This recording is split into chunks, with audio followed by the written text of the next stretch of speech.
Well, hello and welcome to the OTR Visual Radio. I'm Mr. H. I'll be your host for this evening. Tonight's compilation is a grab bag of some of your favorite old-time radio detective shows. We've got Barrie Craig, Nero Wolfe, Philip Marlowe, and Johnny Dollar. And we've got a sampling of some November episodes from each show. Now, just before we get into the show, I do want to briefly tell you about two great ways to help support the channel. First up is the Johnny Dollar Club. Starting at just $1 a month, you can help keep these great shows coming. And we've got 3 ways to join. The links for those are in the description below. If you prefer PayPal, use coffee.com, which is the first link. And then we've also got Patreon and buymeacoffee.com.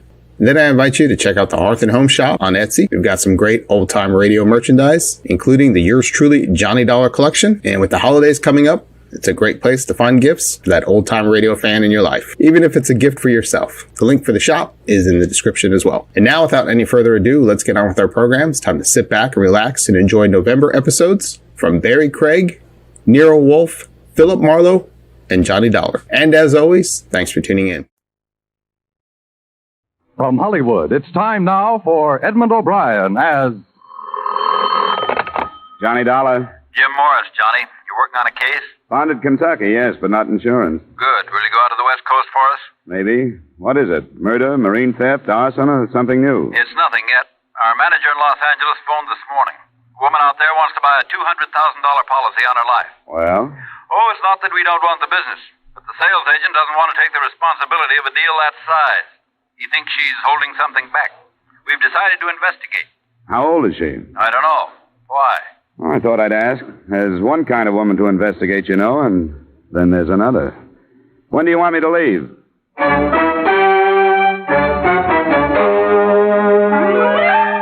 Edmund O'Brien, in another adventure of the man with the action-packed expense account. America's fabulous freelance insurance investigator. Yours truly, Johnny Dollar.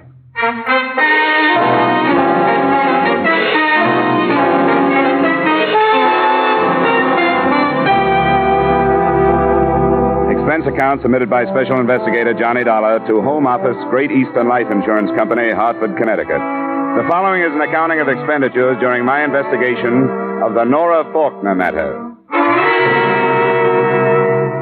Expense account item 1, $220 airfare and incidentals between Hartford and the Great East Building, Miracle Mile, Wilshire Boulevard, Los Angeles. The only apparent miracle was the fact that pedestrians crossed Wilshire constantly without getting killed. Mr.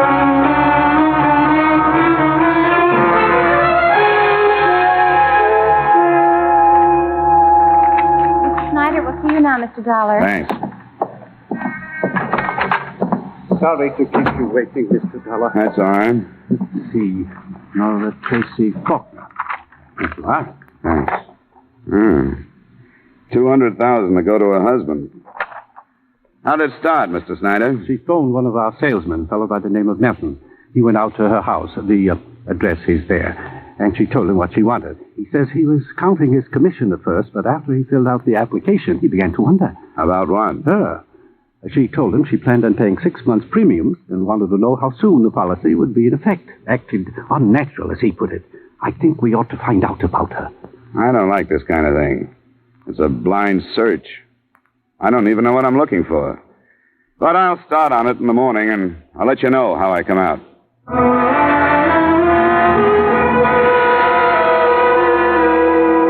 Expense account item 2, $3 cab fare. The usual way to start an investigation of this type is with the subject's neighbors. From the male faction, I learned that Nora Faulkner was beautiful and obviously above reproach.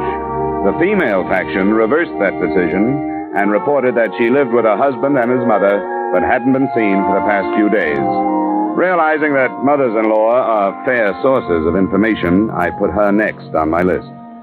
Mrs. Faulkner, the elder, sported short, iron gray hair, and her face told the story of an endless battle to hang on to youth. Come into the drawing room, Mr. Dollar. I think we can be comfortable there. Thank you. I'll close the doors. You could see by the way that maid was eyeing you that she's an incurable prior. I didn't notice. She's impossible. Well, what did you find out? Who is she seeing in Las Vegas? I beg your pardon? Nora, what did you learn? I'm her mother-in-law. Oh, yes, I know that, but maybe you have me confused with someone else. You want the detective? The maid announced you as an investigator. I'm an insurance investigator, Mrs. Faulkner.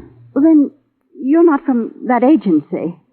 Oh, well, this is embarrassing, to say the least. I hope you won't mention it to anyone. Well, it's none of my business. It's really nothing. It's a little game I play with Nora. Then I tease her about her little trips. Please sit down, Mr. Dollar. Of course. I feel so foolish, but my daughter-in-law was mentioned when you came in, wasn't she? Yes, I did want to talk to you about her. To be quite honest, the company that hired me is a little uneasy about that $200,000 life insurance policy she applied for. Nora applied? Yes. You didn't know about it? No, I didn't. Of course, she never tells me anything. Why would she do a thing like that? She's a clever woman. There must be a reason. Who's the beneficiary, Mr. Dollar? Your son, Andrew. I see. Then I would say it's one of her unexplainable maneuvers. An attempt to regain Andrew's trust and affection. That's an odd thing to say. Nora's a strange woman. I know her better than anyone else does. Yes, better by far than my son, her husband. I understand how she rushed him into marriage while he was in a highly emotional state after he'd been inducted into the army. He was just 19. That was in 1942. I know the gay life she led while he was living in foxholes overseas and while he was convalescing here after the war. Mrs. Faulkner, I realize that all these things seem very important to you, but... Mother, Oh, I'm sorry. I didn't know you had company. Come along, Andrew. You were told that I had company, and you know it. This is Mr. Dollar, Andrew, from an insurance company. How do you do, Mr. Faulkner? Andrew, why do you keep things from me? What do you mean? Mr. Dollar is from an insurance company. Surely you know what I mean. No, I don't. Nora's new insurance policy. Why don't you explain what you're talking about, Mother? Nora applied for a $200,000 life insurance policy. You are to be the beneficiary. Didn't she tell you? She hasn't said anything about it yet. Of course she hasn't. There are a number of things she hasn't told you. I warned you before. Mother? Now, don't be angry with me, Andrew. Then please leave. As you wish, Andrew. You know that everything I do is, or say, is for you. Then leave. All right, all right. Please control your temper. I'm sorry about this, Mr. Faulkner. So am I. Is it true about the policy? About the application, yes. I don't understand it. I don't understand Nora. I never know what she's thinking. I blame it on Mother, her prying and suspicion. I blame it on that star woman. Who? Nora doesn't think for herself anymore. She doesn't do anything or go anyplace unless this dame tells her to. Who's this? Oh, a spook, psychic, Madame Star. That's where this insurance idea came from. For a price, she'll tell you if Nora's a good risk or not. Where can I find her? Out toward Inglewood someplace. She runs a classified ad in all the evening papers. Thanks. I'm sorry to have caused you this. I really am. Oh, well, it's not your fault. Whose fault is it? Maybe everybody's.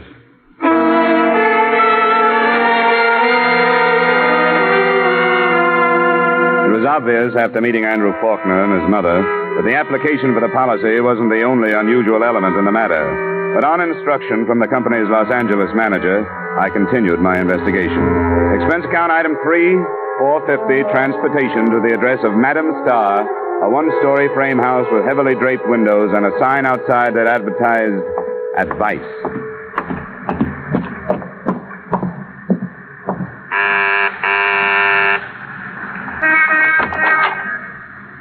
Good afternoon, sir. Madame Star? That is right. Can I come in? All are welcome here. This can't be classed as one of your regular consultations, but I'll pay you for your time. That is generous of you. What advice do you wish? I'd like to know why Nora Faulkner was so anxious to buy a big policy on her life. Who are you? You mean you don't know? I claim no powers as medium. I'm not psychic. I only offer advice. Some of those who listen are helped. What advice do you want? I told you. Nora Faulkner has been coming here? She has. She's in great need of advice. More intelligent advice than I could give, perhaps. But I try to help her. By telling her to buy insurance? Nora Faulkner's life these last few years has been lived under severe mental strain. I advised a search for inner truth, among other things. Yeah. What about the insurance policy? Mental torment resulted in physical failings. I advise tonics, vitamins. Why are you evading the insurance? She wanted a more tangible protection of her life. Protection? She felt it in danger. Why? I have said enough.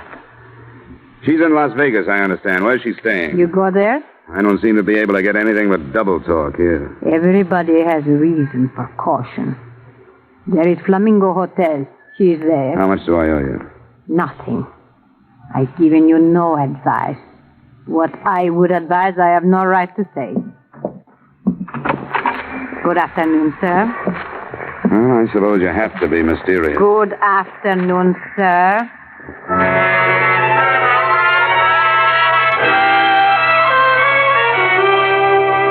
Expense account item 4, $450, return trip to my hotel. Item 5, $370, cab fare to an airport in Burbank. And item 6, $19.90, round trip to Las Vegas by way of Western Airlines excursion coach.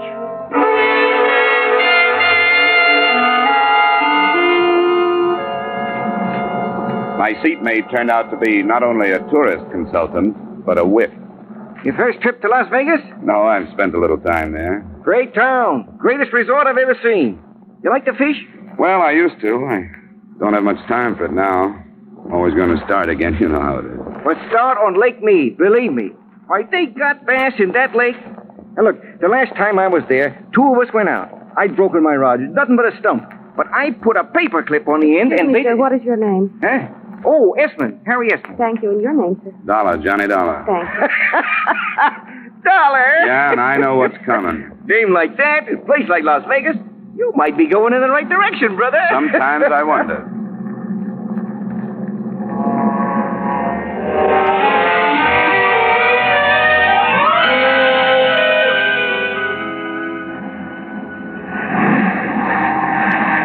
Except for Mr. Harry Esmond, it was a smooth trip.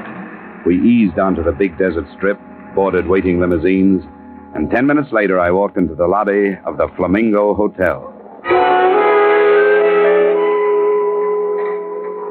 Mr. Gostein, please. Long distance. Yes, sir? My name is Dollar. I have a reservation. Long distance. Just a moment, please.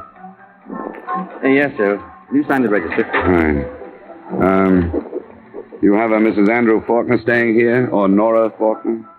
Nora Faulkner. Sheriff Wood. What's the trouble, son? Mr. Dollar just registered. He asked for Nora Faulkner. Oh, he did, huh? Well, I'll tell you, Mr. Dollar. You may want to talk to her, but she don't want to talk to you or anybody else. She can't. What's the matter? She must have had her dinner outside the main dining room. She's in the hospital. She's been poisoned.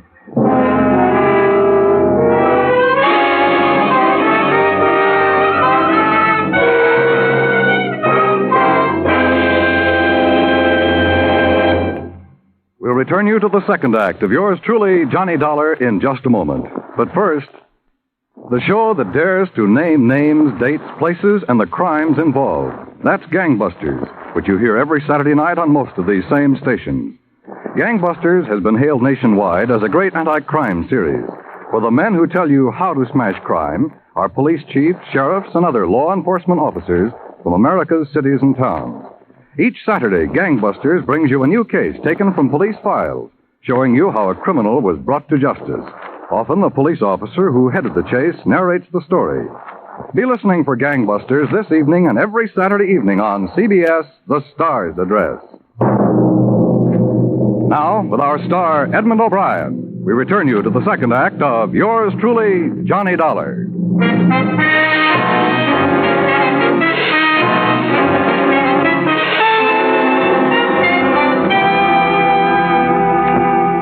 After a look at my card and an explanation of my mission, Deputy Sheriff Wood told me the rest of what he knew about Mrs. Nora Faulkner's poisoning, which to date wasn't much.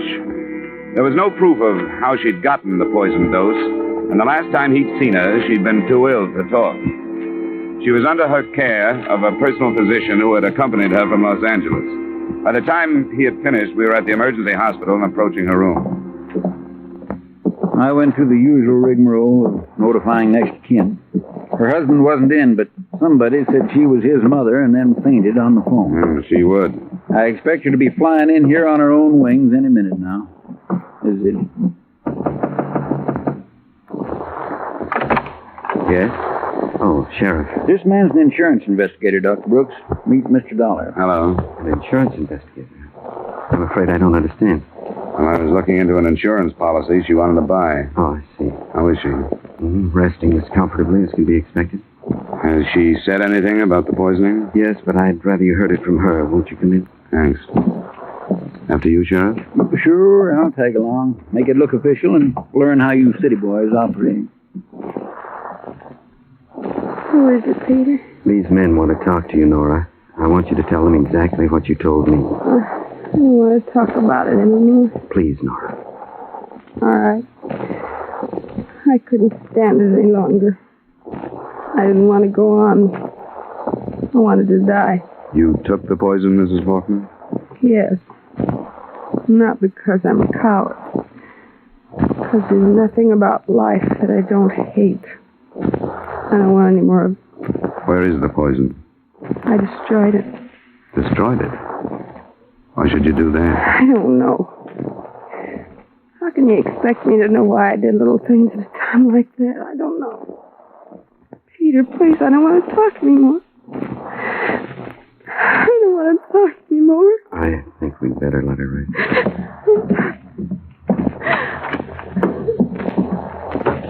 I'm not sure her story rings true. How well do you know her, Doctor? Quite well, Mr. Dollar. She's been my patient for over 2 years. Her life's been very unhappy. You find it hard to believe that the poison was self-administered? Yes, I do. Why would she lie to protect someone who attempted to kill her? I don't know, but suicides don't do things like destroy poison. Or take it when they know room service is on the way up to their room with a meal. That's a downright waste of everybody's time. The waiter did find her, didn't he? I hadn't thought of it. Good Lord. What? The vitamin tonic she was taking. The dose included one before her evening meal. Tablet form, or is it liquid? It's a liquid Hataco. And the poison could have gotten to her that way. Where is it? Back at the hotel in her room. Do you want it? I think it should be analyzed. I can get it up to the lab in Carson City tonight by plane. All right. I'll show it to you.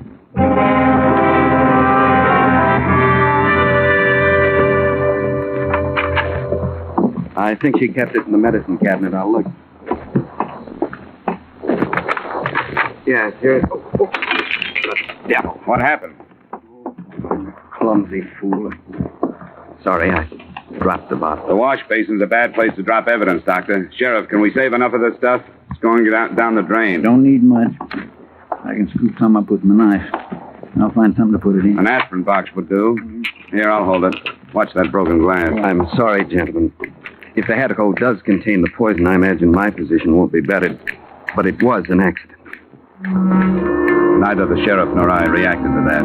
We retrieved enough of the liquid for tests and went back to the lobby. 2 men were waiting for us near the desk. I'll be stacking up, Woody. Well, we've got a real civilized mystery on our hands, Nev.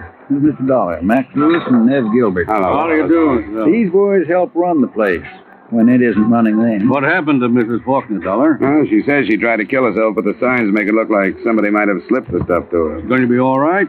Seems to be. We'll send her flowers in the morning, Max reminded. Yeah. I'll go get this tinned evidence on a plane, Dollar. See you in the morning. Fine, Sheriff. If the boys here will take care of you. If you aren't careful, that is. I'll see you later. You pay for breakfast tomorrow morning. Thank you, Mr. Schiller. Mr. Schiller, please. Long distance. I'll get that phone call for Abe. He's taking a nap. Give Dollar everything he wants. That's it, Dollar. The place is yours. You want to start with a drink? That's the best suggestion today. Come on, there's a bar in the mural room. It's a good crowd. It's only 10. They won't really pile in until later. Sit down. I just don't stand. Thanks, I will. I'm beat. How are you, Mr. Lewis? Fine, Jim. Make mine double, will you? Not much soda. The usual for you, Mr. Lewis? Yeah, and don't be good to me. I've got a long night. I got you. This is a beautiful spot. Who's quartet? Chewy Ray's. He's at the piano. I hope you can come back for pleasure sometime. Yeah, so do I. Say, what do you know about this Nora Faulkner? Nothing. I've noticed her. Seen her in the casino. She seems to be the type you would notice. Does she gamble much? I don't know how much, but we can find out. Come on. There's Joe Rosenberg, our credit manager. He'll know. Hey,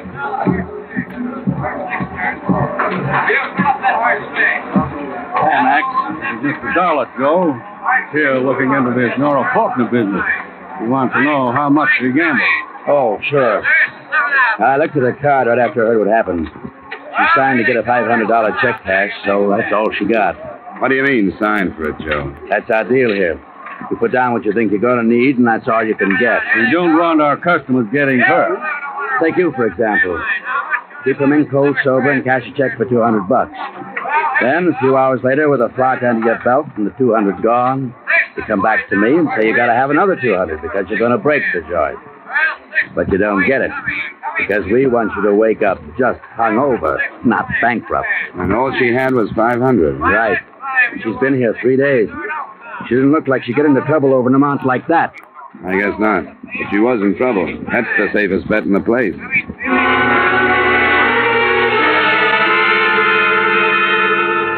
It began to look as though I was in the wrong place to find a motive for attempted murder. I talked to a dealer who remembered her, a bartender, and a couple of waitresses who linked her with Dr. Brooks, but none of their statements led to anything. And then, a little past midnight, Andrew Faulkner and his mother arrived. I met them just inside the main entrance. Oh, Mr. Dollar, I didn't expect to find you here. The insurance company wanted me to follow it through. What has happened, Mr. Dollar? Your wife will recover. Oh, but they told me on the She phone. was discovered in time, and they got her to a hospital. Oh, I'm so relieved. We haven't been friendly, but when they called, I can't tell you how shocked I was. You've seen her? Yes, I've seen her, but you won't be able to until morning. What did she say? How does she explain this? She said she hated life and didn't want any more of it. I see. I suppose she mentioned me. She didn't mention anybody. Not even her doctor? He was with her. Yes, I should imagine he would be. Well, I am relieved. Scandal and difficult decisions to come notwithstanding.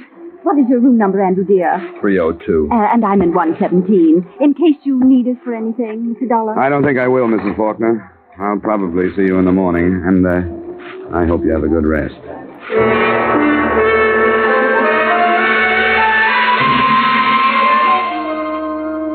It was 2 a.m. when I went to my room. In spite of a number of rye sodas and an exhausting day, I took a shower and some deep inhalations of desert air before I began to unbend. I propped myself up in bed with a magazine and was almost asleep when my phone rang. Johnny Dollar. The long arm of justice, Dollar. Oh, yeah, Sheriff. I'm back at the hospital. There's been more trouble. The Faulkner girl's been shot. Shot? Is she alive? Not quite half alive, I'd say. They're trying to bring her around now. I'll see if we can get a statement. I want you to come over. Sure, I'll be right there.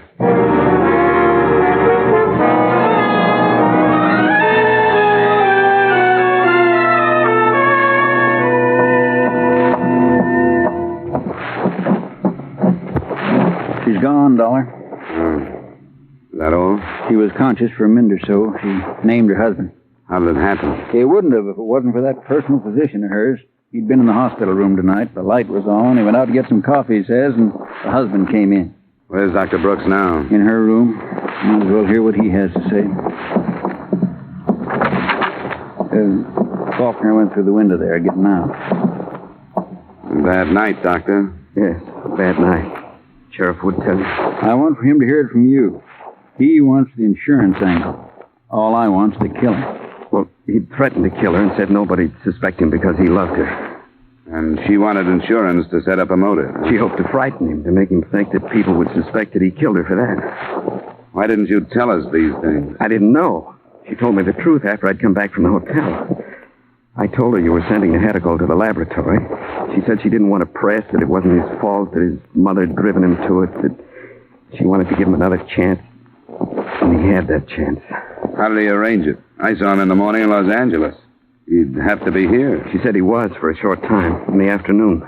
Then he flew back. A detective had found out that I was here with her. And that was Mother's work, too. He evidently arranged the poison when she refused to go home with him. He was deranged, a war casualty.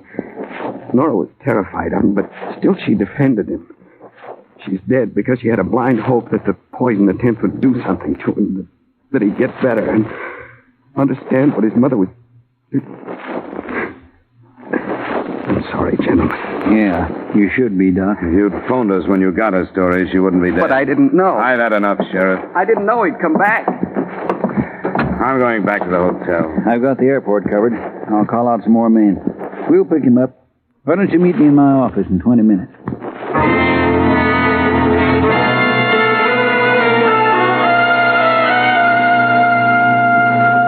This kind of thing I'll leave to you outsiders. We haven't had much experience with this stuff. Did you talk to the mother? Yeah, I talked to her. She admitted a lot of lies. She wanted to get the girl away from her son, but couldn't understand how he could have done this. Well, how do we find him? We sit here and wait. Las Vegas is a bad place to get away from. There's one highway in and one highway out, and I've got roadblocks on both. No other roads? Oh, there's some roads. But this is the desert. He can try 'em, but he'll find out that roads are like everything else on the desert. They go so far, and then they get tired and stop because they ain't getting any place. And we wait for a radio report. It might take some time, but it'll come. A lot of things to fight out here. Outside of town, couldn't get a drink for $1,000. It's so dry. One old-timer they tell about got hit by a drop of water, and they had to pour a bucket full of sand in his face to bring him to. What time is it? 7:30 a.m. Even today, that sun's going to be hot enough to fry a steak. If he don't come back, it'll be because he can't make it. Oh, come on, stop it, will you? You know, they tell about a coyote chasing a jackrabbit. Coyote was starving to death, and the jackrabbit knew it, but it was so hot they were both walking. Sure. Why, by noon, this killer of yours will be willing to crawl into the electric chair to cool off. I didn't believe him until just afternoon. Then the report was not by way of radio. We got a phone call from a railroad section house southwest of town. A stranger fitting our description had been seen.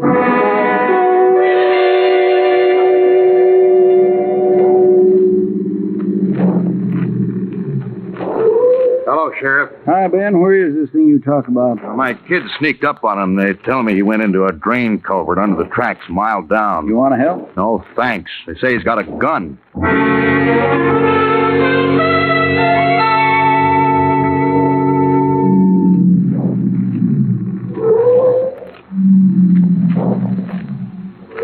Nope, that's it. Couple of you men cover the other side of the tracks. Okay. Now, that first wash feeds into the culvert.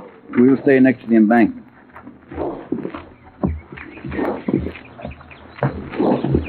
This is close enough for now. You give him a yell. He may remember you. I'm trying. Faulkner, this is Dollar. Come on out, Faulkner. He's off his nut, Sheriff.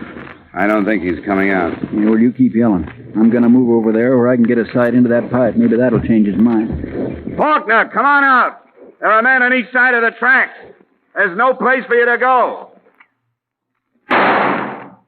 Sheriff? I'm all right. Come on out there, Faulkner. I don't want to blow you out, but if you don't put down your gun and come out on your own, I'll have to. All right.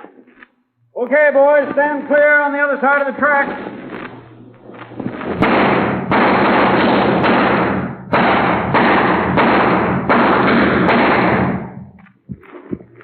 Faulkner? You don't expect an answer, do you, Sheriff? No, guess not. Poor cuss. Who carried his life insurance, you know?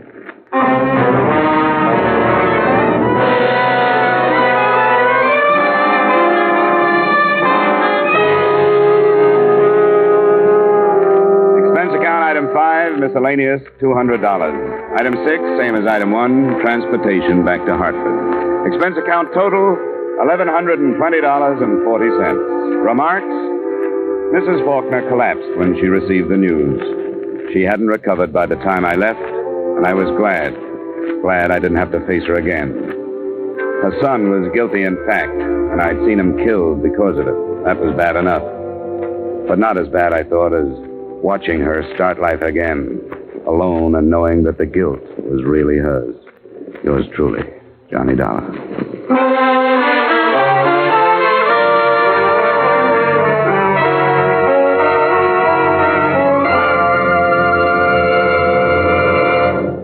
Yours truly, Johnny Dollar, stars Edmund O'Brien in the title role and is written by Gil Dowd with music by Wilbur Hatch. Edmund O'Brien's latest picture is the Paramount Pictures production Warpath. Featured in tonight's cast were Parley Bear, Jeanette Nolan, Herb Butterfield, Lee Patrick, John Daner, Tim Graham, Virginia Gregg, Wilms Herbert, Victor Perrin, and Clayton Post. Yours truly, Johnny Dollar, is produced and directed by Jaime Del Valle. is Dan Coverly, inviting you to join us next week at this time when we will again bring you Edmund O'Brien as yours truly, Johnny Dollar. William Gargan stars as Barrie Craig, confidential investigator.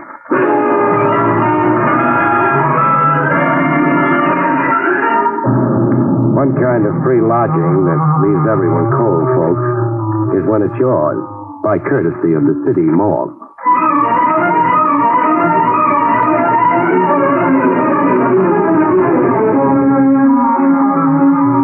The National Broadcasting Company presents William Gargan in another transcribed drama of mystery and adventure with America's #1 detective, Barrie Craig, confidential investigator.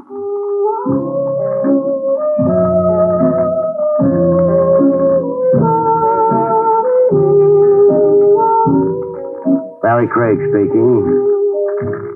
There's one little thing a confidential investigator has in common with a crooner or a tap dancer. Ballyhoo. You can't get enough of it. The right kind of publicity break with pictures and ads, and your fees skyrocket. Even better than money, you promote your pick of jobs, scoop off the cream. I wangled me a break like that.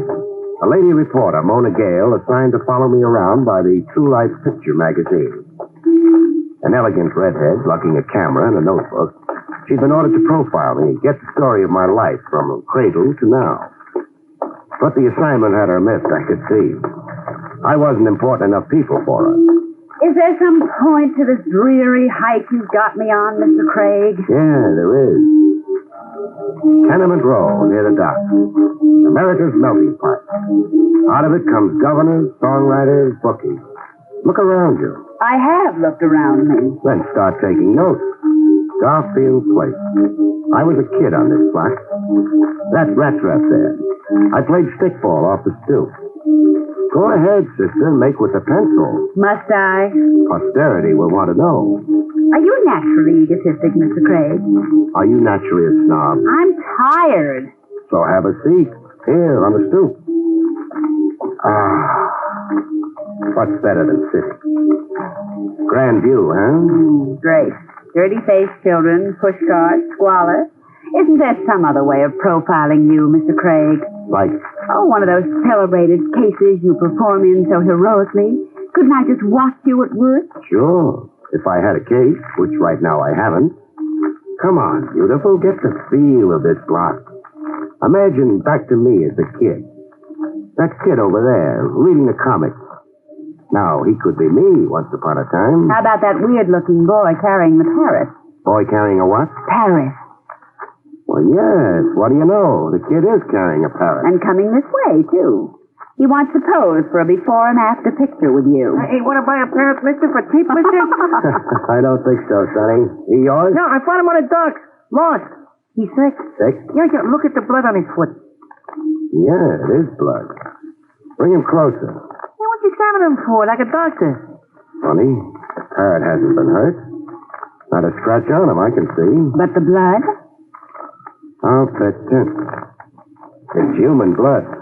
Human blood, Mr. Craig? Yeah. Now, figure that. Oh, if only the parrot could talk. Hey, talk, Scott, watch. Hey, go ahead, you talk. Don't shoot me! Don't shoot me! Is that the parrot talking, or is the boy a ventriloquist? Help! Later! Help! Later! It's the parrot, all right. Yelling bloody murder. Sit tight, sister. You hold on to that parrot. Where are you going? The telephone check with Lieutenant Trav Rogers at police headquarters. I want to know what bloody corpse the parrot belongs to. Could be you will be watching me work, after all.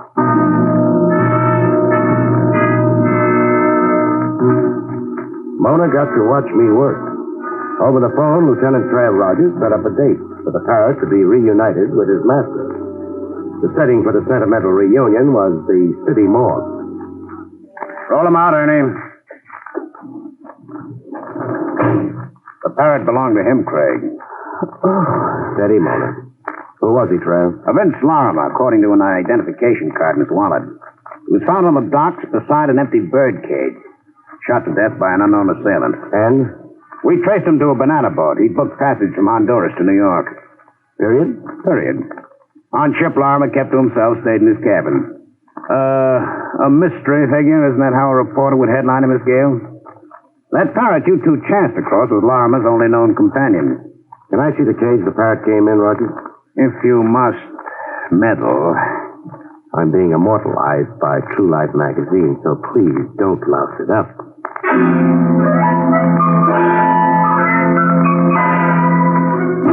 This is the cage. How do you figure the parrot escaped, Trent? Larimer was shot. He dropped the cage. This padlock broke off in the fall. The cage door flew open, etc., etc. And the parrot dropped a walk, huh? No, Lieutenant, I don't think so. You don't? Not enough concussion for a padlock to snap off. Larimer could only be carrying the cage a couple of feet off the ground. So? Look at the twist in the wire here, where the padlock was originally secured. Wire is unusually twisted. The padlock didn't break off. It was broken off, deliberately. But why would a killer stop to do that, Craig? I'm puzzled like you're puzzled. Any other personal belongings found on the late Vince Larimer? Just this wristwatch, pocket knife, the silver ring. The silver wedding ring. The end? The dead end. A corpse, a parrot, a few meaningless trinkets. Where would you go from here, Mr. Holmes? Oh, you're sure working hard at lousing me up with Mona.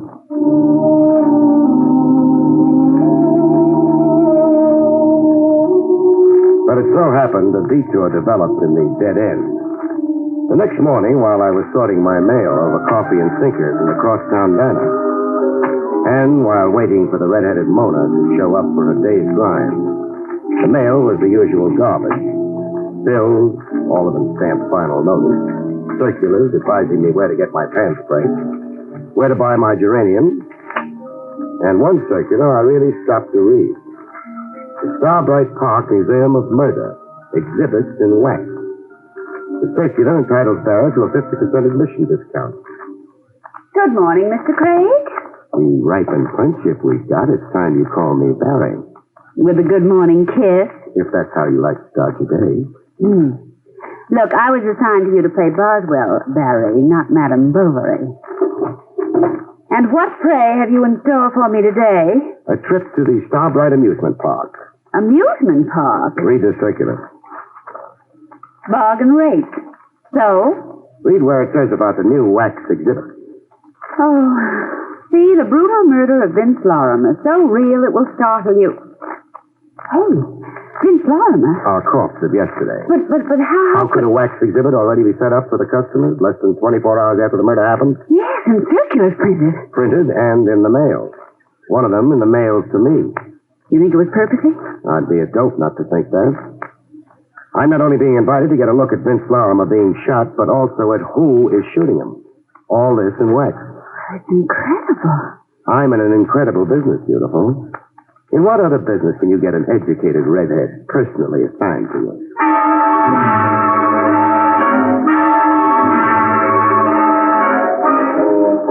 Starbright Park was a ramshackle amusement area, stone's throw off a public highway. Well, here's your Museum of Murder. Those signs, shocking, sensational, lurid. And closed. No ticket taker, no open door. It's boarded up? There's a bell here. This side door.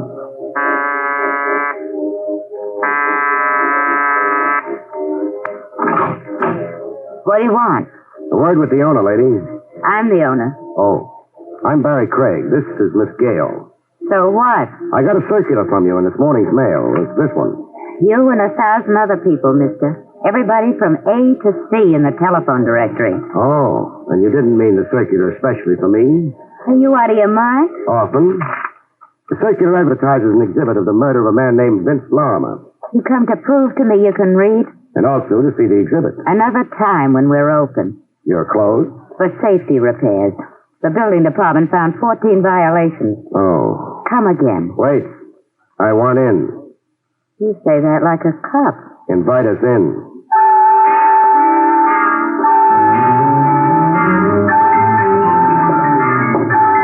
Having fun, Nora? It's gruesome. Snyder and Ruth Gray in the hot seat. Dillinger bleeding all over Chicago's sidewalk. Why, baby, you're holding hands. I get affectionate in morbid surroundings. The Vince Lorimer murder's the last one in a row, right after Bluebeard. It is. Some light on the subject, please. I got no lights to switch on. The power battery's disconnected. Another order of the almighty building department. Here, you can use this flashlight. Thanks. Hey, quite a likeness. Barry, the victim does look like Vince Lorimer. Like Lorimer posed for it. Even the clothes, the pinstripe suit. And holding a cage with the parrot still in it. The minutes before the actual murder the scene's supposed to be. Miss, or is it madam? It's Dolly. Dolly Flanders. Dolly, the hooded killer holding the gun. Why the hood? Well, I don't get your question. Is there a head, a face under the hood? Yes, I guess there is. Model? How? How? In the likeness of the killer, I mean. In the likeness? Well, how could that be? That's the question I'm saving for later. First, suppose you raise the hood. Get in there and raise it, Dolly. Don't raise it, Dolly. Barry! Voices jump you all the time in my business, Mona. You take it calmly. Raise as you are, Dolly. Craig? Yeah? Drop that flashlight. Try beaming it at me and... Okay, stubborn. Dolly, he shot you! No. Bullseye on the flashlight. My wrist dead from the concussion. Get flat on the ground, face down, Craig. And your lady friend. Be smart, Craig. From where I am, you're a clay pigeon. Get down, Mona. Horizontal in a wax museum. Include that in the piece you're writing. I'll even include it on my headstone. You, Dolly. What? This box of matches. Pick it up. Now this newspaper. Now roll the newspaper into a torch and light it.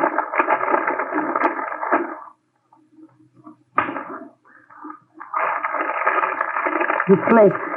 What shall I do now? A wax figure holding the gun. Stick the torch under the hood and hold it there. Let's see how fast it melts.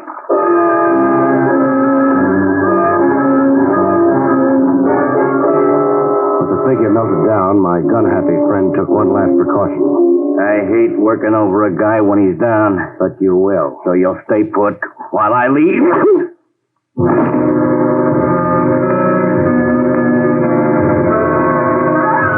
Bomb burst in my head set off a chain reaction. The last thing I heard before being blown to bits was Mona screaming.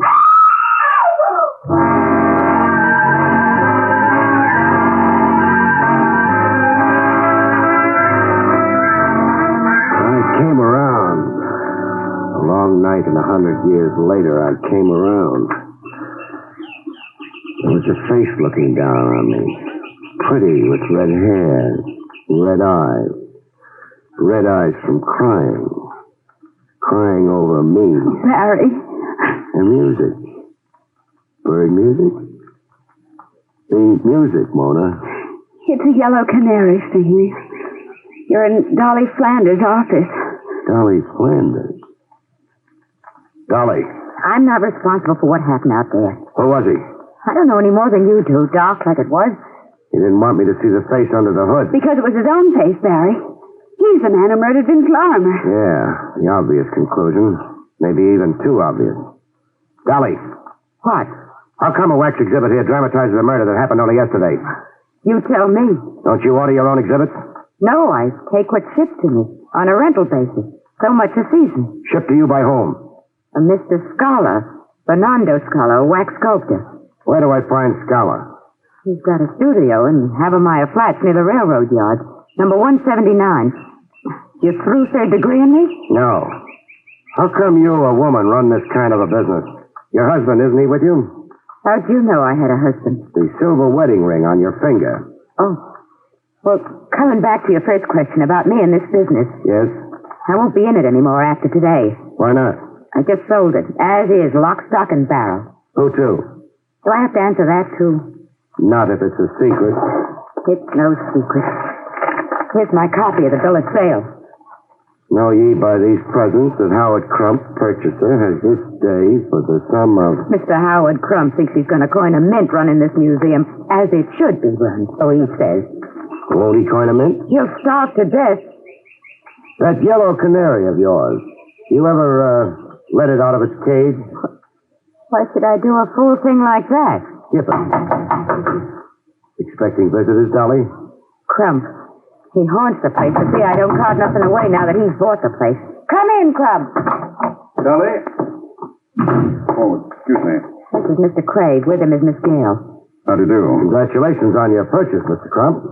Oh, you know? Yeah, Dolly was telling us. Dolly said you're convinced there's a profit in murder. Hmm? Oh. That's a curious way to put it. Then you put it. Yes, I believe a wax museum can be run profitably, with, of course, judicious management and promotion. The underlying principle, Mr. Craig, in any business... Cut. My aching head, Crump. The head I'm taking out of here is already twice the size I came in with. Coming, Mona?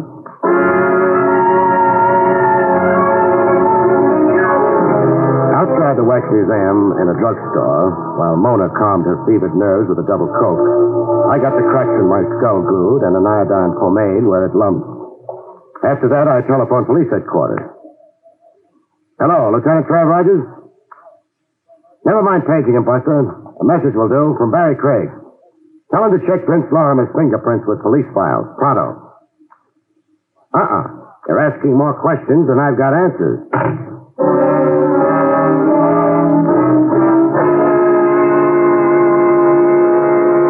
Like Dolly had said, the Havermeyer Flat studio of Fernando Scala, wax sculptor specializing in murder, overlooked the railroad yard. Fight-sized guy, Scala, with the mouth of a mustache and the look of a fox. With those trains, how can you concentrate on your wax modeling, Scala? Even better with the trains, Mr. Craig. I am filled with the wild rhythm. Spare me the poetry. Then, for the lady? Spare her the poetry, too. All right. I say only what you want me to say. I wonder. Where do you keep your crystal ball? Crystal ball? You identified the man who murdered Vince Lorimer. I identified a murderer? You are joking. You modeled the victim and you modeled the killer. Oh, but you are surely mistaken. Am I surely mistaken? I modeled the victim, yes, from the newspaper pictures. And from the imagination also. But the killer, him I did not model. You didn't, huh? Oh, just a head with no face. A head I cover up with a hood because I cannot know the face. Who telephoned you in advance of my coming, Scholar? Prime you on how to answer me. Telephone me? But I swear... Was it Dolly Flanders, maybe? Dolly Flanders, the owner of the museum? Dolly Flanders, the ex-owner of the museum. Oh, no, she did not telephone to me. Now, if this interview is over... I'm to scram and take Mona. My apologies for it, but I have so much work. You're a shrewd customer, Scholar. Thank you, Mr. Craig, for the great compliment. There are no, how you say, flies on you either. Oh, excuse me. He's told all he's going to, Mona, so let's go. Isn't there some way of compelling the truth? Yeah, a way that's a beaut. But I don't think he could stand watching it. Mr. Craig. What? This telephone call. It is for you. Nice job of acting mystified, Scholar, over a prearranged deal. Give me the phone. Hello? Craig? You know it's Craig. Guess who this is? The guy I've got a date with, that's for sure. If you live. I won't just shoot a flashlight out of your hand the next time. Through talking? About. I'm on your tail, Craig, every minute. I followed you to Dolly's and I followed you to Scala's. You better stop chasing around asking people questions, Craig. You better stop. Or else.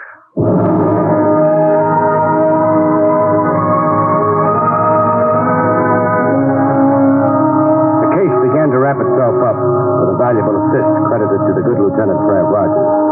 The return message for me, left with Jake, the elevator op in my office building, suggested that I meet Trav post-haste in the Marble Lawn Cemetery. But why meet in the cemetery? A favorite long-lost aunt. Rogers wants me to help dig her up. Oh, taxi! Hey, taxi!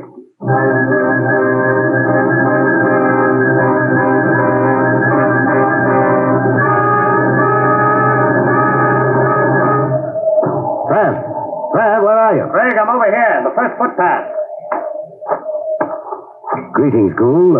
What do you hear from the beyond? Read that tombstone in front of you. In memory of Sam Tracy, born 1910, died 1945. His loving wife, Dolly. Dolly? Barrie, Dolly! Don't get into the lieutenant's act, beautiful. It's his show. Let him have the fun. But, not here. Somewhere over a hot cup of coffee.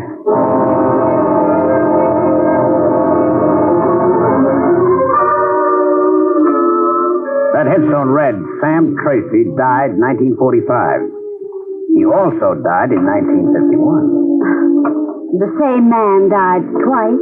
What Rogers is saying, Mona, is that our Vince Larimer was also named Sam Tracy once. Right. We checked Larimer's fingerprints with police files, as per your request.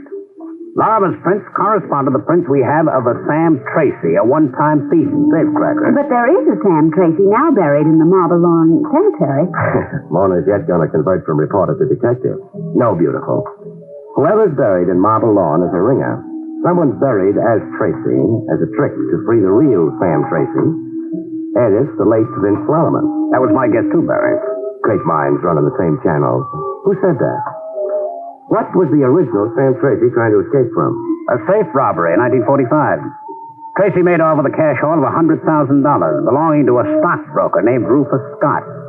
The police gave up when Tracy, the phony Tracy, as it turns out now, died. Died how? In a rooming house fire while hiding out. And the 100 G's went up in smoke. So the police thought, I mean. As did the insurance detective in the case. Insurance detective? A certain Sandy Dowell, an eager beaver in his day.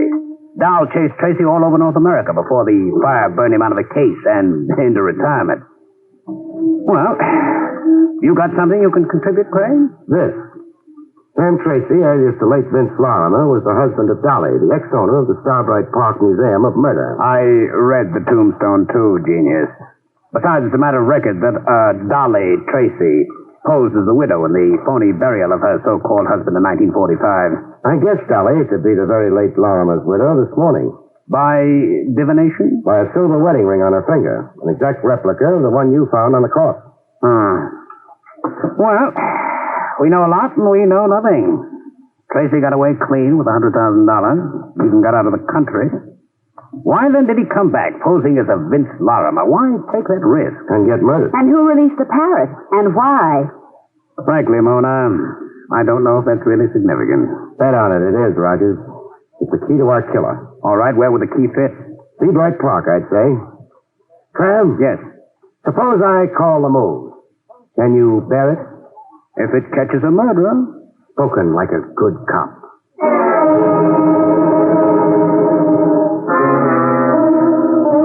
Swallowing his pride enough to backstop me, I stormed the Museum of Murder. Yes? You. Close that door, Crump, quick. You, seem urgent. Urgent? There's a rifle-happy wild man tagging after me. Where's Dolly? Packed up and gone. I've taken possession. Uh-oh. That's my rifleman. Don't open that door. Where are you going? To your office. To telephone for help. Now, look, Craig, I can't get involved in your affairs. Quick!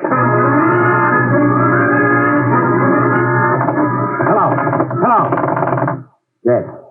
Now the line went dead. Someone's cut your wires, Crump. Craig, you can't stay here. I'm running a business, not a headquarters. You want me dead? No, but... My rifle-happy friend's finding the range. Craig, get out of here. I'll be murdered. That's not my concern. I insist you go. You want me to walk out at a certain death? It's certain death anyhow, staying in here, cooped up in here, cornered. Craig, I'll be killed too. The next bullet might get me. You're raving, Crump. When you stay here, the room is a death trap. You look green, Crump. Sick, as if you're suffocating. Suffocating? Yes, I am. The room's close. Stifling. Close and stifling like a cage? Yes. And you hate cages, don't you, Crump? I hate That's why you let parrots out of cages. You can't stand seeing anything caged. No, I can't stand. Even the yellow canary, Dolly's yellow canary. The cage is here, but the canary's gone. You emptied that cage too, eh, Crump? Yes. Craig, I can't breathe. I'm suffocating.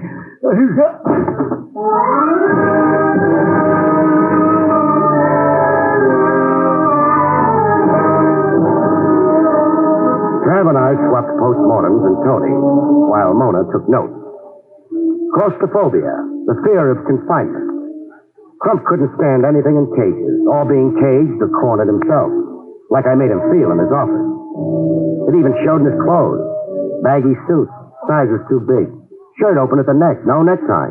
His clothes gave you the hunch on him. That and the bill of sale Dolly showed me.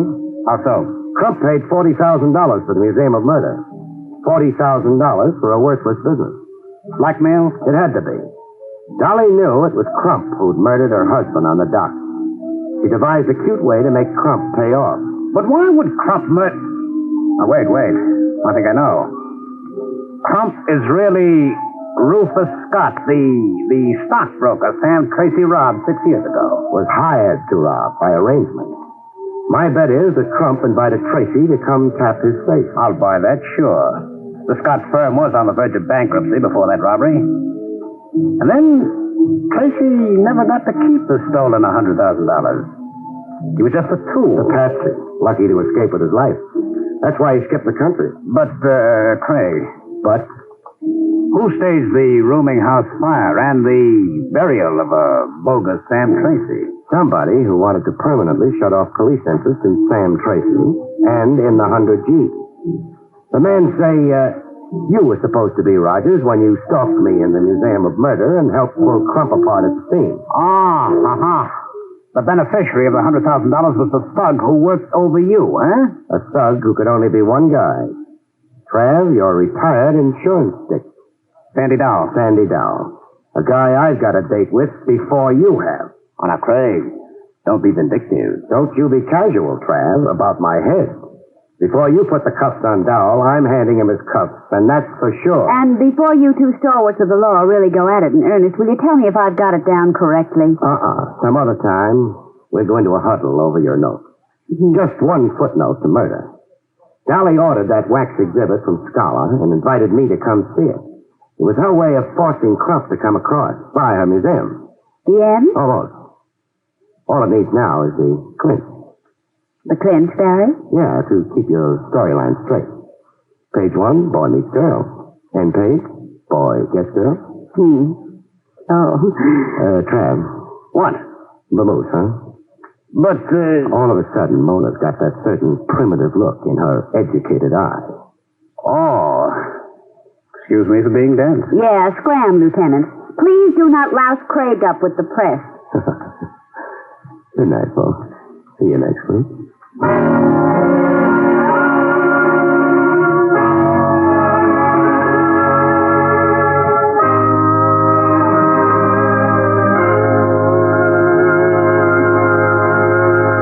You have been listening to William Gargan in another exciting transcribed mystery drama from the adventures of Barrie Craig, confidential investigator. Tonight's story, Murder in Wax, was written by John Robert.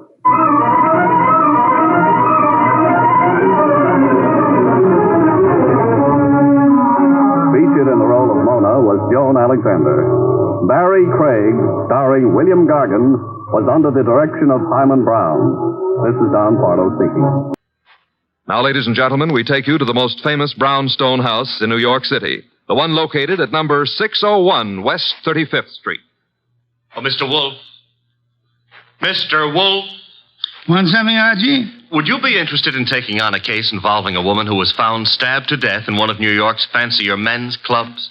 Can't you see I'm already occupied, Archie? My Oncidium hybrid is ailing. But, sir, cash. C-A-S-H. Remember, you need it to live on? Well, you're actually learning to spell. You'd better learn to count. We're broke. Thank you, Mr. Goodwin. Now, if you'll just go away and stop interfering. Oh, just a minute. Yes, sir? On your way out, switch on the fan.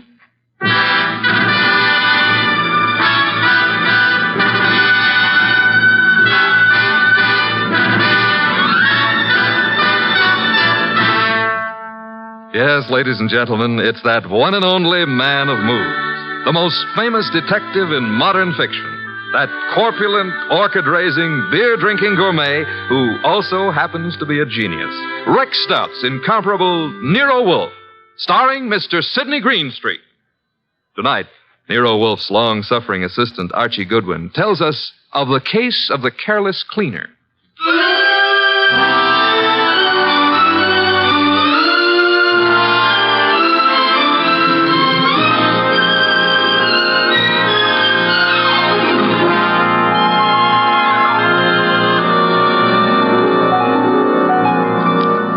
Clay Michelson very well at the time, though Mr. Wolfe had hung one of the Michelson's paintings on the library wall.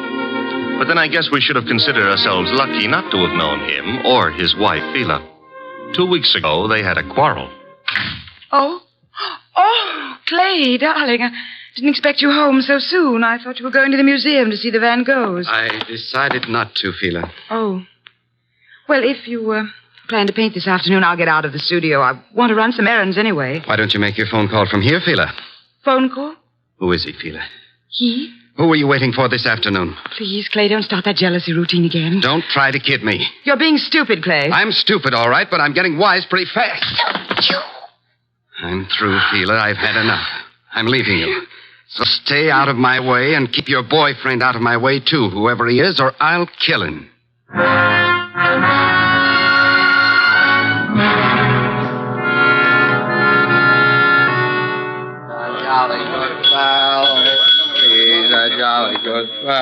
Yes? What can I do for you? Sleepy. I want to have a drink and go to bed. I'm sorry, sir. The Garrison Club's a private establishment. No rooms available to the public. You think I'm drunk? Oh, no, sir. Why do you suppose I came here? And I'm sure I wouldn't know, sir. I'll tell you why. I came here to see my old pal Lou Saunders. That's why. You know Mr. Saunders? Do I know? Look, I paint him. Lou sells him. Mr. Saunders is your agent? I'm Clay Michelson. Just call Mr. Saunders. Clay? What in the world? Lou, tell this guy who I am. But I'm sorry, Mr. Saunders. It's all right, Mr. Martin. You see? Let's go have a drink. Yeah, sure, Clay. Yeah. You know what, Lou? I left Fila. Yep, I walked out on her. Is there something I can do, Mr. Saunders? Yeah, have someone fix a bed in the other room of my suite. Mr. Michelson will be staying with me. At least for tonight.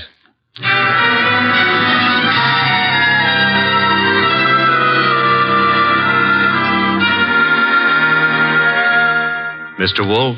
Yes, Archie? It's Friday. Good. Fish for dinner, then. Nope. I was not referring to dinner. You were not? I can think of nothing more interesting at the moment. Oh, I can.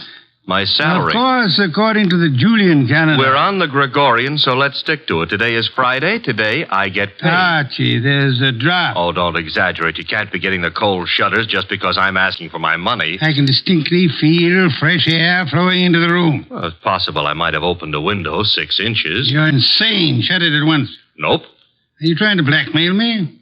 Think it might work? Never. Then the window stays open. You're fired. I accept your offer. All you have to do is pay up. I've hired you again. Oh, Mr. Wolfe, you've cleaned out the bank balance again? Well, that is... Well, had you seen those Miltonians? Would I have voluntarily given up my paycheck for them? Orchids are very beautiful, Mr. Wolfe, but blondes are... The door, Archie. I am unemployed. Found you'd maybe a client, and if it is, and we can extract a fee. You follow me, Archie? I'm already on my way to the door. Mr. Wolfe, I've got to see him at once. Well, come in. Thank you. Mr. Wolfe, this is... My name is Saunders, Mr. Wolfe. We've met before. I remember. As a matter of fact, you sold me a painting of Michelson. Yes, well, that's why I'm here. It's about Michelson, Mr. Wolfe, that I've come. Frankly, I think the man's about to go mad. He and his wife have split up, and such a splendid artist, too. A pity. I don't know what to do. He's drinking like a fish. For 2 weeks, I've been letting him live in part of my suite at the Garrison Club, but he's just steadily getting worse. I try a hospital. I can't. The publicity. Mr. Wolfe, Clay admired you so that time we all had dinner after the painting transaction. I thought maybe you could talk to him. Maybe you could get him on his feet again. I'm not a doctor, Mr. Saunders. But I'm sure he'd listen to you. Excuse me a moment, Mr. Saunders. Nero Wolfe speaking. Inspector Kramer. Good evening, Inspector. Got a guy called Lou Saunders at your place? Garrison Club said he'd gone to your place. Yes, he's here. Well, see to it that he doesn't leave until I get there. I could hardly do that, Inspector. I have no reason to detain Mr. Saunders. There's plenty of reason. It so happens a woman's just been murdered in his suite. Murdered? Yeah. A Miss Hilda Lundgren. What's happened? Now will you hold him? Do you know a Miss Hilda Lundgren, Saunders? Hilda Lundgren? I've never heard of her. She seems to have chosen your suite to be murdered in. I'd better get right over there. Mr. Saunders says to tell you he'll be right over, Inspector. Now listen, Wolfe. Good day, Inspector. Murdered?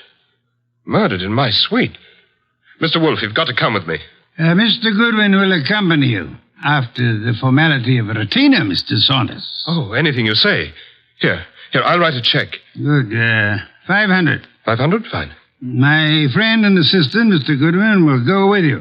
I have great confidence in his ability to bring back every detail of a murder, particularly where a woman's involved.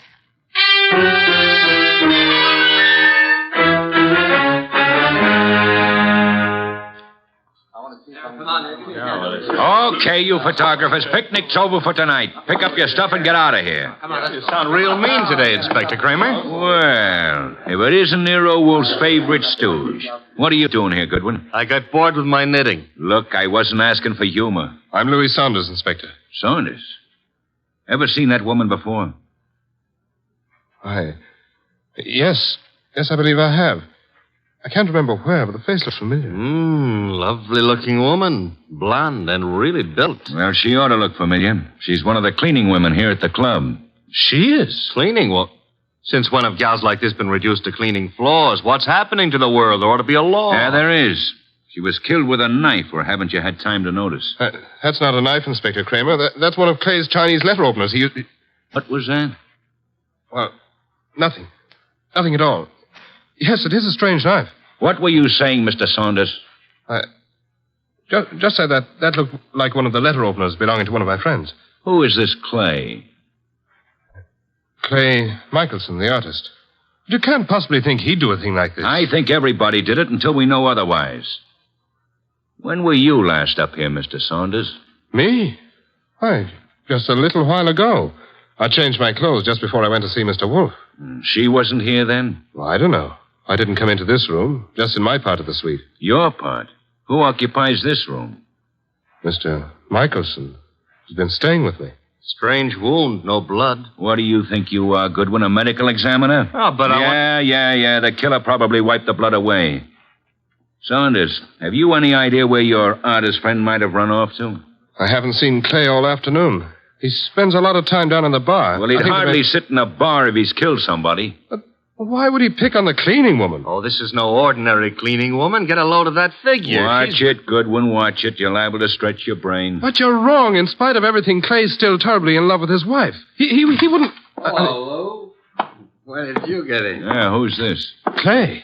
We're your friends, Lou. They won't serve me any more liquor down at the bar. I gotta find my flask. Mr. Michelson, may I introduce you to Inspector Kramer of the police? Who's this guy, Lou? He's Nero Wolfe's assistant. Wolfe? Police? Well, what do you all want? Somebody park overtime? Where's my flask? The one with my initials. I just bought it this morning. Mr. Michelson, do you know that somebody was murdered here in your room? Murdered? Why don't you guys go away and joke with somebody else? Where's my flask? You better get hold of yourself. I said there's been a murder. Understand? You serious? Yep. And I wouldn't be surprised if Inspector Kramer here considers you top suspect. Me? They think I did it? You better pull yourself together, Clay. Yeah, because I got a lot of questions. Excuse me, the phone. Sit down, Mr. Saunders. I'll answer it. Hello? Hello? Hello? This is Fila. Who is this? This is Inspector Kramer. Hello? Hello? Who is Fila? Anyone know? Well, that's my wife. Your wife? I want to speak to her. Come back here, Michelson. Let me alone. You're not going anywhere. Now, stay back there. You're wrong, Inspector. I am going somewhere. Junior's got a gun. Yes, Inspector. You should be more careful about your gun when you shove people. Now, look, Mr. Michelson, I'll see Mr. Wolfe myself. Stay back, Inspector. You haven't got a chance. We'll nab you before you get a block away. Well, then I'll just jerk these phone wires. And I'll lock the doors. That should hold you long enough.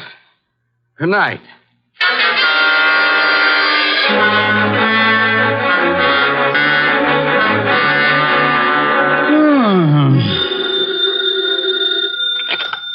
Nero Wolfe speaking. Wolfe Kramer.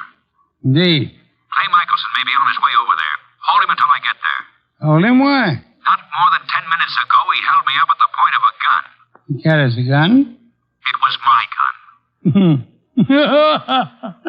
Careless of you, Inspector. Goodbye. Come in. Mr. Wolfe? Yes? My name is Clay Michelson. Yes, I was rather expecting you. You've got to help me. They think I murdered someone. You shouldn't have run away from the police. I I've been drinking a lot, but I wouldn't murder anyone. Fela'd tell you that. Your wife. Was she the model in that painting of yours I purchased? What difference does that make? I tell you, they're after me for murder. You obviously loved your wife deeply at the time you painted her. Oh, here you are, Mr. Wolfe. Michelson. Clay. Good Lord, man. The police are on their way over here. He came for my help, Mr. Saunders. Oh, I'm glad he did, Mr. Wolfe. But we left Inspector Kramer talking from a phone booth. He'll be here any minute. And we have only a minute to decide why anyone would want to kill a cleaning woman. I didn't kill anybody. She was a beautiful woman, Mr. Wolfe. I gathered that, Archie, from your unusual interest in the case. She was stabbed with a letter opener from Mr. Michelson's house. Which might add Mrs. Michelson to our suspect list. Fela? You can't suspect Fela. You're very gallant, Michelson. Just how was this beautiful young cleaning woman, this Miss Lundgren, stabbed? In the heart. Her eyes were wide open, pupils dilated with shock. Details later, Archie. Kramer will be here shortly. At the moment, I would like to know where everyone was. Well, Mr. Saunders was here with us, you remember? I don't know where Mrs. Michelson was, but I could go see her and find out. No, it won't be necessary, Archie. Mr. Michelson, where were you? Me? Why, I'm not sure. I can't seem to remember. That's hardly what we would call helpful. I was drunk. Maybe I went to Fela's. I've been over there lots this week trying to talk to her. Yes, I must have gone over there. Have you ever seen the murdered woman before? No, I never saw her before in my life. I've seen her before, Mr. Wolfe. Indeed, Mr. Saunders. I seem to remember your earlier statement to the contrary. Well, I didn't know her name, but when I saw her, I remembered her. I understand she was quite an alcoholic. Unfortunate woman. Beautiful and... Well, look who's here, Inspector Kramer. Oh, here you are, Michelson. And as usual, you didn't have the courtesy to ring the bell, Inspector. And give you a chance to get this guy out of here? Nothing doing, Wolfe. Now, come on. We're going to headquarters. Mr. Wolfe, you can't let him take me. I didn't do it. I'm afraid there's not much I can do about it, Mr. Michelson. Come on. You come along too, Saunders. I got to get a statement from you. Of course. This way. Come on. Very well. All right. I just got an angle. Really, Archie? Sure, it's simple. Saunders been going for this beautiful cleaning babe. Clay worms in. Saunders kills her. Perhaps there was jealousy somewhere in this case, Archie. Nero Wolfe speaking. Mr. Wolfe, this is Fela Michelson. You don't know me, but you once bought a painting from my husband. I've got to see you, Mr. Wolfe. You've got to help me.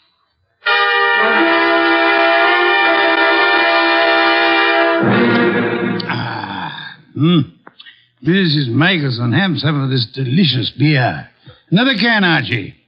And now, Mrs. Michelson, may I ask how you found out there was a murder in the first place? A policeman came to see me. He told me what had happened, that they were looking for Clay. I don't know what to think. He's temperamental, he's jealous, and he's sometimes violent, but can't imagine anything like this, not Clay. Maybe some of those friends of his, but... You don't care for your husband's friends? No, they all live off him. They're leeches. Mrs. Michelson, did your husband come to see you this afternoon? This afternoon? No. Quite positive? Oh, yes. That was his alibi for the time of the murder. He said he went to see you. Of course, he was fuzzy, usual effect of alcohol on the brain cells, but... Mrs. Michelson, might I be a little indiscreet for a moment? Indiscreet? Have you been seeing some other man? I don't know what you're talking about. Please, Mrs. Michelson, I'm afraid your face gives away more than you tell. I thought we were here to talk about a murder, Mr. Wolfe. Indeed, but your husband's jealousy might well fit into that category. Clay, imagine things. You're a very beautiful woman, Mrs. Michelson. Now, if you'll try telling me the truth, perhaps we can accomplish something. But I tell you... All right. So I thought I was in love with another man. Your husband suspected but didn't know, huh? No. Clay didn't know. He wouldn't have given me a divorce anyway. You sound as though you want your husband back. I did, but I didn't even know where he went. Indeed, Mrs. Michelson. Archie informs me that the murdered woman was quite lovely. What are you trying to suggest? You said yourself you wanted your husband back. Yeah, one woman jealous of another, that's always murder. Why, that's stupid. Clay wouldn't play around with a maid. That's stupid. Clay loves me. I'm not jealous of anyone. No one, do you understand? Archie, if you'll see Mrs. Michelson home... Yes, sir. Thank you. I can find my own way. I'd prefer Archie took you, Mrs. Michelson. You wanted my help, didn't you? I... Thank you. Thank you, Mrs. Michelson. If you will just wait outside for a moment, please. What have you got in mind, Mr. Wolfe? Try exercising your own judgment just once, Archie. You mean she's the one who's jealous? Perhaps, Archie. Perhaps she may want us to think she was jealous. Perhaps she actually doesn't want her husband back at all, only to pin a murder on him. Oh. You see, in this case, it would be simpler than divorce. Yeah? Yeah, she might just be trying to get rid of him. She might, Archie. But then she's a woman, so don't count on anything. She might even be telling the truth.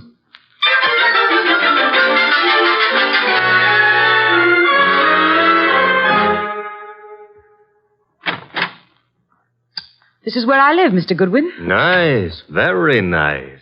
I like Greenwich Village. I'm trying to figure out why Mr. Wolfe sent you along with me. I'm a sucker for beautiful women. I wonder. Archie, Huh? does Mr. Wolfe believe me? He hasn't made an official statement yet. Nice furniture and things. You sound like an appraiser or someone looking for something. That's because it's November. Mr. Wolfe sent you to search my apartment. You could be wrong. I don't... Oh. What's the matter now? Thought you said your husband hadn't been here today. He wasn't. And what's his flask doing among these papers on the desk? Very prettily decorated with his initials. He was looking for it at the club. Flask? I don't know what it's doing there. Yeah, sure. You're trying to help, Clay. Right into the electric chair. But... His only alibi was his being here this afternoon, and you said he wasn't. Then what is his flask doing here?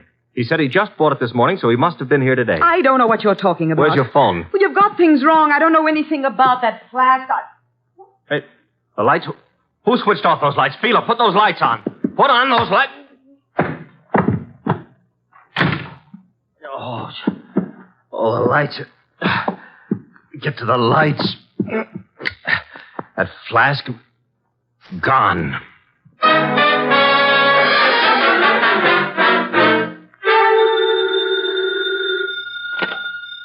Nero Wolfe speaking. Wolfe, where's Fila Michelson?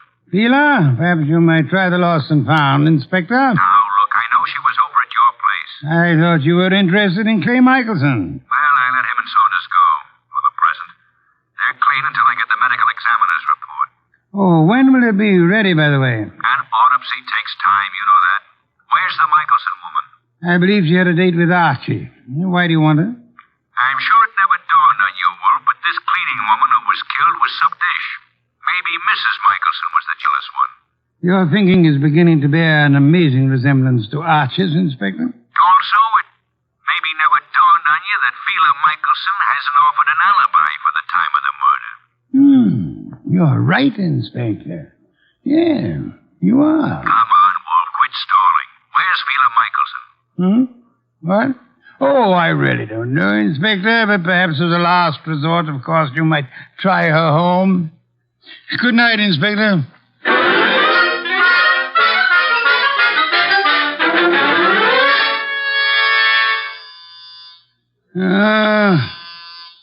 Inevitable. The moment I'm comfortable. Come in. Mr. Wolfe. Oh, thank heavens you're here. I always am. Where's Mr. Goodwin? I don't understand how it happened. I swear I don't. What happened? I haven't got any idea how it got there. Got where? Calm down, Mrs. Michelson. Now, just what got where? Clay's new flask. Your assistant Archie. He came home with me, and that new initial flask was there. He thinks Clay was there this afternoon, and that I'm trying to frame him or something. Oh, here you are.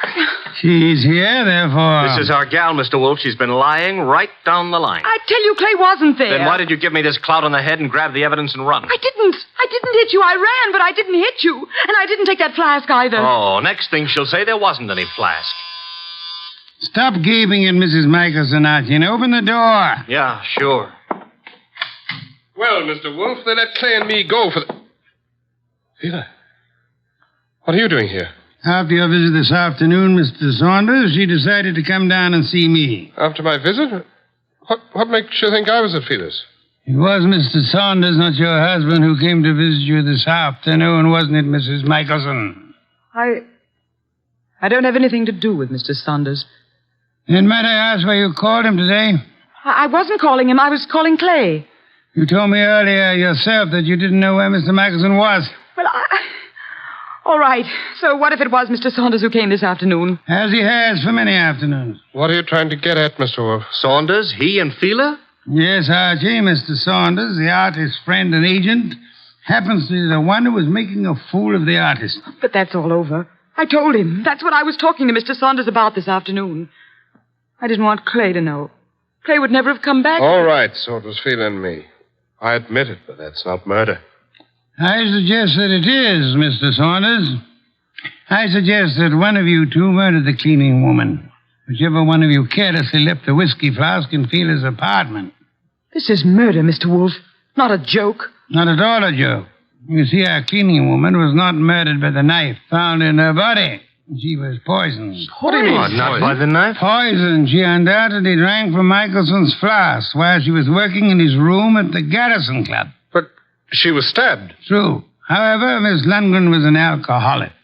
Saunders mentioned that, and I checked with the club manager. But how does that prove there was poison in the flask? That she was poisoned? Archie, would you mind repeating your description of the dead Miss Lundgren? First, as to the wound. Okay. There was no blood.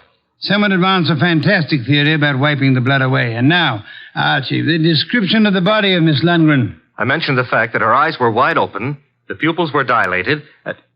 Hey, dilated pupils? Yes, Archie. The lack of blood had already made me wonder about the entire affair. When you added the dilated pupils... What's special about dilated pupils? In death, that is a common symptom of poison by a certain vegetable drug of considerable potency. But what was the point of stabbing her? The poison did the job. However, the killer later used the letter knife in an effort to deceive the police. However, he unhappily forgot that the dead don't bleed. I think you're guessing, Mr. Wolfe. Am I? All I can say is that I was at the pool in the early afternoon. You're very certain you were at the club pool when the murder was committed, Mr. Saunders? Certainly. From 1 until 3. Excuse me, please. Wolfe speaking. Inspector Kramer. Medical examiner's report just came in this minute. And get a load of this, wizard. The dame didn't die of stabbing at all. I know. You know? She died of drinking a fatal dose of poison known as deadly nightshade. What? How do you know that? Inspector, do they know what time she died? Time? The medical examiner says 2:30. Thank you, Inspector. Oh, incidentally, if you care to drop over here, you may pick up the murderer. Goodbye. I heard him, Wolfe. She died at 2:30. As I told you, I was in the pool at 2:30. Which is exactly how you prove yourself a murderer, Mr. Saunders. Oh, I proved myself... Even the police didn't know what time she died. Until just now. And the body wasn't found until the evening. How did you know she died between 1 and 3? I didn't know, but... You probably were at the pool at the time. The maid drank the poisoned whiskey you put in the flask of your friend Clay Michelson. I tell you, you're crazy. You planned to get rid of Clay, who stood in the way of your marrying Fila. When you came back to your room at 3 and found that the maid had drunk it instead, you stabbed her with Clay's letter opener to cover up the real cause of the murder and throw suspicion on Clay. Oh, this is nonsense. Ridiculous. And then, when you learned that the woman for whose love you were willing to commit murder was through with you, you took Michelson's new flask to Fila's home, confident that it would be found there. Yes, and then he attacked me and stole that flask again in order to make it look like Fila had done it. Exactly, Archie. Mr. Saunders, the chances are that your fingerprints will be found on that whiskey flask, and they'll be able to trace the poison to wherever you purchased it. The chances are... Oh, no, you don't. Careful now, all of you. Guns bore me, Saunders. Oh, yeah? I'm leaving. You are not... Clay! Oh! Clay. Yes, Mrs. Michelson, your husband has been there for some time. Clay, are you all right? Yeah, I'm all right. Well done, Mr. Michelson. I think you proved that an artist's life may indeed be exciting. I've been an awful fool, Mr. Wolfe. Mr. Michelson, you might remember for the future that unreasoning and unjustifiable jealousy sometimes creates the very conditions that it fears. You're being very kind to me, Mr. Wolfe. How can we ever thank you? By prompt remittance of your check on receipt of my bill in the morning. Good day, Mr. and Mrs. Michelson. Good day, Mr. Wolfe. Good day. What's the matter, Archie? You look glum. Yeah. I always have the lousiest luck. Meaning? A hectic case with two beautiful dames. Michelson gets one, the Undertaker gets the other, and what do I get? Hey, that reminds me. You got a fee. I get paid.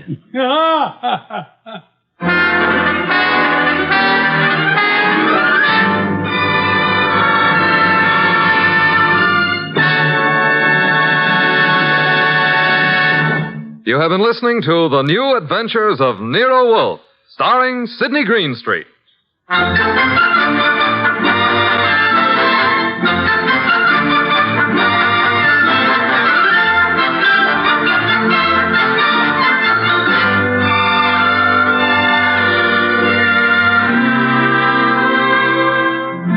Tonight's transcribed story was written by Cheryl Hendricks and based on the famous characters created by Rex Stout. This is an Edwin Fadiman program, produced and directed by J. Donald Wilson. In the cast were Larry Dobkin as Archie Goodwin, and Betty Lou Gerson, Howard McNear, Dan O'Hurley, Vic Perrin, and Bill Johnstone. Next week at this same time, Nero Wolfe and Archie will bring you The Case of the Beautiful Archer. Don Stanley speaking. When I started, I thought one man was in trouble and 3 were trying to help him. But after I found 2 pounds of tobacco, 2 pieces of brass, and a boat without a pilot heading straight out to sea, I knew they had all been in trouble, and all had taken the hard way out. From the pen of Raymond Chandler, outstanding author of crime fiction, comes his most famous character as CBS presents The Adventures of Philip Marlowe.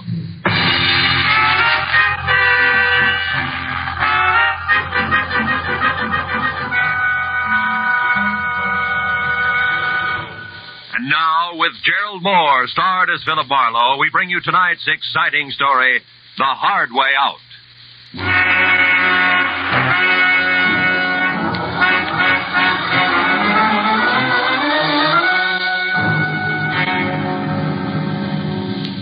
I had killed a shank of the afternoon in a Hollywood department store, trying for the 5th consecutive year to select something unique in a personalized Christmas card. A bright-eyed salesgirl finally suggested in desperation a smoking 38, spelling out Noel in delicate wisps of white curling smoke. Well, I gave up, settled for a reissue of last year's unoriginal message. An hour later, I was driving out toward Sepulveda and my new client, August Quigg, and I was glad to be away from the pre-holiday crowds and back to work. When I pulled up in front of the factory building, an immodest sign told me the man I was to meet inside was president and co-founder of Quigg & Slater, manufacturers of nothing but the best in construction materials. Come in. Be with you in a minute. I'm on the phone. Listen, August Quigg does not change his policy overnight, Slater. Not after 25 years. You should know that, you of all people. Never mind the excuses, Slater. Those you always have, and they make me sick. Partnership trouble, Mr. Quigg? Oh, no, my partner is dead now 10 years. That was his son, Keith Slater. But he has nothing to say here. His father left it that way. Well, sit down, Mr. Marlowe, please. Slater is not what I want to talk to you about. All right, Mr. Quigg, who is the man and what's his problem? My general manager, Frank Emery. No? He has embezzled $60,000 of this company's money in the last year. Then isn't this a great time for you to climb the nearest rooftop and scream copper? No, because I want to save Frank Emery, not condemn him. Why? What's so special about a general manager who keeps dipping itchy fingers into the till? Mr. Marlowe, Frank Emery has worked for me for 7 years. And in that time, he has climbed from shop worker to plant foreman to general manager. And that is something which took me 15 years. Which proves what? That Frank can one day go right to the top. Here, to my job.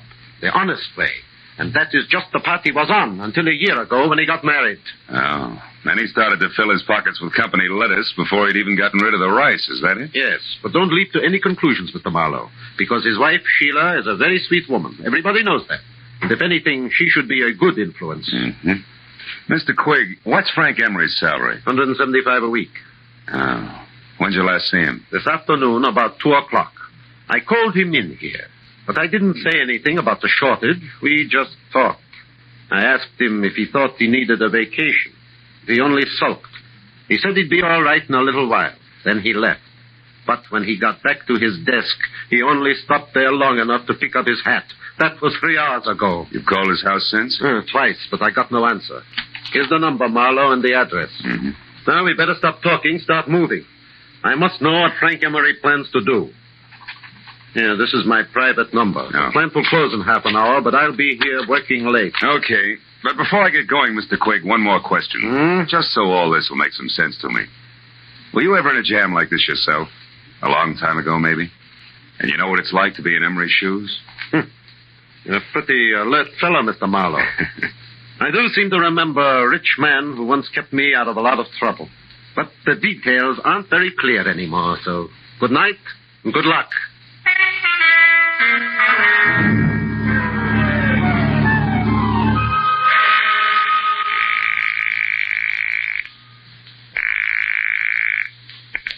Hello? Mr. Frank Emery, please. I'm sorry, he's not in. Is this Philip Marlowe? Yeah, that's right. That should make you Sheila Emery, huh? Yes, I just finished speaking to August Quigg at the plant, Mr. Marlowe. He told me about you. And about Frank. Take it easy, Mrs. Emery. Crying isn't going to help Frank any. Yes, I know. But how can I help Frank? What can I do? I'm not sure, but look, can you meet me right away? I'm at the Golden Crown. It's a cocktail lounge on Santa Monica Boulevard near Bradley. Yes, of course, Mr. Marlowe. I'll be there as soon as possible.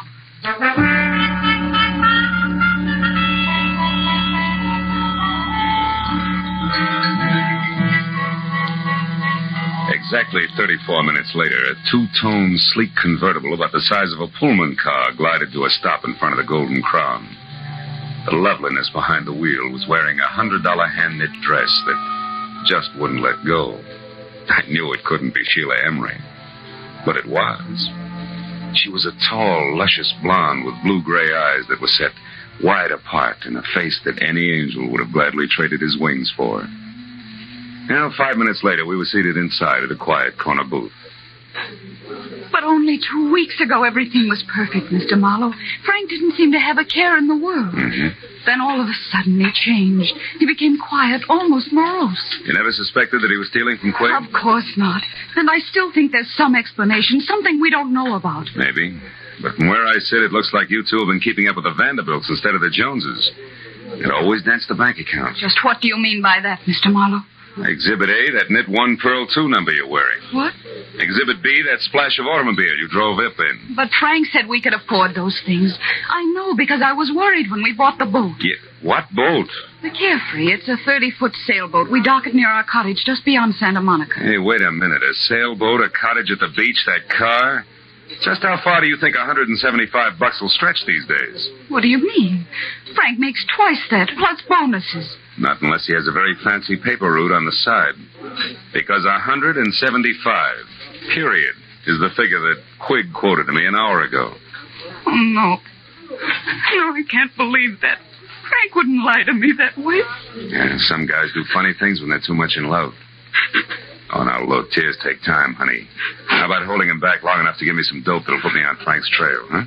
I mean, names and numbers, his clubs, his friends, anything that'll give me a line. Yes, of course. But all that information is in his address book at home. All right. Home's our next stop. Just between us, Sheila. What are the chances that Frank has an extracurricular interest on a back street somewhere? Another woman? Oh, no, I'm sure that's not the way things are. Frank loves me very much. Yeah, I guess so. Believe me, if he doesn't, we're not looking for an embezzler. We're after a maniac. Come on, let's get out of here.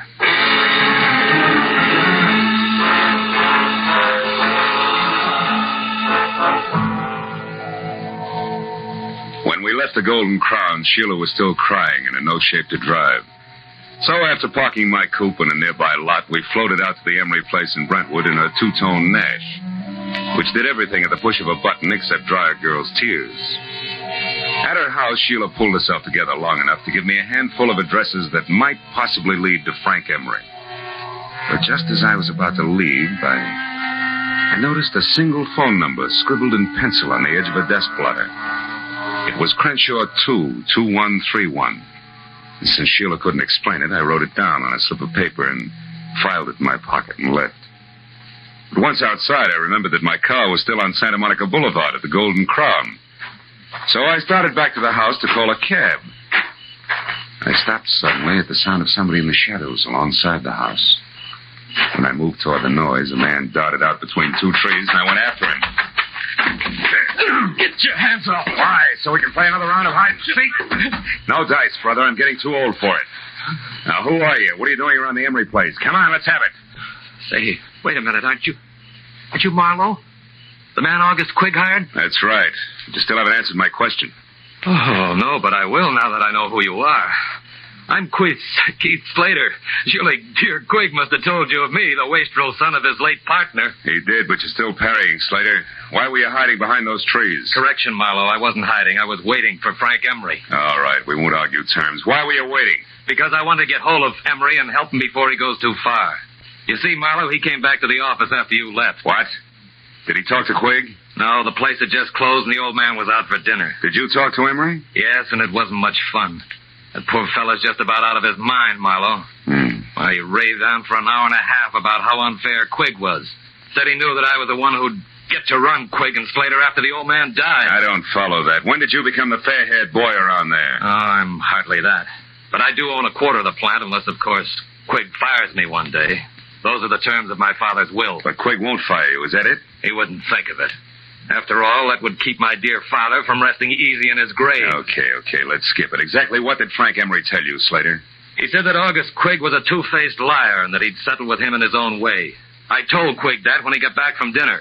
And I also reminded him that Frank had a key to the office. That didn't faze Quigg, did it? No, he said he never worries twice. If Emery walked in on him, he'd think about what to do about it then.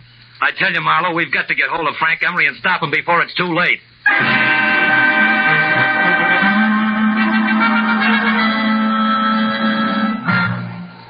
In just a moment, back to the adventures of Philip Marlowe. But first, just 1 hour from now, over most of these same CBS network stations, Eve Arden will be midway through her regular Sunday night role of Our Miss Brooks, America's most charming and most highly unusual school teacher.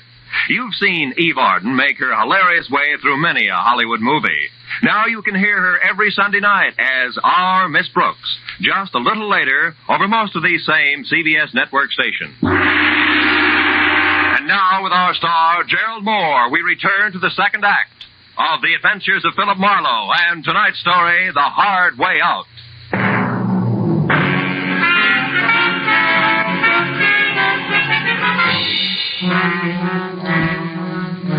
It was nearly an hour later before I was back in my office on Cahuenga with my finger in the dial of the telephone, checking the names and places that Sheila Emery had given me.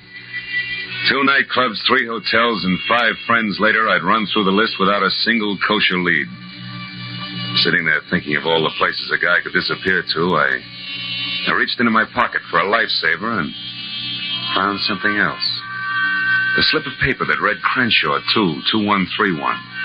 The number I'd seen on the desk blotter at Emery's place. So, with nothing more to lose than another millimeter off the tip of my index finger, I went back to dialing.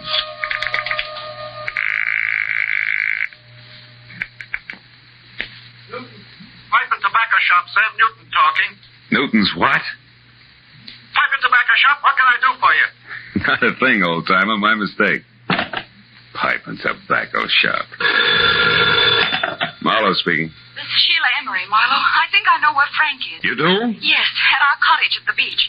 It's closed up, but I was just going through some things in my desk when I discovered that the keys to the place were gone. And I clearly remember seeing them only yesterday. What's the exact location of that cottage? It's 2 miles north of Santa Monica and down on the beach, directly behind a large white frame house on the Pacific Coast Highway. Number 1221. You can't miss it. 1221. Okay, I'm leaving right now, and I'll call you as soon as I can, so try not to worry.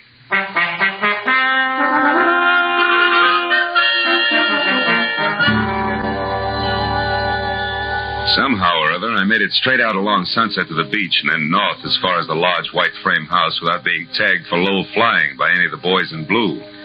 But when I got down to the cottage on the beach, I found it deserted and boarded up like opening night at an unlicensed peep show in Boston. Except for a couple of stray gulls who probably had insomnia, I was all alone. But the gregarious streak in me didn't suffer very long, because a minute later I had an unannounced visitor. It was a nasty caliber .45 automatic. And the man on the other end who gripped the handle like he knew what he was doing was none other than the general manager of Quigg & Slater, Mr. Frank Emery. Mind telling me who you are and what you want here? Well, a name which probably doesn't matter, Mr. Emery, is Philip Marlowe. But my business with you is something else. I'm working for your boss, August Quigg, and believe it or not, he wants to help you. That's a lie, Marlowe. Nobody wants to help me, and you know that. This is a smart trick, but it won't work. It can't work. And I'll tell you why. When the police do get to me, Marlowe, they won't find anything but a corpse. Is that clear? Suicide. Don't be a fool. What about your wife? Marlowe, that's why I took the $60,000. So say your breath. And unless you're interested in joining me, do exactly as I say. Now here, pick up these keys and open that door. Go on. Now, throw the keys back gently. Please, Emery, listen to me. No. I've listened to too many people already. Now it's my turn to talk. Well, all I'm going to say is goodbye in my own way. You don't know what you're doing, Emery. Stop a minute. Think. This isn't the time to think, Marlowe. This is the time to act. Now, get in. Emery backed me into the cottage, stepped outside, and pulled the door shut. I waited a moment until I heard his car start. Then I tried the door and knew I was wasting my time. Emery had run a piece of pipe through the handle, and Gargantua himself couldn't have opened it from the inside. It took me 10 minutes to kick enough boards off one of the windows to wiggle out, and another 5 to get to a phone. When I told Sheila that her husband was on her way home in a very desperate frame of mind, she promised to hold him at all costs until I could get there. 20 minutes later, I was in Sheila's house on Bundy Drive. Marlowe, what happened? Where's your husband? I don't know. He hasn't been here. Oh, fine. After you called me, I waited, but he didn't come back. Marlowe, what did you mean when you said Frank was desperate? I'm afraid Frank intends to kill himself. Kill himself? Oh, no, he can't. Now, we still may be able to stop him. When he left the beach house, he was heading someplace to say goodbye. I figured for sure that meant you, but wherever he was going, he didn't want to be followed. He locked me in and... The gun. Holy smoke, where's your phone? Right over there. Oh. Well, what about a gun? Does Frank have one? Yeah, 45. Didn't come here to make his last goodbyes. It only leaves August Quigg. Do you know what you're saying? Come on, answer that phone. No answer on Quigg's private wire. You're accusing Frank of murder. He hates Mr. Quigg, yes, but I know he couldn't kill him. He couldn't. Now, you listen to me. Your husband's cornered, and he's decided to blast his way out of a hopeless situation. I'm going to Quigg's office. If Frank comes back, try to keep him here. But don't try too hard, because it might be dangerous now, even for you.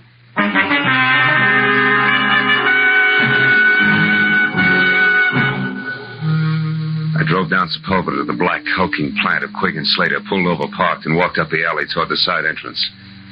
Through a barred window, I saw the feeble nightlight that glowed in the outer office.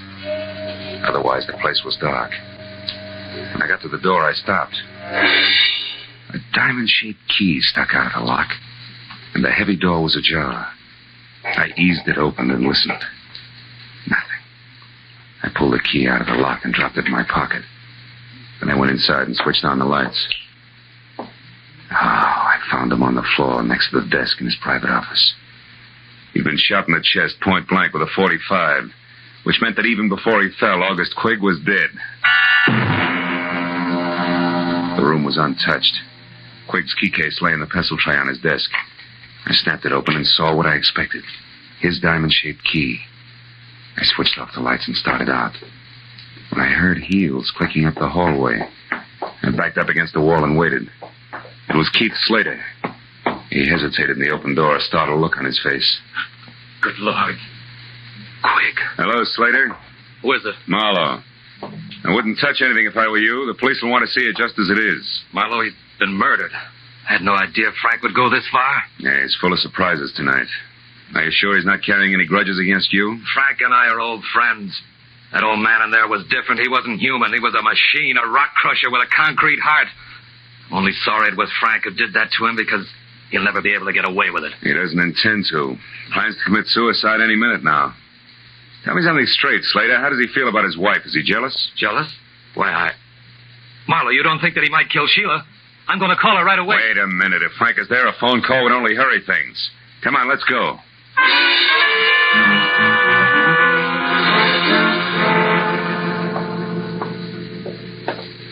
I don't like the looks of this, Marlowe. Neither do I. Sheila? Frank? Anybody home? They're not here. Neither one of them. Well, if they are, they're not talking. Oh, you've got a macabre sense of humor. Nobody's laughing, brother. Look, you check upstairs. I'll see what I can find down here. And for once, I hope it's nothing. I gave the ground floor a fast run-through. It It was neat and tidy, from copper-potted ivy on the dining room wall to the sunbeam toastmaster on the breakfast tray. The only thing out of place was a bottle of scotch near the kitchen sink and lipstick on the glass beside it said Sheila. I was back in the living room before I found out why she had needed that bracer. Propped against the bowl of violets on the coffee table were 2 notes pinned together. The top one was for me, from Sheila. It said, "Marlowe, I just found this note from Frank. I'm sure he means that he's going out in our boat, the Carefree. I've got to stop him, Sheila." I turned to Frank's note and was reading it as Slater came down the stairs. Nothing unusual upstairs, Marlowe, did you? What's that? What have you found? Frank's suicide note. He asked Sheila to forgive him and forget him. Yeah, read it yourself. I'm going to call the police. Sure he means that he's going out in our boat to Carefree. Say. What's wrong? I thought you were going to call the police. I was. But I noticed this phone number here on the desk blotter again. It's a tobacco dealer. Slater, I've got a very wacky idea. I'm going to give it a try.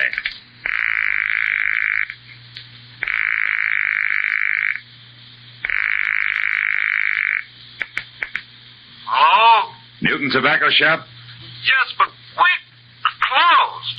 It's after midnight, you know. Yeah, I know. This is the police, Mr. Newton. We want some information. Police? What did you want it? Take it easy. Do you have a customer named Emery, Frank Emery? Yes. He was in late this afternoon. What'd he buy? Tobacco? A special blend I make up for him. I see. How much of it did he get? Oh, my. Let me think now. 2 pounds. Yes, that's right. 2 pounds. I'm sure of it. Man could lay quite a smoke screen with 2 pounds of tobacco, couldn't he? Thanks, Mr. Newton. You've been a big help. What's the matter, Slater? You look troubled. Are you thinking the same thing I am? I don't know what you're thinking, Marlowe. This. Mighty weird for a guy who's planning suicide to go buy himself 2 pounds of tobacco a few hours before he blows his brains out. Put it succinctly, pal, I'm thinking that Frank Emery's suicide's a big fat phony. This is Lieutenant Ibarra. Marlowe, Ibarra. Catching you at this hour is the best break I've had all night. How so? What's up, Marlowe? Guy's been murdered, and his killer, one Frank Emery, is getting away by boat. Can you sell the harbor patrol on running him down for me? It's his own, a sailboat called the Carefree. A 30-footer with an auxiliary motor. He'll be out a ways, off Topanga Canyon. Well, that can be arranged, but where'll I find you? I'll need some particulars. I'm going to his beach place. It's in a little cove 2 miles above Santa Monica. There's a pier and a boathouse a couple of 100 yards beyond. Okay, Marlowe, we'll find it. Now, listen, don't get your feet wet. Wait till we get there.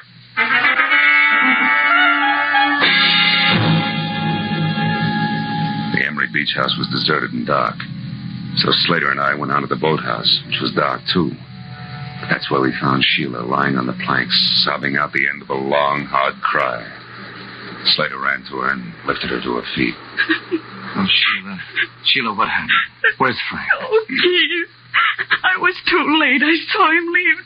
He waved to me and called goodbye. I begged him to come back, but no, he never will. Don't be too sure of that, honey. Oh, what do you mean, Marlowe? Oh, wait a minute. That boat coming in is probably Ibarra.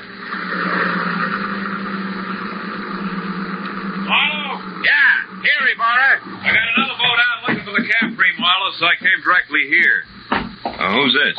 Mrs. Emery, Mr. Slater, Lieutenant Ibarra. How do you do? Lieutenant? Well, Marlowe, what's it all about? Well, an embezzler killed his boss, set up a strong case of suicide, and at the moment is pulling a very fast switch. You mean he's not really checking out? How'd you figure? He bought 2 pounds of his favorite pipe tobacco today. What's that? Wait, Sheila. Well, that's interesting, Phil, but suicide's a peculiar people. Okay, but I'll bet you my Sea Scout insignia against a dead jellyfish that he's got a small boat aboard, and that he's going to get off the Carefree and row to shore. How about it, Mrs. Emery? Is there a small boat? There's a rubber life raft in one of the lockers. That'll do it. It's all he needs. Lieutenant Ibarra? Yes, Mooney, what is it? We just got a call on the radio from near the boat. They've spotted the Carefree running without lights southwest about 2.5 miles offshore. He's holding a steady course, but there's nobody at the wheel. In fact, seems to be abandoned. Well, tell him to stand by, but leave her alone. We'll be right out. Well, Marlowe, we'll know in a minute. Let's go, folks. Get aboard.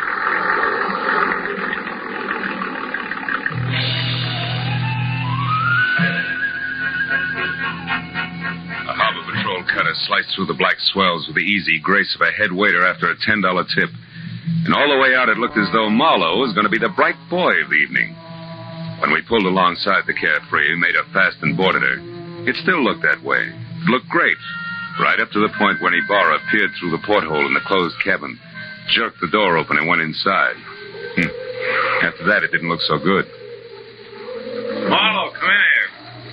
Is this Frank Emery? Yeah, that's him, Ibarra. He's been shot over the heart from up close with a .45. Undoubtedly the one he still has gripped in his hand there. Lieutenant Ibarra, is it Frank? Yeah, you better not come in, Mrs. Emery. Your husband has killed himself.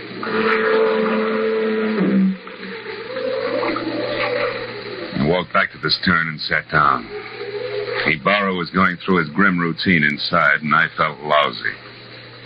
I stared down vacantly at my feet and only gradually became aware of the little brass cylinder that danced across the deck with every roll of the boat.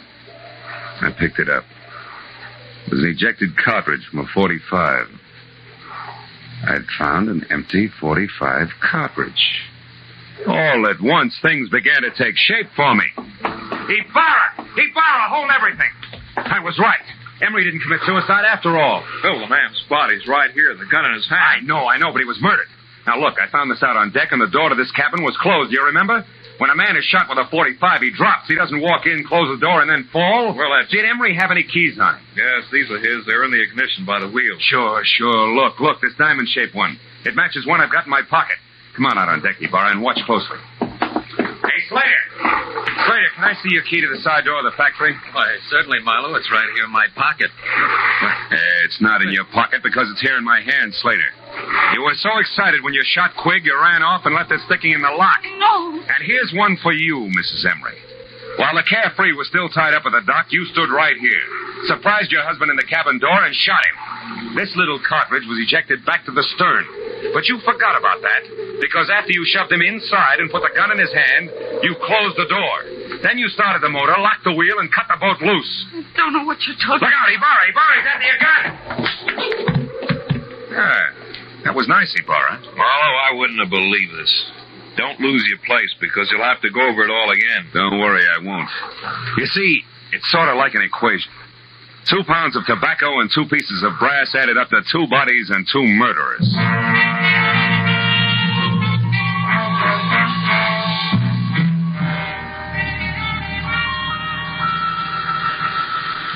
Well, Marlowe, it beats me that Mrs. Emery seemed to be nothing but sweet, soft, and stay-at-home nights. Yeah. Yes, she pulled one of the richest double crosses on record. Ibarra, she let her husband steal a fortune for her and even helped him plan a fake suicide to get away. Then she turned around and used this plan, only no fake this time, to kill him. So she'd be free to marry Slater. But you didn't want Slater without the money, right? Right. As long as August Quigg lived, Slater could never be sure of his income. So Slater killed him, and they hung that on Frank Emery, too. Mm-hmm. And they worked a fast routine of pass the detective right through the middle of it all. While Slater killed Quigg, I was with Sheila. Then Slater took me over while she killed Frank. They make a great team in a shell game, Marlowe. Yeah. But you did all right. Well, see you tomorrow, the report, you know. Good night, Phil.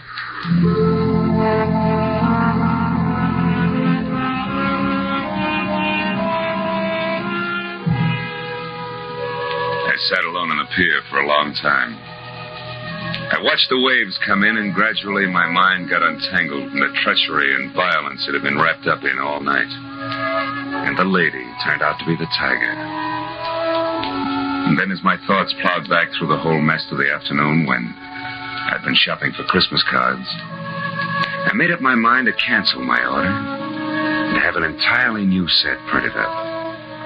They say it pays to advertise, and if that's true, right across the top of my new cards in big block letters, I'm going to have the words, goodwill toward men.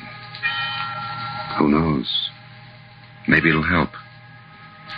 Anyway, I hope so.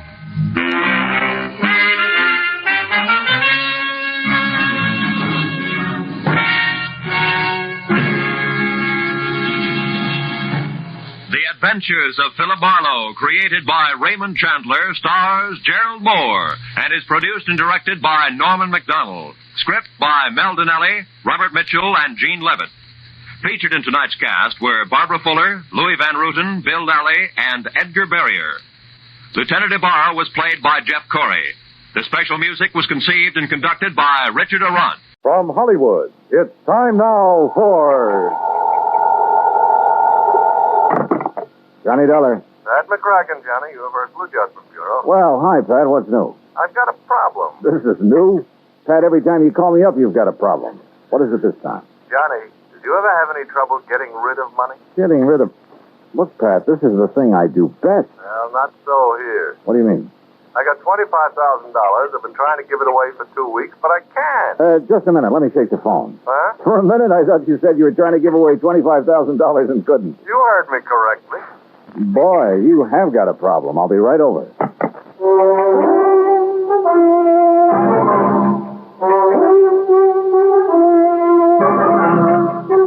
Bob Bailey in the exciting adventures of the man with the action-packed expense account. America's fabulous freelance insurance investigator. Yours truly, Johnny Dollar.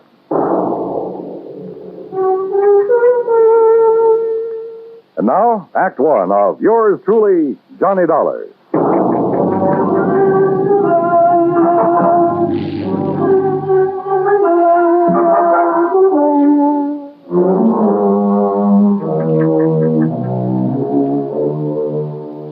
Expense account submitted by Special Investigator Johnny Dollar to the Home Office, Universal Adjustment Bureau, Hartford, Connecticut.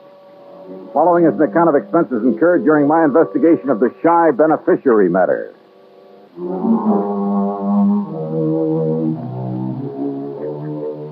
Expense account item 1, $1.20 for a cab from my apartment to the offices of Universal Adjustment, where Pat was waiting for me, looking very snide. Oh, this is a real twist, Johnny. Usually beneficiaries are beating down my door to collect. This one is playing it real coy. What's the deal, Pat? Oh, it starts out real simple. 2 weeks ago, a Miss Helen Gaysworth died. Huh? Insured for $25,000. Beneficiary, a man named Elijah Summers. So? Yeah, that's where my troubles start. No Elijah. Can't locate? Can't locate. No trace whatsoever. Well, what have you done so far? Well, the usual, Johnny. We've checked death lists, advertised in the newspapers. All I've come up with is nothing. Where did you advertise? New York. That's where Miss Gaysworth lives. Uh-huh. She have any relatives? None, as far as we can determine. Any idea who this Elijah Summers is, or why she picked him as beneficiary? Well, the only lead we've got is something Miss Gaysworth's landlady told us. Oh, what's that? Well, apparently this Miss Gaysworth was something of, an eccentric. Lived alone in a dingy apartment, felt that the world was pretty much against her. Oh? All except Elijah Summers. Landlady heard her mention him once or twice. It seems he's been nice to her sometime in the past. How? That I don't know. Neither does the landlady. She have any idea where he could be? What he's doing? If he's even alive? No. But if he is, he's entitled to $25,000, so we got to find him. Hey, you know, you don't have much to go on, Pat. Correction, Johnny? You mean you don't have anything to go on? Expense account item 2, $36 even. Transportation and incidentals to New York City. I saw the landlady. Miss Gaysworth had moved in 6 months ago from somewhere a few blocks away. 3 hours later, I'd located the somewhere a few blocks away. There, I learned only that she'd, moved in from somewhere else a few blocks away. Gradually, however, a picture arose before my mind of a sweet little old lady drifting from place to place alone, and, well, I felt sorry for her. I also felt sorry for me because nobody along the line had ever heard of Elijah Summers. Finally, I turned up her first landlady in New York. She remembered Miss Gaysworth mentioning something about having come from San Francisco. She thought. Item 3, $167.20 plane fare and incidentals to San Francisco. Item 4, $9.50 newspaper ads in the San Francisco papers. Frankly, I wasn't very optimistic, but that's where I was wrong, because the very first day I got results.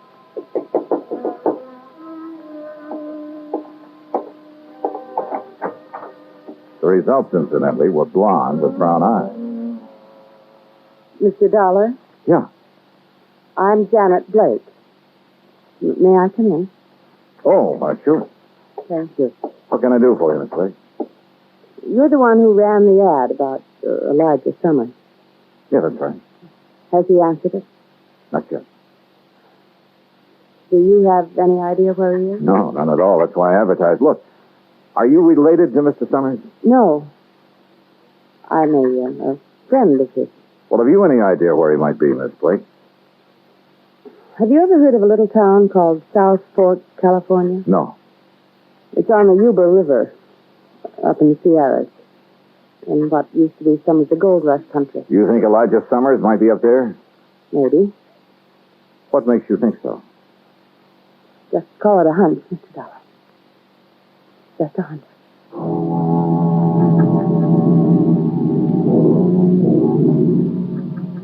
Item 5, 2750, a rented car to take me to the town of South Fork. There was just enough inhabitants to keep it from being called a ghost town, a collection of ramshackle buildings at a fork in the river hemmed in all around by the mountain ranges. I looked up the local law, big, beefy, slow-talking deputy sheriff named Rollins. Elijah Summers? Yeah, that's right. I'm looking for him. Who's I? My name's Dollar, Johnny Dollar, insurance investigator. Looking for Elijah Summers, huh? That's the general idea, yeah. Well, good luck, Dollar. What do you mean? I'll tell you. You find Elijah, you let me know, huh? Okay. Why? He's wanted for murder. Act 2 of yours truly, Johnny Dollar, in a moment. Our flag now numbers 50 stars, and behind each star there stands yet another flag, representing one of the 50 states. Rhode Island state flag is white with an anchor, first used as a colony symbol in 1647. The motto Hope was added in 1664, when the government was organized under a charter from King Charles II. A circle of 13 gold stars were added for the original 13 colonies. This is the flag of a unique colony and state, which carried out a most noble experiment in freedom. The Royal Charter of 1663 reads, "To hold forth a lively experiment, that a most flourishing state may stand and best be maintained with full liberty and religious concernment." Rhode Island state flag, the flag of the 13th state to enter the Union, was adopted on May 19, 1897. And now, Act 2 of yours truly, Johnny Dollar, and the Shy Beneficiary matters.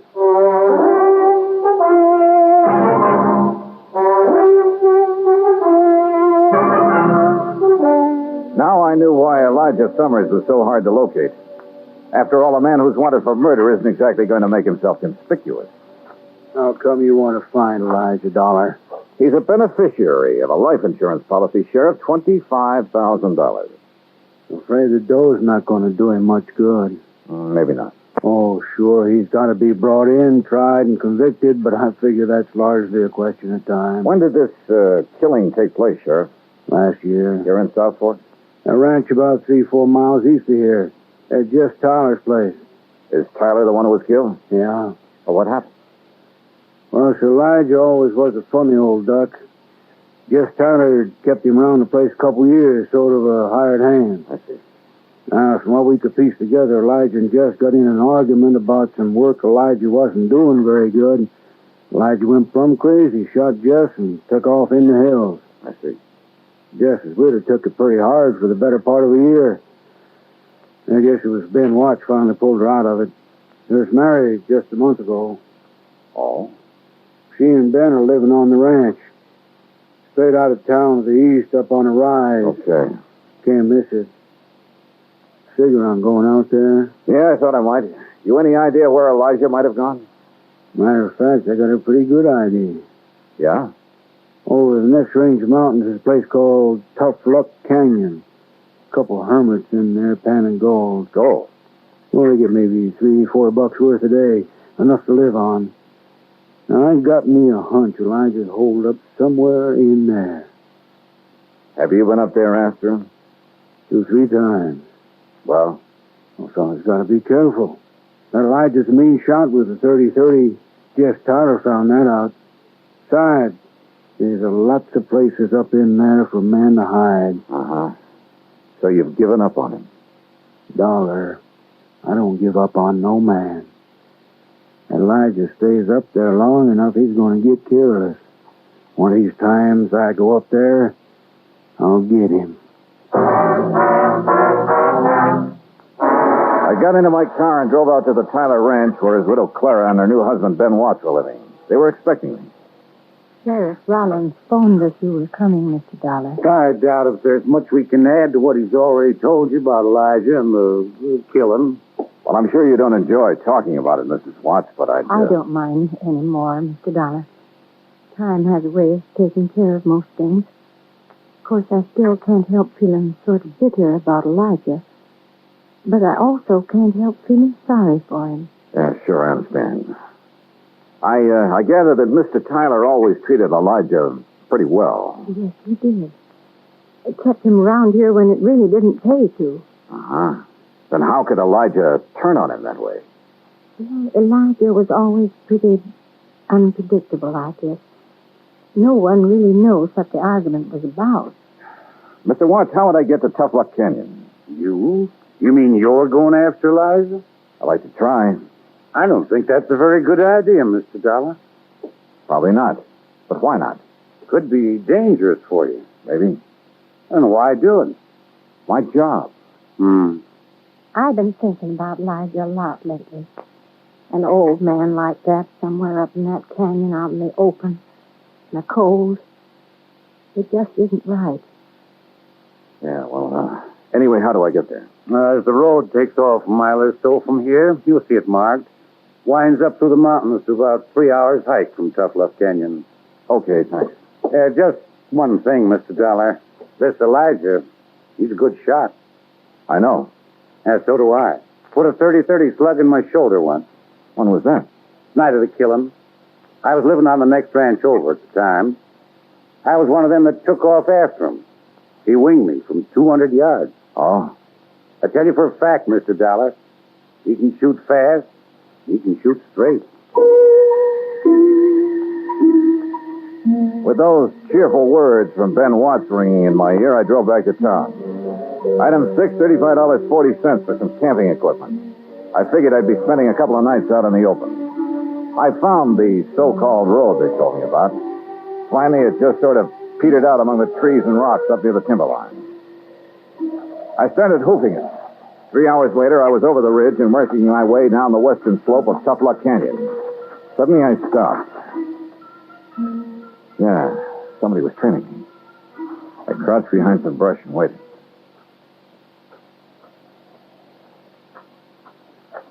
Then I lunged. Hey, wait a minute. You're the girl who answered my ad about Elijah in San Francisco. Mr. Dollar. Janet Blake, isn't it? Oh, I'm afraid I lied to you about my name, Mr. Dollar. It's really Janet Tyler. Tyler? Just Tyler, the man Elijah killed. He was my father. Well, what are you doing here? Decide to take the law into your own hands, maybe? You don't understand. I don't want to harm Elijah, but he must be found and brought back. Well, I'm with you there. Then stay with me, because I think I can lead you to him.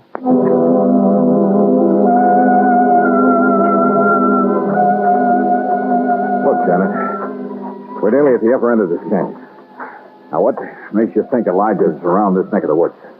Well, years ago, Elijah brought me up here. There's a little pocket in the rocks. It's almost a cave. Yeah? He liked it. Said it was his place.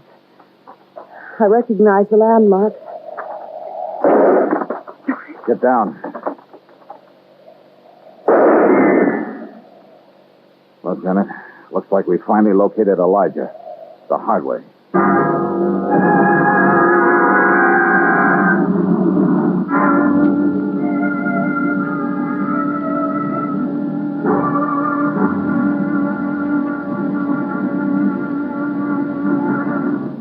Act 3 of yours truly, Johnny Dollar, in a moment.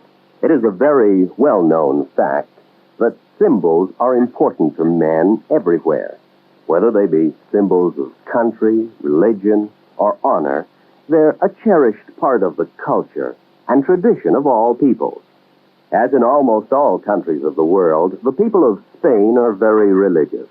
And in the Spanish town of Vendrell, the people were having difficulty with a symbol. A 300-pound angel sitting on top of a 150-foot church steeple. The angel had been there since 1784 and needed repairs to keep it from falling down on the heads of the parishioners. But 150 feet is a long way up, and 300 pounds are a lot of weight to bring down. Now, there was a great deal of head-scratching over the problem until someone casually mentioned the problem to someone else who happened to be stationed at the United States Air Force Base in Zaragoza, Spain.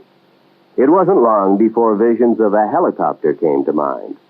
Because Americans like to help other people everywhere, the Air Force whirlybird lifted the Angel from the church steeple, brought it down for repairs, and later returned it to its perch. So grateful were the people of Vendrell for this act of friendly cooperation that they held a mass celebration of American Day to show their appreciation. Television and newsreels carried the story of kindness. So did the newspapers and magazines throughout Spain. This gesture on the part of the United States Air Force created a new symbol, a symbol of friendship and understanding. It became a symbol of freedom, the right of all men everywhere. And now, Act 3 of yours truly, Johnny Dollar, and the Shy Beneficiary Matter.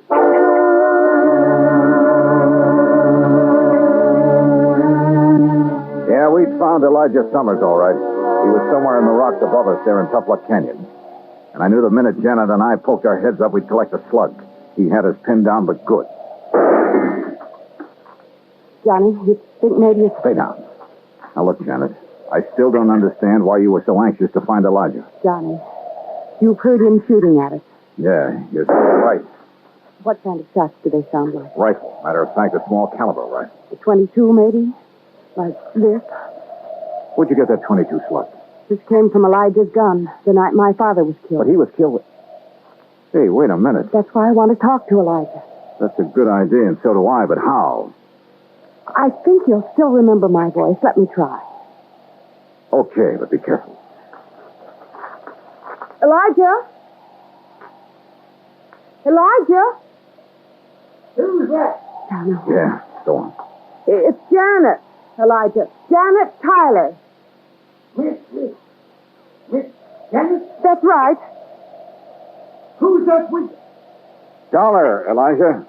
Johnny Dollar. I want to talk to you. I'm your friend. I know you don't. Please, Elijah, he's telling you the truth. We don't want to hurt you, but we must talk to you. That's the truth, Miss Janet? Yes, you know I've never lied to you. You there. Dollar. You got a gun? Yes. Toss it out in the open where I can see it. Well, if we've guessed wrong about Elijah, we're dead. I just know I'm not wrong about him. I sure hope not. Okay, here it is. Now stand up and come out into the open. Okay. Elijah. Hello, Miss Janet. Oh. Elijah, you look terrible. Have you been up here all this time living like an animal? Oh, don't you worry about me, Nora. I've been getting along pretty good up here. By the looks of you, you haven't been getting much food. Enough to keep my eyes sharp, mister. Oh, I see that deputy sheriff fella come poking around here time or two. He didn't even come close. And if he had I could have potted him easy with this. That's what I wanted to talk to you about, Elijah. That rifle of yours. It's a good one, Miss Janet. I remember when you gave me it 2-3 years ago for the grounds crew. Elijah, have you ever had any other rifle besides that 22? Nope. You're sure about that? Of course I'm sure. You see, I've took good care of it, too. I kept it clean and polished. Yeah. Look now, Elijah. Have you ever used any other rifle besides that one? Nope. Janet, your father was killed with a 30-30. I know, Johnny. That 22 slug you showed me a while ago. You said you got it the night your father was killed, that it came from Elijah's gun. I saw someone pry this slug out of his own shoulder the night of the killing. He threw it away. He didn't notice I was watching. Later, I heard him tell it around he'd been hit with a 30-30 slug. You mean your stepfather, Ben Watts? I was confused at first. I didn't understand. Then it came to me. Ben Watts was the one who'd killed my father. Elijah Elijah was probably trying to protect Dad and shot Ben with his .22. Yes, there was a big fight, Miss Janet. I don't just remember what all happened, but except all of a sudden they was chasing me. I run. Sure. Ben figured he could pin the killing on somebody like Elijah who wouldn't have a chance proving his innocence. Elijah, have you seen Ben since you ran away? Oh, sure. Old Ben's come poking around here, too, every so often. But I ain't too smart for him. Yeah, sure. It figures, Janet. Elijah's a threat to Ben as long as he's alive. So Ben comes hunting up here every now and then. It's horrible. Well, of course, I gotta be real careful, because I only got a .22, and he's got a .30. But he'll never get old Elijah. Believe you me, he won't get Elijah! Sit down and keep quiet. The shot had come from a clump of rocks more than 100 yards away. I scooped up my automatic where I'd thrown it on the ground and started circling slowly, trying to get around behind the clump of rock. I'd almost made it when my foot slipped and sent a rock down the slope. He popped up then, ready to shoot, but lucky for me, his first look was toward the rock instead of me. He saw his mistake, swinging his rifle toward me, but he was too late. Johnny! Yeah, right here, Janet. How's Elijah? Shoulder. He's all right, though. Johnny? Yeah. It's Ben Watts, all right. Is he still alive? Oh, yeah. He'll keep. Long enough.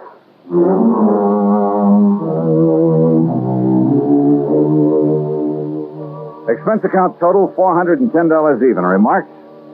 Well, I turned Ben Watts over to the local law. And I helped old Elijah fill out his claim for the $25,000 insurance money Miss Gaysworth had left him. It ought to keep him real comfortable for the rest of his life. You know, Pat, once in a while I get the feeling that this job of mine is worthwhile after all. Yours truly, Johnny Dollar.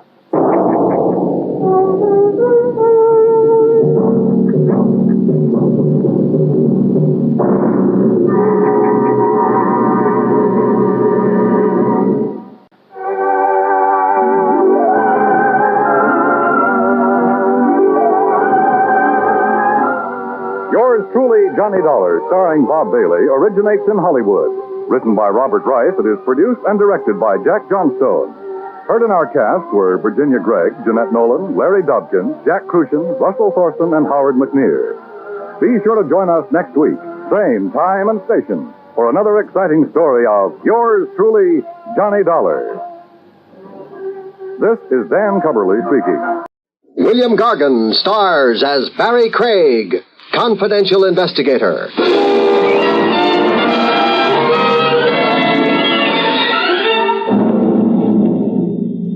Here a guy called the deep type.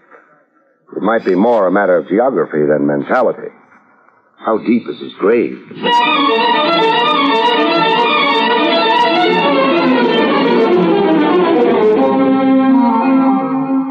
The National Broadcasting Company presents William Gargan in another transcribed drama of mystery and adventure with America's #1 detective, Barrie Craig, confidential investigator.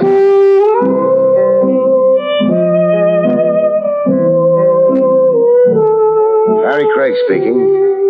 Work is where you find it. When the case of Harry Jarvis fell into my lap, I was 900 miles from home base. Motoring south along the Florida highway. My destination, Miami. I wanted to see how horses were treating men at the big winter track.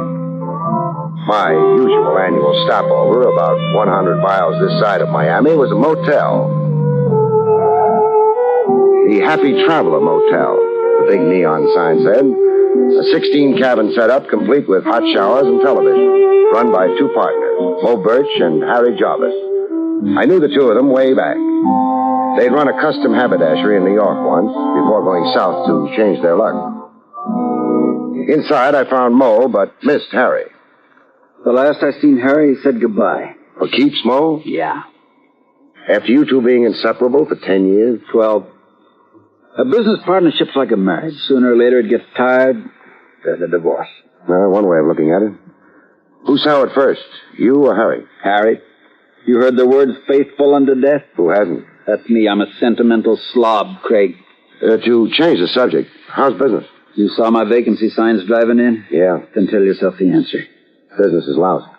I thought the Happy Traveler Motel was a going concern. It was until Harry demanded his half-interest in cash. Oh. The books couldn't liquidate Harry's claim and still balance, huh? Harry put $30,000 in his pocket. There wasn't even enough left to pay the towel and linen service. So where do you go from here? I don't know. You loved Harry. We knew ups and downs. Times were tough, we shared a crust of bread. Times were good, we bought each other down in stiffness. Then what's really got you worried about Harry? Last spring, Harry married a cabaret girl, a Kiki Adams, a singer in a roadhouse. I didn't know that. A homely shrimp like Harry, 44 years old, not a hair on his bald head, taking a young cabaret chicken for a wife. 44 is the dangerous age for men, they say. A crack opens in your head. Yeah, and other things, Craig. The people Harry began to go around with, a bop musician, a hornblower with a crazy name, Bigelow Burney. And the gangster in the silk suit. Gangster in the silk suit? Tony Saxon. They ran him out of New York. They ran him out of Miami. They ran Tony Saxon out of San Francisco, Seattle, Nevada, and Dubuque. It could only be my imagination, something out of my nervousness for Harry, but the last days before we dissolved partnership, to me, Harry had a frightened look, like he was... Scared for his life? Yeah. And another strange thing. Yeah? He took his money and went. He had a bus ticket for Key West, he said. The bus at 6 o'clock that night. But? I asked the driver the next day, Krogan, the driver. He stops over here to grab a bite and wash up. How did Harry look to him on the bus, I asked. But no Harry. Krogan said Harry never got on that bus. You find it mysterious? What I find more mysterious is that Harry's wife, Kiki Adams, is still right here in town, in the same furnished apartment they rented last spring. Maybe Harry ditched her. Crazy the way he was over her? Impossible. Also, thinking from the angle of the wife, the cash opportunity she grabbed when she married the poor fish Harry. Harry's $30,000 in cash. Exactly. I asked you, would Kiki let a gold mine slip away on a bus? Craig, I need some help. Well, I figured only to stay overnight. Stick around, Craig. Find Harry for me. All right, I'll stay a few days.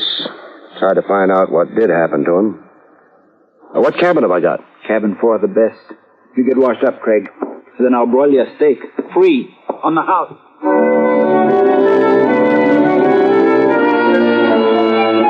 2.5 pounds of porterhouse steak later, with my stomach a foot in front of me, I went calling on Kiki Adams. 212 Elm Street.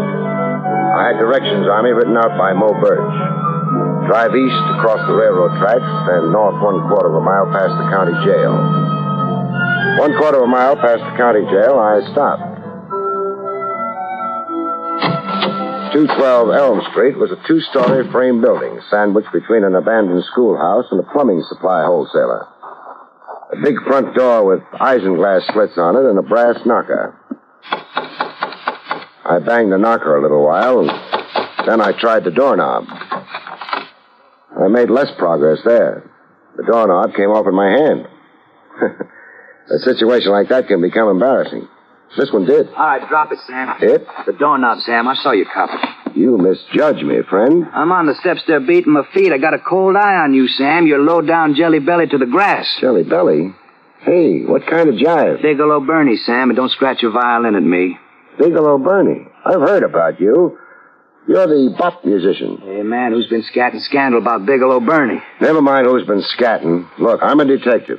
Barrie Craig. I'm here to visit a lady, Mrs. Harry Jarvis. Oh, Kiki, huh? My eye's getting colder, Sam. Where can I find Kiki Adams, Mrs. Harry Jarvis? At the Downbeat. The Downbeat? That the club she works in? That is. Thanks. You go back to beating your feet.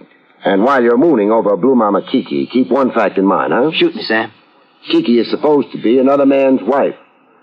Put that in your horn and blow it, music man.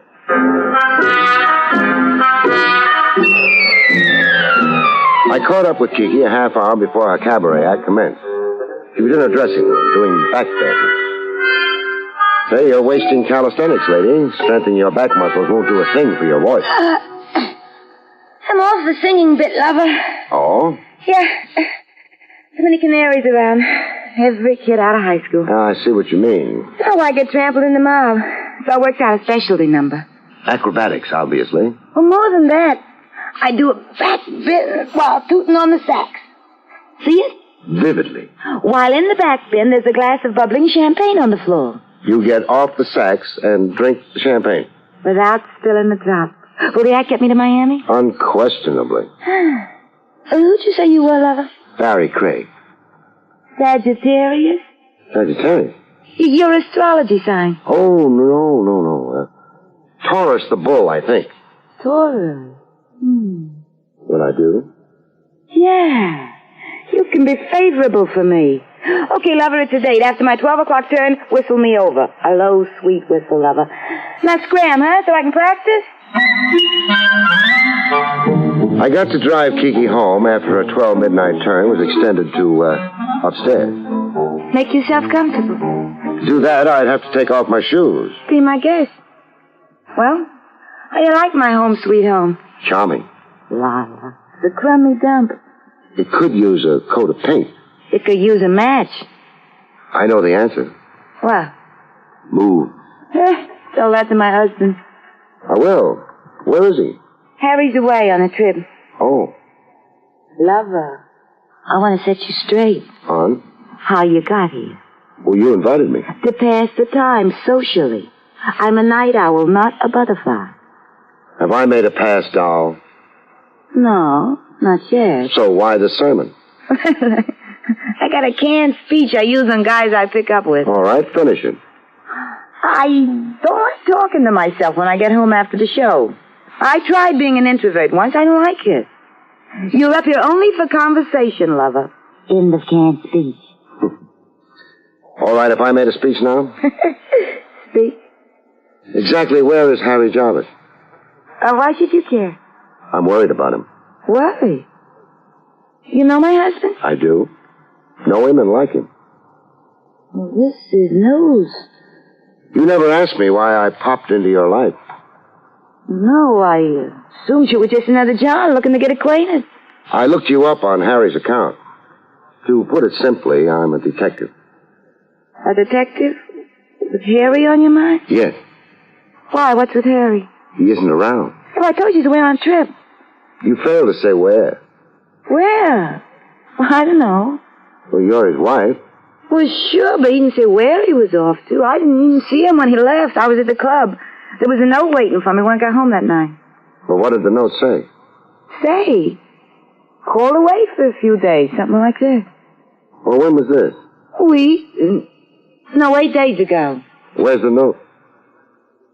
I got rid of her. What reason do I have to save her? Well, in these 8 days, has Harry contacted you? No. And you didn't find that strange? I guess I did a little, but... What? This may shock you. I'm shock-proof. It was a relief with Harry away, so I didn't worry too much about his silence. You see, Harry's in his middle age. But you married him. Yeah, I did. Why? Why? Search me, I ask myself. I'm going to ask you a big question now. Get on record with an honest answer, and you'll thank yourself sometime. What's the big question? Did you know Harry had liquidated his half interest in the Happy Traveler Motel? That on or about 8 days ago, Harry had $30,000 in cash on him? I knew he was selling out in the motel. I know he'd already done it. About the cash. Something happened to Harry? Until I know better, I'm proceeding on that premise, Mrs. Jarvis.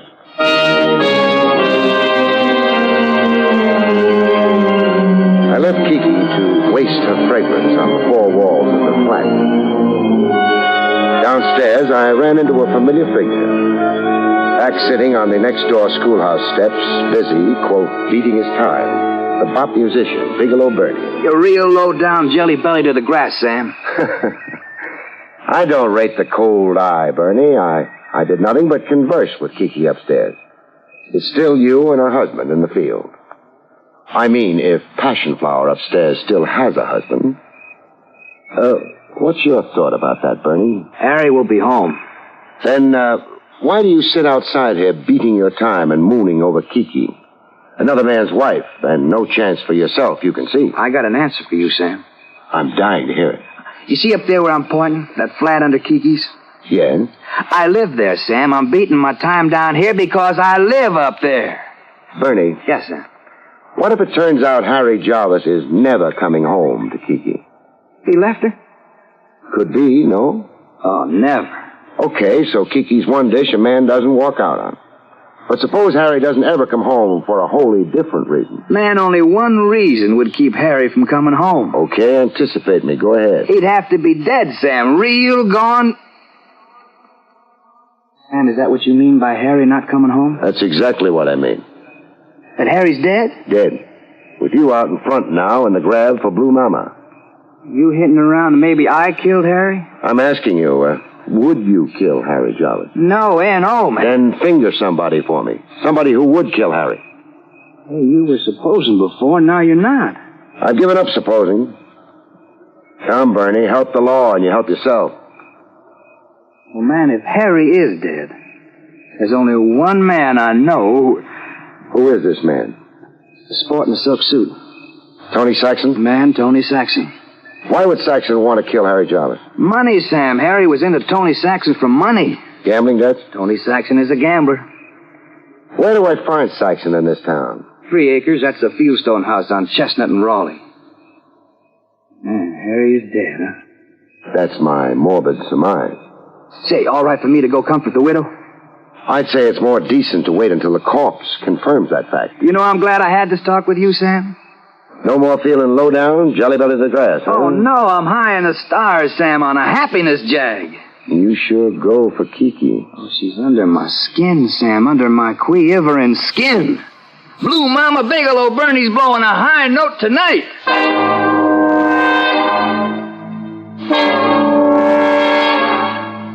I left Bigelow Bernie swinging in the trees and went to look up Tony Saxon. A Fieldstone house. The house was lit up like the people inside it were afraid of the dark. Every room inside and floodlights outside on the big lawn. To get in, you had to pass through a fence, what looked like an electric fence, to keep prowlers and police at bay. I looked for a buzzer, but couldn't find one for the life of me. While wondering how to get in, somebody solved the riddle for me. How do you do from behind that closed my eyes?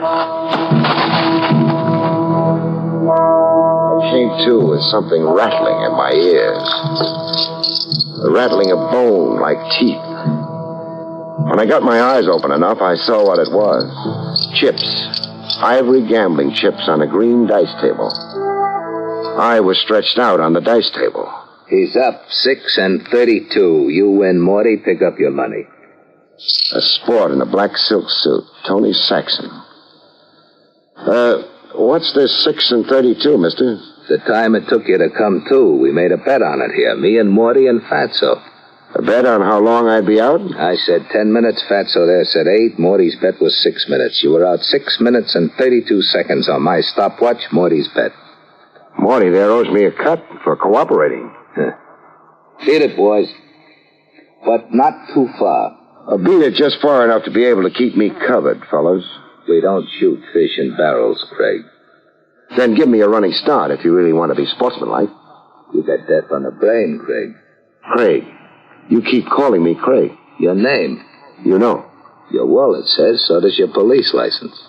Did you restore everything back to my pockets in good order? Everything except your gun. You get that on your way out. Irene in the main foyer. She has your hat and your gun. So tell me. One of the boys, Fatso there, saw you prowling outside. He figured you were a lonesome stick-up casing 3 acres. He tapped you. My head doesn't just feel tapped. What happened to all the lights? Lights? The place was all lit up 6 and 32 ago. We turned them off. What happened to all the players? You're pretty smart. Smart enough to know you had a few games going here. Fatso didn't figure me a stick-up. He figured me a cop spelling a raid. He tapped me out until you shooed your guests home. I won't admit it or deny it. What can I do for you? Hand over the corpse of Harry Jarvis. Harry Jarvis is dead. I'll make book. Dead but no corpse. Not yet. That's bad news if true. You lost a friend? A debtor. Harry owes me $20,000. His paper. Maybe you owe his estate $10,000. How's that? The last Harry was seen, he had $30,000 on him. Good night, Craig. Morty, show Craig out. Hold up here behind an electric fence. After being thrown out of as many states as I can name, who do you pay protection to, Saxon? Grandma Jones. Grandma Jones? My landlady. I rent 3 acres from her. Good night, Craig. Find Harry, let me know. A client of mine dies, I like to wire flowers.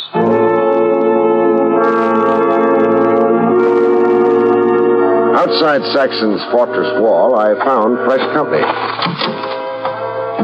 A chap parked in my car, sprawled on the rear seat. He looked dead until he spoke. Don't you be alarmed, friend. You better be alarmed. I'm pointing a gun at you. Well, put it away. My name's Frawley. Bill Frawley. I'm the law here in Northgate. That is all the law they got this side of the county seat. Why don't you put the gun away? When I see the badge. Here it is. See, I was by a spruce across the street a while before, when that Saxton croupier came down on your head. You just watched the show? For now, I'm the law, but I'm peacefully inclined when it comes to Saxton's gang. He's the kind of commissioner's problem, and I got my complaint about Saxton up with the Commissioner Hawkins right now. Besides, I was standing under that spruce with other things claiming my thoughts. What other things? Harry Jarvis, is he dead? What's your answer to it? Dead. Same conclusion you came to, friend. How do you know? Well, see, I was talking to Bigelow Burney after you talked to him. Oh, I see. I got something down at the jailhouse now that kind of proves Harry Jarvis is dead. You have to come see? I do. Let's start it up.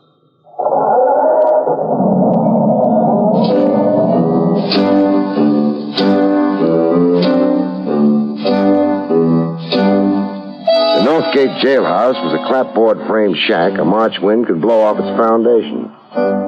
It had an office and a cell that could accommodate 2 overnight guests. At the moment, the room was a single. 1 prisoner, fast asleep on a cot. He's what I brought you to see, Craig. The prisoner? Him. Looks like a hobo. Well, that's the trade he claims. Says his name's Dusty Ames. What does he do besides sleep? Loves to cuss you out. He hadn't eaten now for 3 days, turned down chicken yesterday and today. How come? Hunger strike. He wants his constitutional rights. Those being? Freedom. Freedom. Put him back on the road, he said. 3 days, you said. What do you do here in Northgate? Throw away the keys? Well, I'm waiting for the wagon to come take him to the county seat now. He'll get his hearing there. How does he connect with Harry Jarvis? See the clothes on? Yes. The striped and blue suit. Those yellow shoes? Oh, who can miss them? I know the suit and yellow shoes like they're my own. Harry's clothes. This Dusty Ames was wearing Harry Jarvis's clothes when I picked him up over in Route 9.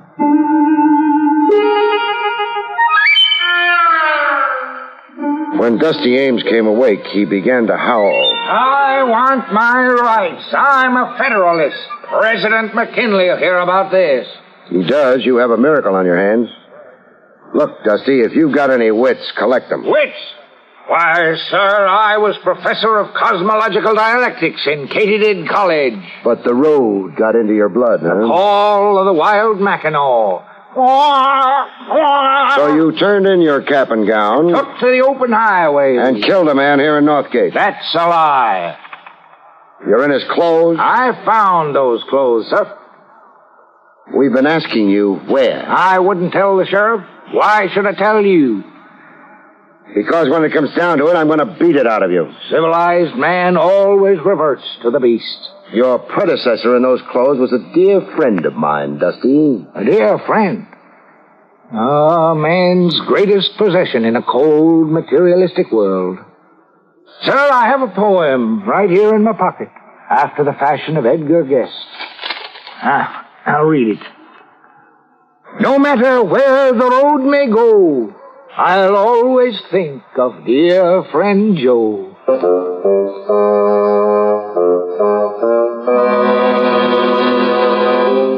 The bullfinch of the open road finally showed us where he'd found himself a new wardrobe. A tree hollow in the piney woods. The clothes were right in there, sir. Wrapped in tar paper set to burn. See the cinders? Yeah, I see them. I had a time brushing soot off the bundle. Clothes smelled of smoke when I put them on. Some clothes have been burned. I find bits of charred fabric. And these, Sheriff. Shirt buttons. Yeah, some clothes had burned, and something stifled the fire. Wind, maybe. Or the fire simply choked. Too much stuff on it, smothering it. How did you come on it, Dusty? I had my repast to tend to. It caught me a stray chicken. Fat little thing, 6 pounds. Looked around for a tree hollow to cook my supper. When you changed into the new clothes, what did you do with your own rags? Hung them to a tree. What for? As a sign that Dusty Ames had come through. A sign that there were stray chickens in these parts. A sign for other hobos. Live and let live. Craig. Sheriff? Harry Jarvis is buried here in Piney Forest. Yeah, looks like. How big is Piney Forest? Bigger than Northgate Township. Close to 400 acres. Meaning we'd need a regiment to unearth the body here. It needs more manpower than Northgate's got. We could appeal to the state governor for National Guard. No. We may not need to. Not need to turn up the body of Harry Jarvis? The time and labor and agony. We might be able to avoid all that. How's that? See if we can get the murderer to find the body for us. Now, that'd be a trick. Trick is exactly what I have in mind. Yeah. We'll try to make a trick do for manpower, Sheriff.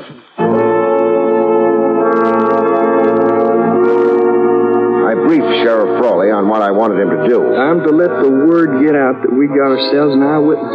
That your hobo prisoner let on he'd seen the actual murder and burial in Piney Forest. Now, who do I let the word out to? The town elder and the town idiot. Just so the news percolates. Just so it reaches Kiki Adams, Tony Saxon, and that bop musician. Bigelow Bernie. I know what. What? I'll step into that downbeat club and have some beers.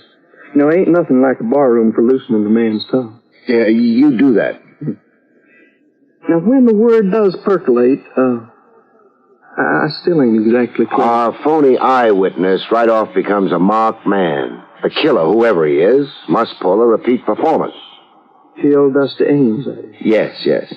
Oh, the wool around your brain. Well, I still don't see.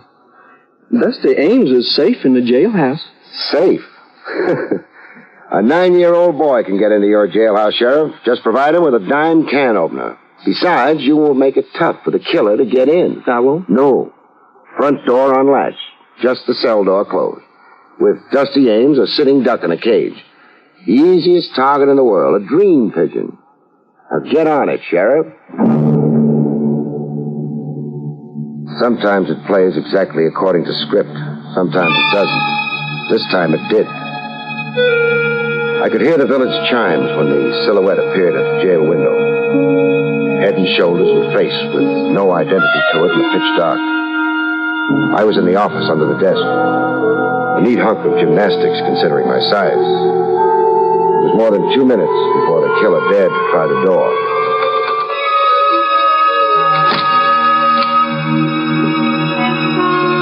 His feet were 6 inches from my nose when he stopped dead center in the office.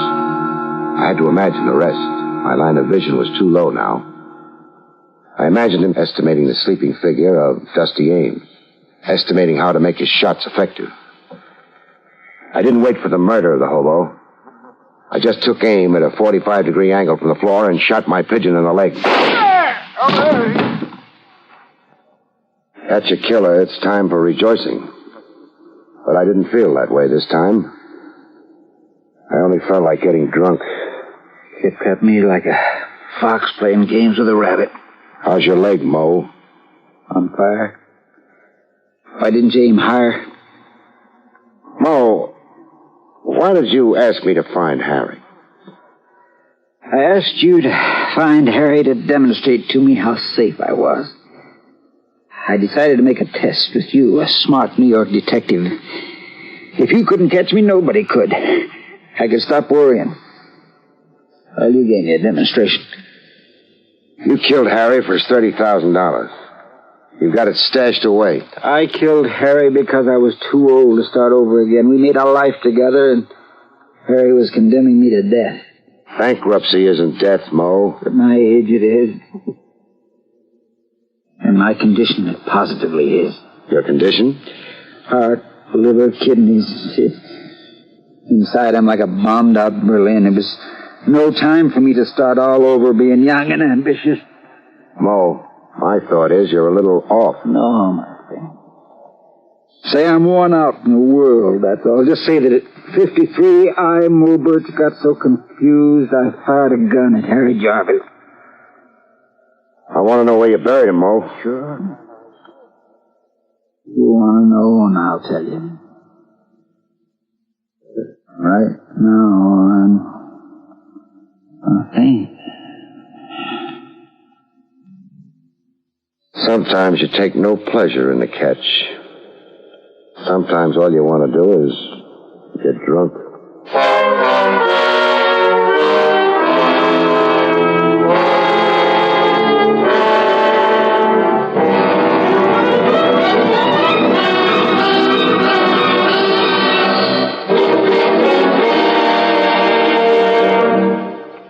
You have been listening to William Gargan in another exciting transcribed mystery drama from the adventures of Barrie Craig, confidential investigator. Tonight's story, The Sneak Assassin, was written by John Robert. The National Broadcasting Company has just brought you an NBC Radio Network production with William Gargan starring as Barrie Craig, confidential investigator, directed by Arthur Jacobson. Also heard were Parley Bear, Herb Ellis, Betty Lou Gerson, Marvin Miller, and Joe Cranston. Eddie King speaking. Ladies and gentlemen, that phone bell means exciting adventure. Hello? Hello. The handsome young man answering the phone is Archie Goodwin. A mountain of a man engrossed in deep thought in the oversized armchair is Nero Wolfe. Hey, boss. Oh, Mr. Wolfe. Mr. Wolfe. There's a guy on the phone wants us to take a case. Seems that someone was mad at a guy who was mad, and now this guy on the phone is mad, wants us to find out who did the killing. What do you say, Mr. Wolfe? We need the money. Hello? Yes, Mr. Wolfe says he'll be happy to take the case. Just present yourself and a check for $2,000 at 601 West 35th Street at 11 o'clock. Mr. Wolfe can't wait till you get here. He's dying to go to work. Goodbye. Greatest detective in the world. The only trouble is, he is.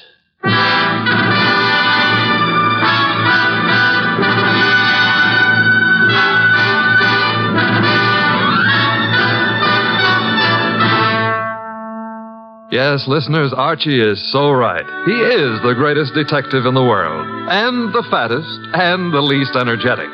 He's Nero Wolfe, created by Rex Stout and brought to you over this NBC network in a new series of adventures by Mr. Sidney Greenstreet.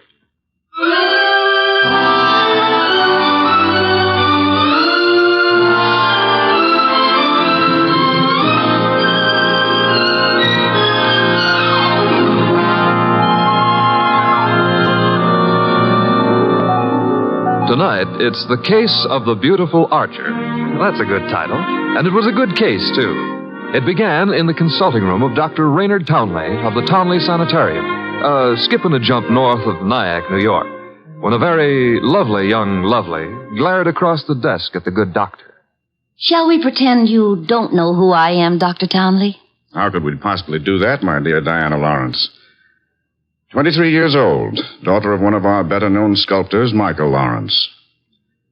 You were born in Johannesburg, educated in London and Paris, and live at present 100 yards from here in your father's cottage on Berry Hill Lane. How's that? It's intended to be staggering, isn't it?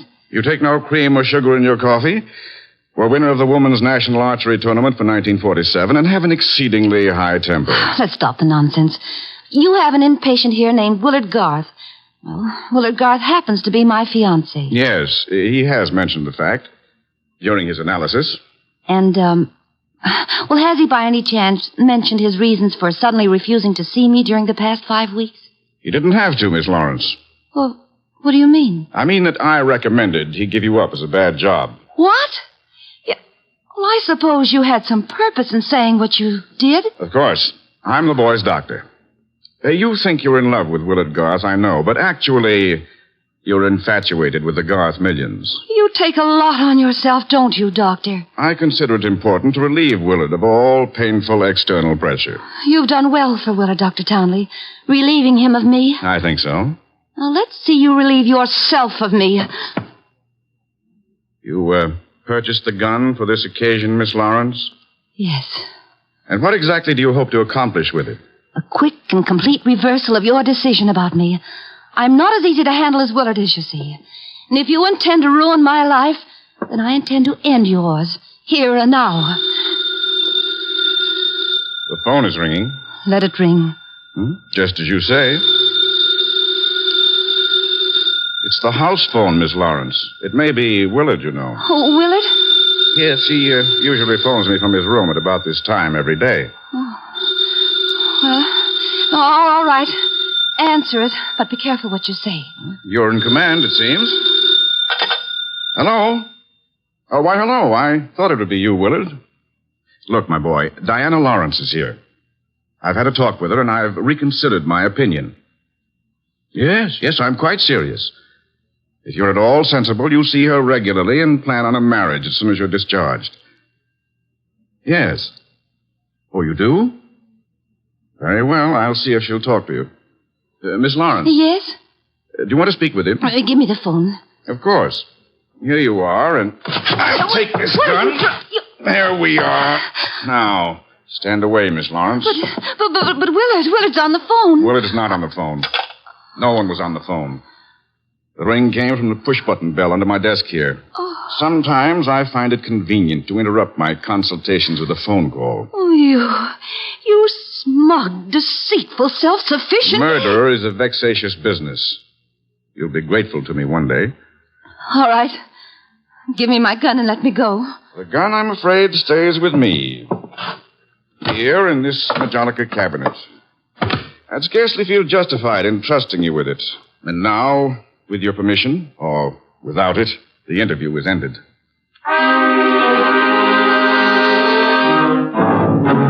Later that day, the phone in the Lawrence house on Berry Hill Lane began to jingle. And this time it was no phony.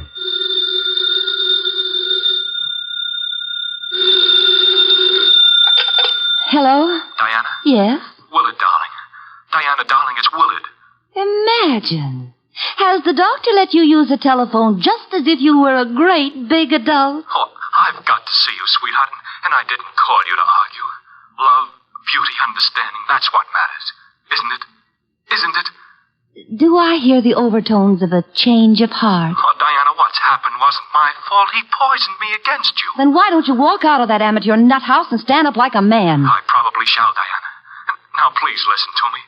He's letting me have the limousine tonight from 8 until 12. I want us to go for a ride and talk and talk and talk until everything is clear. Clear as a bell, my baby. Don't tell me he's trusting you to drive. Oh, no. No, one of the handymen here will chauffeur us. Oh, say you'll come, Diana. Will you? Say it.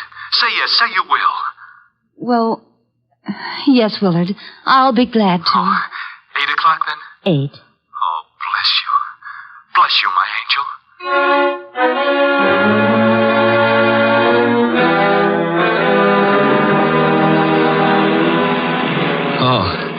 Oh, so that's it. You want my father's money. That's what you love, not me. Willard, the chauffeur will hear you. It's the way Townley says it is. He's right. He's right. Oh, why did I let you talk me into this? What a fool I was to have come at all. You're sick inside, Willard, so utterly, hopelessly sick. Oh, so now I'm hopelessly sick. Yes, you are. You're trying to confuse me. Take advantage of me. Wind me around your finger. Just because I love you too much. That's it. That's my illness. Of course, I see it now. You're the thing I must get rid of. You with your beautiful, beautiful face and your twisted values. You're at the bottom of all my agony. Willard! Willard! I'm saving myself. I'm saving myself. Once you're dead, the sickness is ended. I'll be safe. I'll be safe. I'll be safe. Willard.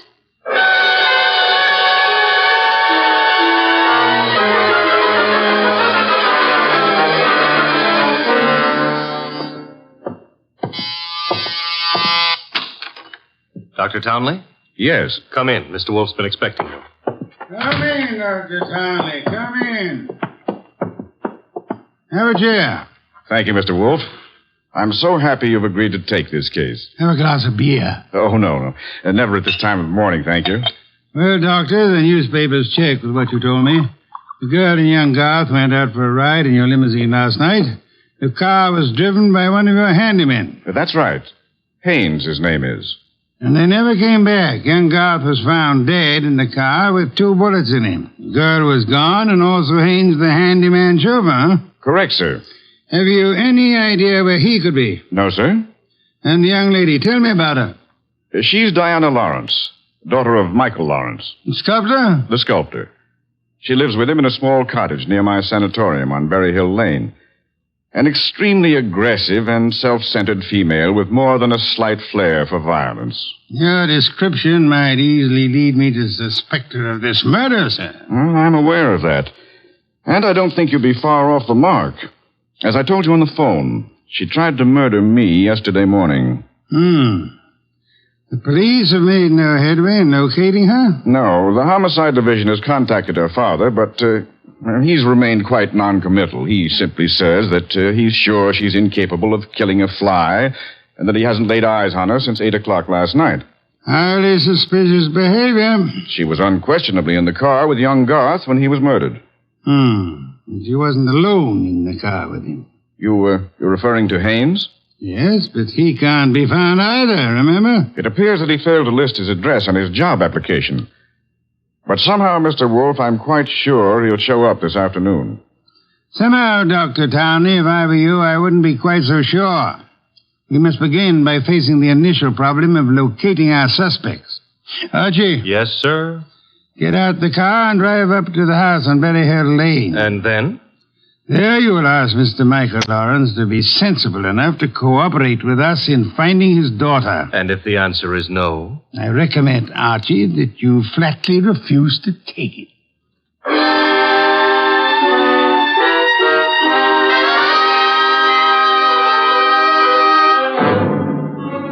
Mr. Lawrence was no simple baby to handle. He was in a studio when I walked in, chiseling on a statue of a boy and a girl, both wearing less clothes than the law allows. And before I got a chance to state my name, he commenced giving me a free lecture on the marble work of art. She's good. Really good. She's practically superb. The Ariadne. The what Ariadne? The girl in the statue. Oh. That's Ariadne, tragic nymph of Greek mythology. Don't tell me you're not familiar with Apollo and Ariadne. All right, I won't. The Apollo, on the other hand, is unfinished. The face, you see, it lacks something. The passion of yearning, Olympian desire. And yet, you know, the two figures have motion. Like your daughter? Eh? Your daughter, Diana, she's got motion also.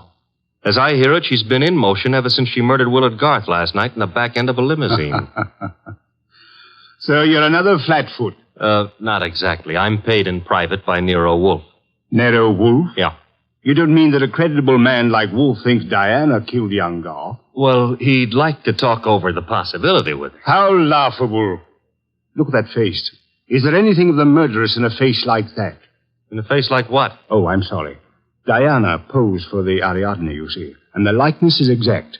Do you think a girl of this type, classic, sensitive, civilized, could descend to the clumsy, brute level of murder?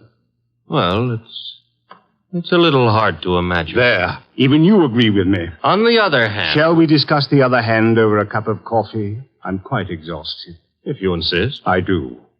Sit down and inhale the atmosphere of culture at its source. There's a pot warming on the stove. Pot of what? Coffee or culture? Well, wait and see what he means. Could never ignore a phone call. Who knows? Might be something important. Yes? This is Diana, Father. Oh, yes, Diana. It's all over the papers. Yes, I know. Well, I don't think they'll find me where I am, and I'm staying here until things quiet down a little. Where are you, honey? What did you say? I said, where are you? You said honey. Daddy, you never call me honey. I know it's because I'm excited. Where are you, sweetheart? Well, you mustn't let anybody find Well... Not a soul in the world. Where are you? Well, you know where Tynepike turns off to the left beyond Bardsville? Yes? Well, I'm... Call me later, Angel. But, Father... Oh, get that motorman's number. You will live, my friend, but not long if you don't control your curiosity. You hit me. With that mallet you hit me. What was the big idea? Do you really have to ask that question? Weren't you trying to trick my daughter into disclosing her whereabouts? The police are pretty interested in her whereabouts. Then let them find her. But you can't be surprised, my friend, if I choose to protect Diana's interests.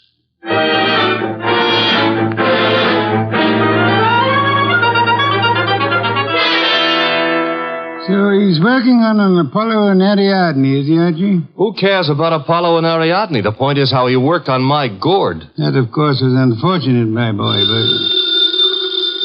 You get that piece? Mm-hmm. Hello? Inspector Kramer. Hold it. For you. Here. Thanks. Yes? Wolf?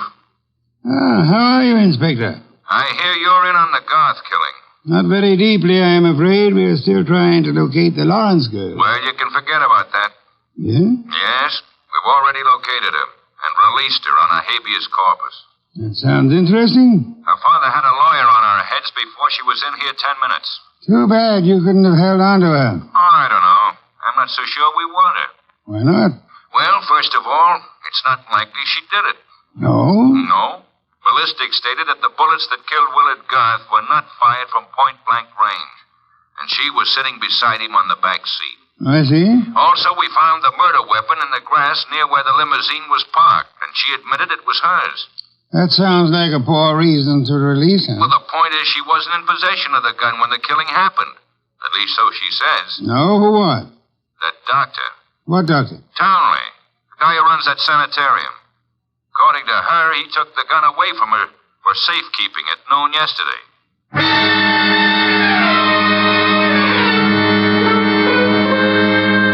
There was a little more talk between them, something about fresh cigar ashes that were found in the dashboard ashtray of the limousine. After that, the boss hung up and exerted himself enough to put a call through to the Townley Sanatorium. I'm afraid the doctor is very busy just now. So am I, and my business happens to be highly important. Well, I'll say you called, Mr. Wolfe, and I'll ask him to contact you just as soon as he has a free moment. Do you happen to have a free moment, miss? Why, yes, sir. Could you spend it by telling me if that handyman, Mr. Haynes, is being located? Why, yes, as a matter of fact, he has. One of the staff just found out where he lives, Mr. Wolfe. Well? He has a little cottage at 206 Dockside Road. That's out near Sheepshead Bay. Thank you. Archie. I'm going someplace, I suppose? You are? You're going to Sheepshead Bay.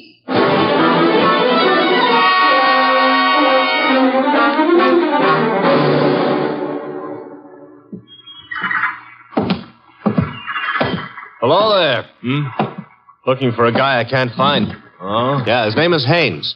Stopped at the cottage up there, but there's no one there. I saw you here on the wharf fishing, so What did you say his name is? Haynes. Haines. Oh, Haynes. Yeah, do you know him? Well, there's a fella named Hines used to fish out here. No, not Hines. Haynes. Couldn't be Huntingburg? No, it couldn't be. The name is Haynes. Hain. Haynes! Give me a hand here, eh? Well, what do you know? Funny, huh? That guy seems to think my name is Haynes. Yeah, so do I. You do? Yes, I...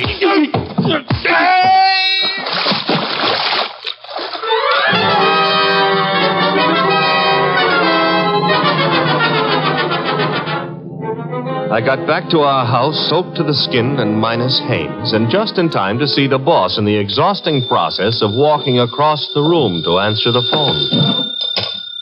Hello? This is Dr. Townley. You called me. So I did. About the murder? More specifically, about the statement from Diana Lawrence that you removed a firearm from her possession yesterday morning. That's quite correct. It's here in my Majonica cabinet. Is it? Of course it is. I suggest you check. Just a moment. Mr. Wolfe. Yeah? I'd like to see you at once. The gun, I suppose, has vanished. How did you know? Because it is at ballistics, Doctor. It turned out to be the gun that killed Willard Garth. I see. Do you? Yes. I understand everything now. It's all so crystal clear. Just how crystal clear? I'm quite certain, Mr. Wolfe, that I can put my finger on the killer. And I think it'd be well if you came here immediately. No, I'm afraid it's impossible, sir. There's an important operation scheduled, and I simply cannot leave. What do you suggest? Well, is it outside the realm of possibility that you come here? Is it, Mr. Wolfe? Hello, Mr. Wolfe? Mr. Wolfe?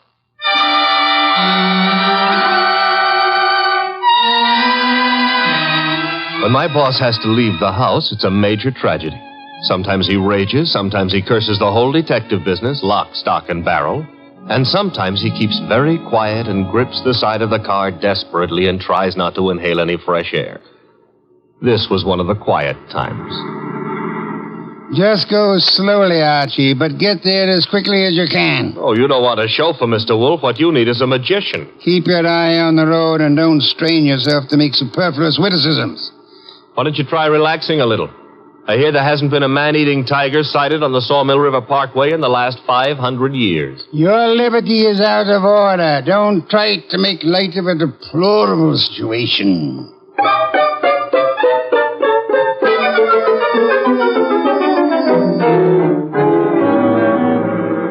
Here's the sanatorium.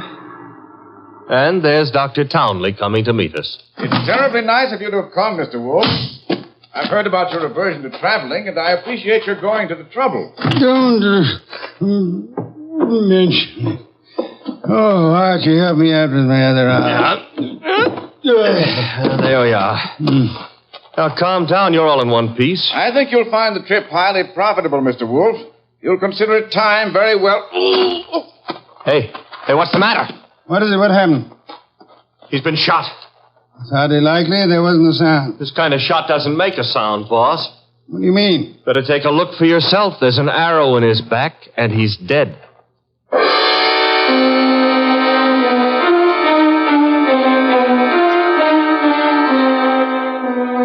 We remembered that Dr. Townley had said Diana Lawrence had won the Women's National Archery Tournament for 1947. The Lawrence house was visible through the trees 100 yards away.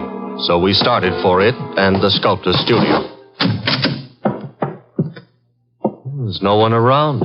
So this is his latest effort, Apollo and Ariadne. Yeah. Done a little work on it since I was here. The Apollo's face is more finished and... Hey, boss. Yes? You know, somehow or other, Apollo looks a little familiar. I wouldn't be surprised, Archie. I think if you examine it closely... Wolfe. Our host. You remember me, don't you? I met you once at a dinner party at your house, the time they opened the new museum on 67th Street. Of course, Mr. Lawrence. And to what do I owe the honor? It's not much of an honor. Dr. Townley has been murdered. No. I am afraid Mr. Goodwin is being accurate. He's been murdered with a bow and arrow. And what does that mean to you, Mr. Lawrence? I'm sorry. I've been a fool. An awful fool. You can't blame yourself too much. If you'd cooperated with the police instead of looking out for your daughter's interest, the man would still be alive. But I assure you... Where's the girl? She should be here now. She phoned me a while ago and said she was coming by for passage money to Rio. You were looking for me? Boss. Diana. Put the gun down, Angel. And tie a rope around my neck? Might I inquire if your plan is to kill us all, Miss Lawrence? Oh, what would yours be if the world was after you for something you didn't do? Wouldn't you be willing to risk persuading a jury of that? Thanks, no. I'll skip that chance. Father, get me the money. Diana, sweetheart, don't make me a part of your murders. That's asking too much of love. Don't you know I'm not guilty? No, Diana, I don't. Leave that gun away, Diana. Haynes. Looks like I walked in on the nose. That's him, boss, the guy who soused me. Take a little of your own advice. Relax, Archie. What do you want here, Mr. Haynes? I want to give up and try to straighten out this little deal. Mr. Lawrence. Yes? Here's your money back. You got a right to call me a welcher. I promised I wouldn't give evidence against the girl, and you paid my price. But enough is enough, and right here and now I'm unloading. Just what does this mean? It means I saw her do it. Oh, you stupid, lying, rotten... Oh, yeah. Grab her, Archie. Grab her. Get the pair of them out of here.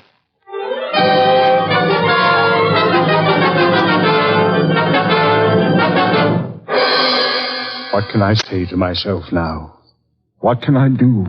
I'm sorry, Mr. Lawrence, but it's not necessary to eat your heart out. Many fathers before you have done their best and failed. But I had a special duty toward Diana. Special duty? Yes. Well, you see, you'll find it out sooner or later, so I'd best tell you now. I'm not a real father. I adopted her 9 years ago when she was 14. I see. And I should never have done it. I realize now that I wasn't equal to the task. Well, all's not lost yet. They may not convict her, you know. Eh? I said they may not convict her.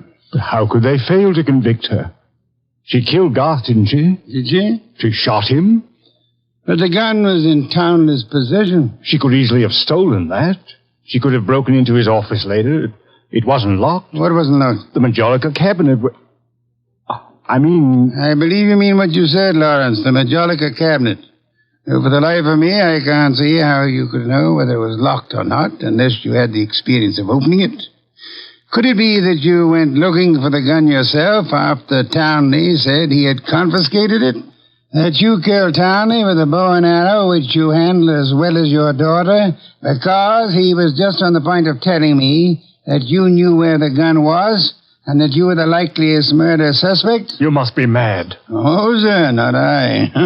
But you are mad and more than a little. You hated Willard Garth. It was you who were making the marriage impossible. You loathed him, and in the end, you killed him. How could I have killed him? I'll tell you a little secret, Mr. Lawrence. The police found cigar ash in the dashboard tray of the death car. Chemical analysis showed that the ash was from an El Adoro cigar. What have you got in your left hand, sir? In my... an El Adoro cigar. And in my right hand, a Derringer. Powerful and admirable little weapon, Lawrence. I suggest you show proper respect for it by dropping all this here and now. You don't wish to hear me say the rest, that you were horribly in love with Diana, your own adopted daughter? In love and hopelessly, eternally frustrated? You begrudge me the triumph of accusing you of having bribed Haynes to let you take his place at the driver's seat of the limousine? And further bribed and threatened him into putting on his show of merry pranks and false confessions to confuse us all beyond measure? You said I loved Diana. Would I do all this to her if I did? Oh, but of course, such love as yours is really hate. You were content to see her dead rather than relinquish her. Like all miserly, small-hearted men, you would rather kill the thing you love than muster the generosity necessary to seeing it attain happiness. That's enough out of you. I should think it was much too much. It is.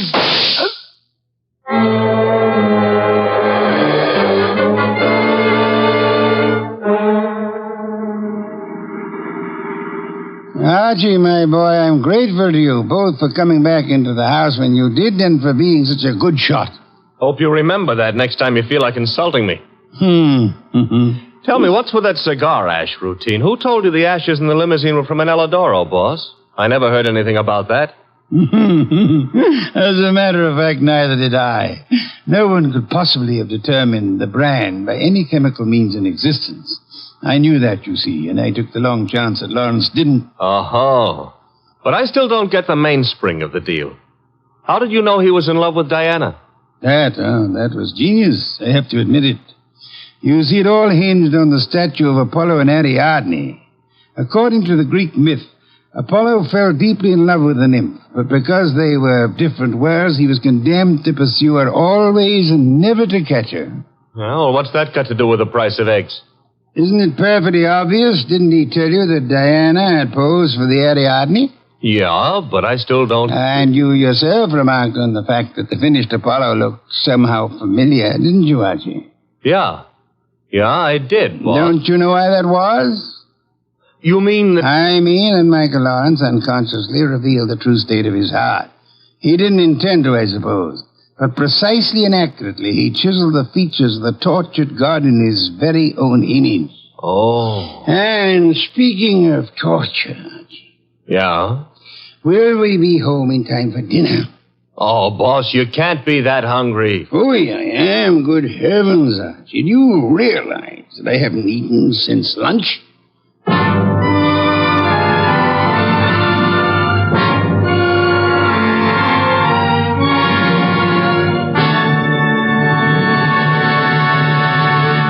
You have been listening to The New Adventures of Nero Wolfe, starring Sidney Greenstreet.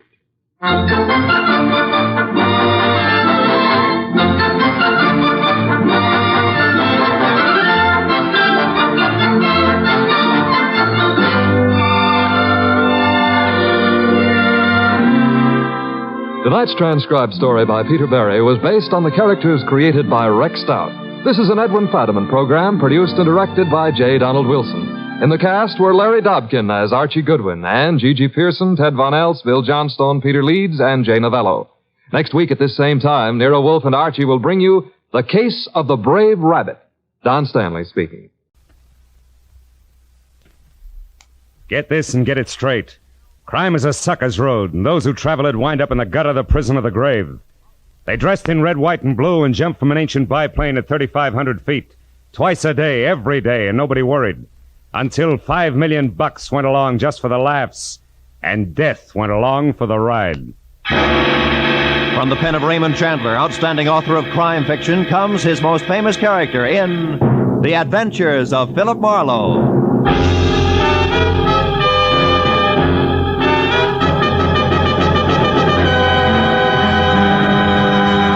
Now, with Gerald Moore starred as Philip Marlowe, we bring you tonight's exciting story, The Birds on the Wing.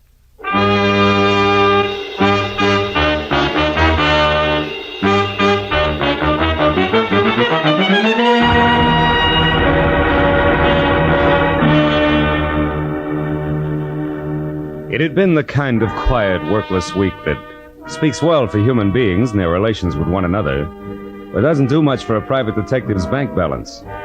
So when at exactly noon, a telephone call had jerked me out of Chandler's new novel, The Little Sister, and a voice edged with anxiety had dangled $100 worth of negotiable bait my way, I had snapped at it. But then I wondered if I'd done the right thing, because it had been my Mus Hattie Pembroke, guardian of the millionaire, thrill-seeking screwball Paige Pembroke. And now, an hour later, I left the sunlight and felt my way into the gloom of the carefully tucked-away Hollywood bar, where she had suggested we meet. When I could see again, I spotted her at a corner table. That the old girl would be the other side of 50 and doing a little too much to disguise it, I had expected. But that she would be drinking her whiskey neat, I hadn't. When I approached her and introduced myself, Mr. Marlowe, she started to come you right to the probably point, know as much- but didn't quite make it. Oh, how rude of me. I'm sorry. You're probably dying for a drink. Oh, waiter. Well, frankly, no, Miss Pembroke. I'm not exactly dying. Oh, no. I know you men in your early afternoon appetite for a friendly drink. There's no harm in it. Matter of fact, I've already had... Well, I've had a small drink myself. No fooling. Oh, waiter, this gentleman's order, please. Yes, ma'am. What'll be, sir? Scotch and soda, if the lady will join me. Oh, no, I couldn't. Really? Well, all right. Scotch for me too, waiter. Johnny Walker. Yes. Now, Mr. Marlowe, let's get down to business. Have you ever been to Oxnard, California? Uh-huh. Good, because that's where my nephew is. Also, it's where the Calumet Valley County Fair is being held. Really? Whatever that may be. Most important, it's where you can probably find out what kind of trouble Paige is in. You see, the poor boy is Down to his last $5 million. No, I'm sorry, Miss Pembroke. I don't think I want the job after all. Now, one moment. Why not? Well, frankly, I hope you'll excuse the reference to actual living persons, but your polo-playing, motorboat racing daredevil nephew is a jerk. I know. Paige Pembroke III is an unmitigated ass, a virile egomaniac, an idiot who's never done an honest day's work in his life. Wait, where is that drink? Right here, ma'am. Oh, thank you. Now, Mr. Marlowe, sit down and drink your drink. When I referred to my nephew as a poor boy in trouble, I was only trying to avoid saying all this. Oh. Your health, sir? Yes. Well, my health. Now, your next question. Since I obviously share your sentiments about my nephew, why all this concern over him, correct? Close. Right. I want to help Paige Pembroke, Mr. Marlowe, because it's my job. My, shall I say, bread and butter? All right, say it. You see, I'm executor of his estate, which my brother, Paige's father, left for him. Well, as such, I get $20,000 a year until Paige is 35, another 6 years. But if Paige should die, disappear, or be committed to any kind of a public institution... Oh. Before then, the entire estate goes to charity, and I go find another job. And specialized jobs like handling $5 million estates are hard to come by these days, huh? Now, Mr. Marlowe, this letter here is all you have to go on. It was postmarked last night from Oxnard. Read it, read it. Oh. If you want your precious nephew to keep on being healthy, you better come and get him at once. The three of us had a nice little act going here at the Calumet Valley County Fair before he joined us just for laughs. We intend to have a nice little act going after he's gone. And one way or another, he's going to go. A friend, huh? Yeah? Well, what do you think? Oh, it's 5-1. It's nothing more than a woman spurned. Very young woman, Miss Pembroke. So you might be wasting $100 sending me up there. Then you'll go. Good. Yeah, but only because of my bank account. Mr. Marlowe, there'll be another $100 for you if and when you get all this straightened out. Now, call me at my home, Beverly Hills. Crestview 5412. 4124? Yes, as soon as you find out what's wrong. Oh, Mr. Marlowe. Yes, Miss Pembroke. On your way out, signal the waiter for me, will you please?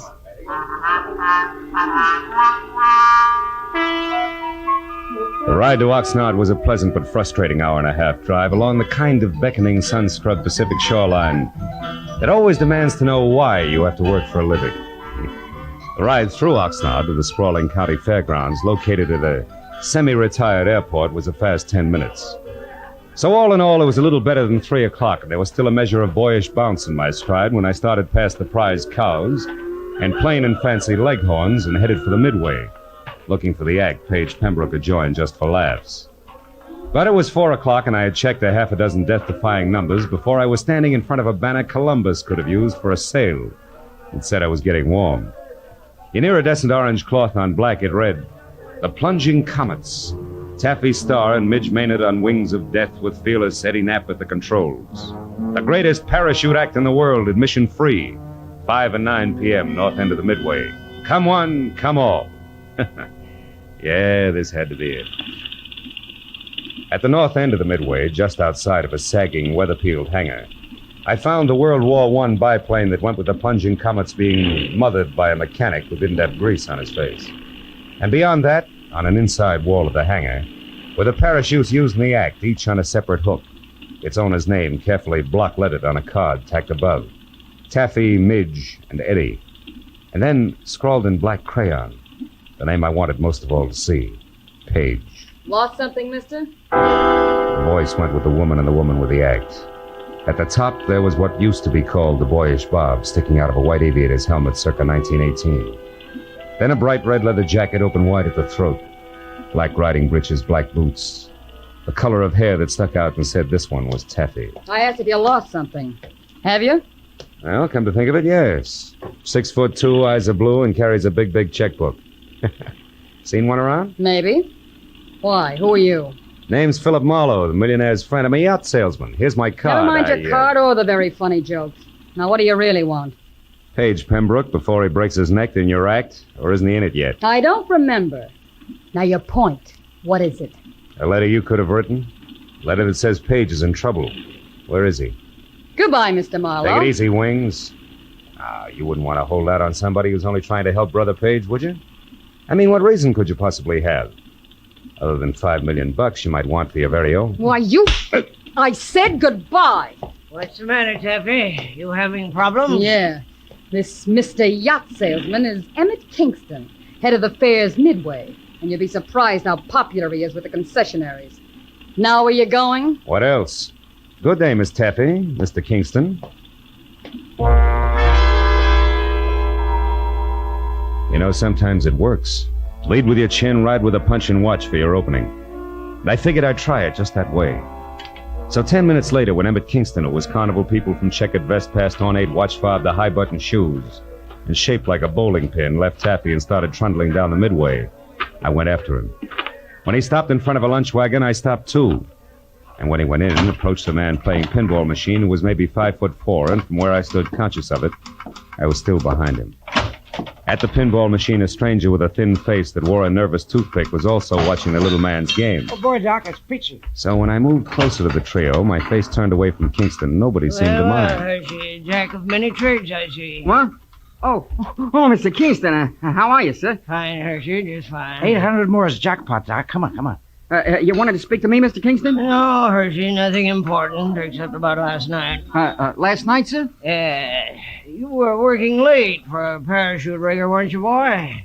Or am I wrong to consider 2 o'clock in the morning an odd hour for you to be folding these silks? Hey, Doc, you're going to shoot it, aren't you? Which? Of course she is. Go on, I'll shoot for the gentleman. Yes, sir. Hey, 2,000, 3,000, 4,000. Hey, that's great. Now do that again with your last ball, Doc. Was there something else, Mr. Kingston? Yes, Hershey. Why were you near the chutes at that hour? And don't bother denying that you were, because Eddie Knapp saw you there. Well, son? Well, I was there to double-check the riggings, Mr. Kingston. Hey, look, I'm sick and tired of Midge Maynard complaining about the way I pack her chute. It's a stupid excuse, just trying to cover the fact that she's losing her nerve. Hey, boys, don't ignore me. Reach out for the jackpot. Shut up, you, and get going. Rosie, get this stumble bum out of here, will you? Sure, Mr. Kingston, whatever you say. Oh, and it's social, huh? All right, Doc, I'm going. Of my own free will, too. I could stay if I wanted to. Hershey, you were saying? Well, just this, Mr. Kingston. Midge Maynard and Taffy Starr fighting because of that Pembroke fellow, or because Eddie Knapp is crazy about Taffy is one thing. But bringing me and my work into it is different. Meaning? The parachutes Midge and Taffy use are identical. In the act, both girls jump from the plane wing at the same time. But Midge always gets scared and opens her chute sooner than Taffy. So Taffy is on the ground long before Midge. But this has nothing to do with the way I rigged the chutes, and I think All right, Hershey. Nobody's blaming you. Say, you. Yeah? You wouldn't be trying to sell another yacht in here, would you? Just waiting for the finish of an exciting pinball game. Is that all right, or is it time to call Rosie again? No, it's quite all right. We're leaving. You try for the jackpot. Come on, Hershey. It's about time for the 5 o'clock show. Oh, yes, Mr. King. Only 40,000 to go.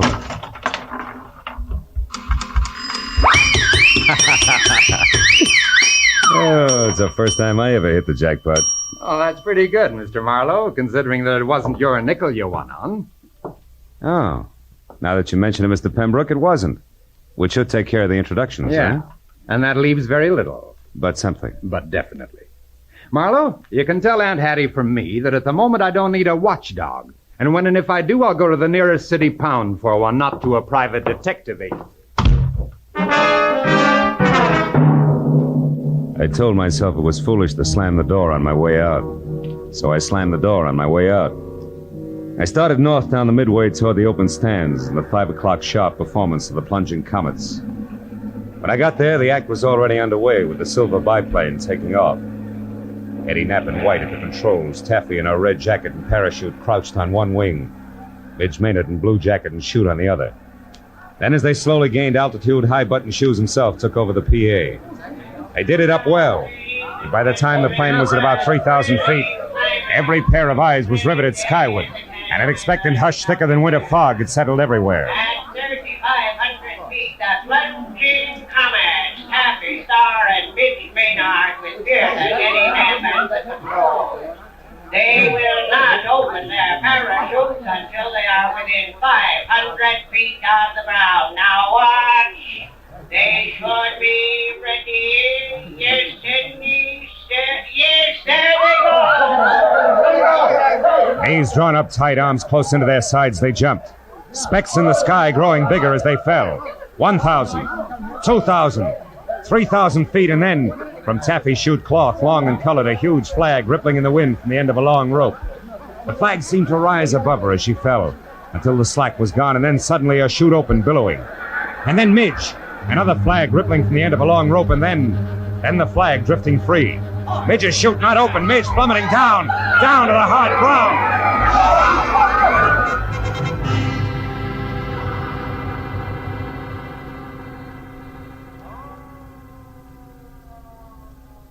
The thud slammed home all the way around, kicking hard at every stomach. A minute ago, a girl, very much alive. Now a smashed, still body. Someplace near me, a woman cried. There was a bitter, sick, sweet taste in my mouth as I headed for the hangar where I'd first met Taffy. At the moment, I figured the guy who packed the parachutes was a good man to see. When I got there, the only one present was Emmett Kingston. Stop right there, boy, and tell me straight and fast just who you are. Philip Marlowe, Los Angeles private detective, Mr. Kingston. You can prove that? Sure. Here's my business card, state license, county permit. I'm working for Paige Pembroke's aunt. She wants his nibs kept out of trouble. Which has what to do with your being here now, Marlowe? Here at this hangar, I mean. Close to where the parachutes are kept. I'm not sure, Kingston. I've only got a hunch. A hunch that Midge Maynard's death was no accident. Yeah, I got more than that already, Mr. Detective. I've got proof. Oh? You see this flag? It's the one that came off Midge's chute. There's a long rope attached to it. Yeah, I know. I saw the act. Pulls the chute open after the flag's flown a while, right? Sometimes, but not tonight, Mr. Marlowe. Tonight it couldn't. Why not? Wasn't it attached to the chute? It was. One end to the chute release cord, the other to the base of the flag. What went wrong? Nothing. Nothing, Mr. Marlowe, except that the long rope on Midge's chute was cut in two by a very sharp knife.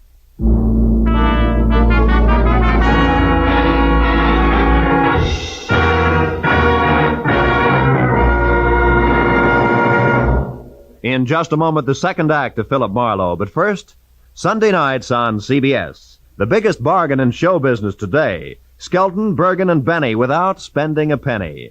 Amos and Andy, Eve Arden, Corliss Archer. 4 A's, 4-star entertainment. The Family Hour with its Hollywood stars and stirring dramas. The Contented Hour with its musical stars in brilliant form.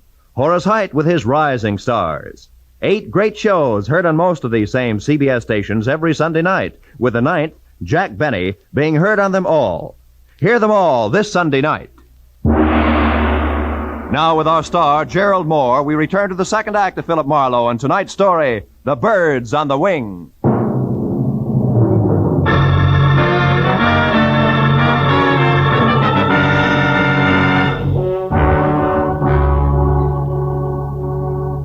When Midge Maynard's grim accident turned out to be grimmer murder, I left Kingston and headed for a phone to call my client.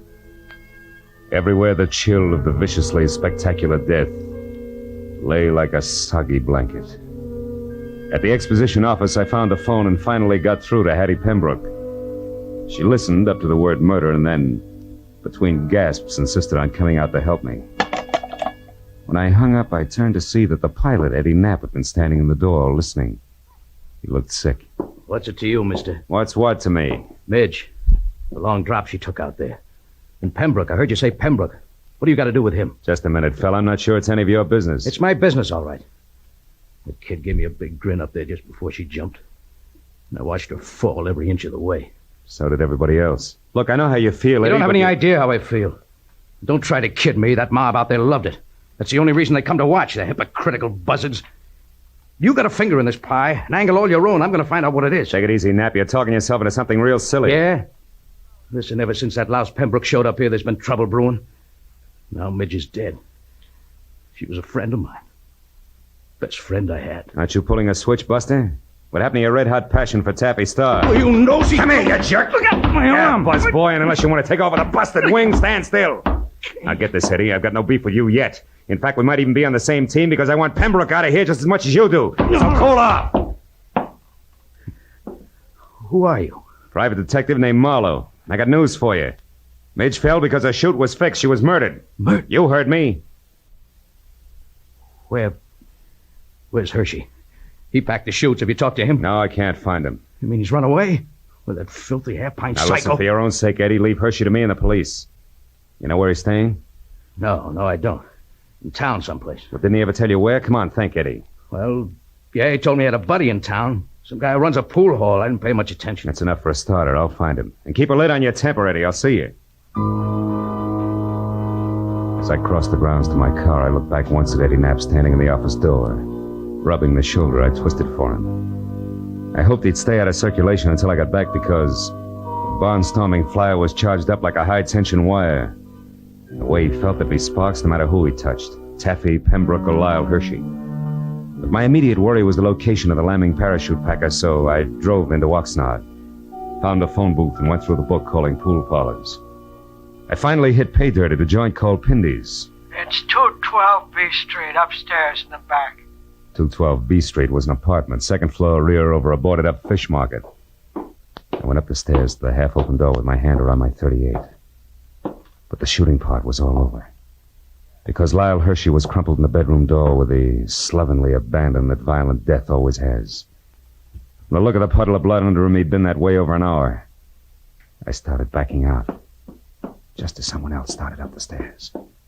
So I flattened myself against the wall beside the kitchen door and waited. Lyle, it's Taffy. Come on in. Take a good look, Taffy. What are you doing in here? Where's Lyle? It's a great act, baby. Holds water like a duck's back. What do you mean? That wherever there's murder, there's also motive, and you've got it, Taffy. Lots of it. Me? What are you talking about? Maybe he's dead, and maybe you killed him. Keep him quiet, because maybe he fouled up Midge Maynard's parachute on your orders. Consequently, he had you over a barrel. On my orders? You're out of your mind. And maybe you had to get Midge out of the way because you objected to Paige Pembroke and his idle millions honing into the act. Objected so strenuously that she was doing something about it, such as sending threats to his Aunt Hattie. Let's face it, baby, it fits. But not tight enough, Marlowe. Oh, Paige, darling. Taffy, I got worried when you didn't come back to the car, so I decided... Don't move, Marlowe, or I'll shoot. Pembroke, if you got any sense in that gold-plated skull of I'll yours... show it, Marlowe. I stood outside and listened to enough of your crackpot theories to know you're nuts. I don't need any advice from you at this point, so keep your long nose out of my business. Now listen, you harebrained dope. You just stand there like a good little boy. Taffy and I are leaving, and don't try to follow too fast. Go on, Taffy, outside. I'll follow you. So long, detective. I let him go. Spent 20 useless minutes searching the almost bare apartment for any kind of an answer, but came up with nothing. Hershey's body at my feet convinced me there was nothing in Oxnard for Marlowe. And the sooner I dumped the whole mess into the laps of local law and order, the better. So I kicked out the 10-cent lock on the flimsy door and went down the stairs.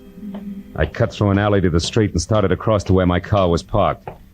And I was bracketed by a pair of headlights on a sleek Nash convertible. Hey there, Marlowe. Marlowe, what you doing here, boy? Nothing. Even that's an exaggeration, Kingston. What about you? I thought you had a show tonight. I certainly do, but the police don't give a hoot about that, boy. No. They insisted that I bring the rest of Midge Maynard's parachute harness in for investigation. Mm-hmm. Get in, come along, will you, son? Maybe you can help me out. Okay. I want to see the police myself. Oh, is this Midge's stuff here? That's it. Don't mind holding it, do you? No. You know, this waste of time, boy. All they have to do is pick up Lyle Hershey and they'll get all the answers. They'll have to pick him up, all right, but he'll give them problems, not answers, Mr. Kingston. Lyle Hershey's dead. He was murdered. You say Lyle? Yeah, I just came from his place. Somebody shot him. Great suffering sardines. Well, that means there's another killer. And still on the loose. I knew I shouldn't let him do it. Let who do what? Why, Taffy's going to give an air performance tonight. They pulled me in at the grounds just as I was leaving and told me that Pembroke fella's going up Midge's place. You mean those two showed up out there? It doesn't make sense. Well, Pembroke's got plenty of nerve in his own chute, so I guess... Shoot? Yeah, he's... Wait a minute, Kingston. Stop under that streetlight, will you? Why, what is it, Marlowe? What are you looking at? Sure. Red smudges on the inside of these straps. There's something wrong here, Kingston, but I can't quite peg it. Say, Kingston, what time was that performance going to start? Why, 9 o'clock. 5 minutes and 5 miles to go. Come on, boy, turn the heap around and rump on it. We got a killer to catch.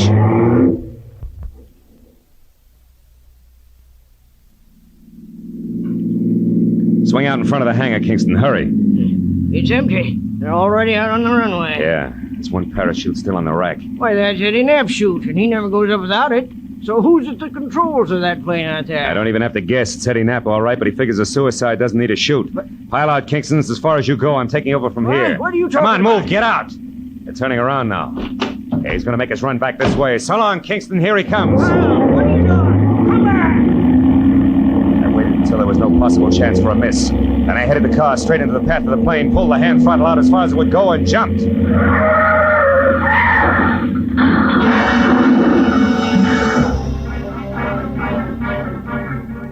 From there on, it was easy.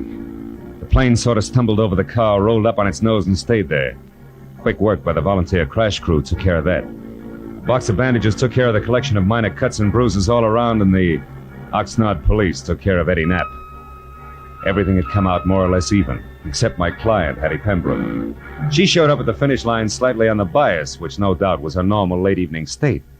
Also, she was as full of questions as an insurance adjuster. Now, young man, I paid you a substantial sum of money for this day's work, and therefore, as your employer, I'm certainly entitled to a comprehensive report of the entire business.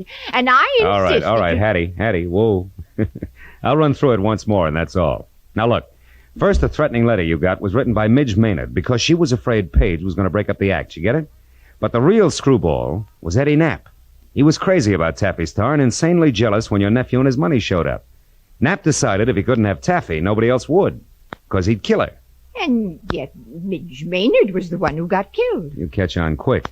Knapp killed Hershey because he was afraid Hershey had seen him tampering with the chutes. You get that? No. No. On second thought, Marlowe, maybe you better submit a written report tomorrow. Yeah, with adding machine enclosed. Now, look, Hattie, it's not Hey, that... Marlowe, Paige and I want to apologize. We treated you pretty badly tonight, and, well, you did save our lives. Business is business. Yeah, that's right. He was hired to do a job, dear, and he did it. I'm only interested in one thing, Marlowe. How'd you know it was Eddie Knapp? Well, nobody had a really good motive for killing both Midge and Hershey, so when I realized the chutes had been switched, I knew Midge's murder was a mistake. And there it was easy. How'd you find that out, Marlowe? From red smudges on the inside of the harness shoulder straps. Red that had to come from your leather jacket there, Taffy. The one Midge always wore was blue. Mm-hmm. Very interesting. Well, Hattie, write the detective a check so he can go. That's the best idea you've had to date, Pembroke. And include on it the price of a repair job on Kingston's car, a new tweed suit to replace this one that lost knees and elbow on the runway when I jumped. And also, don't forget the bonus you promised for keeping your job alive, Hattie. Oh, just a minute, Marlowe. As for you, Pembroke, the only reason I'm not filing an assault and battery charge against you is that you've got great grounds for a countersuit. What do you mean? This! Bless you, my boy. Mail me the check. Good night.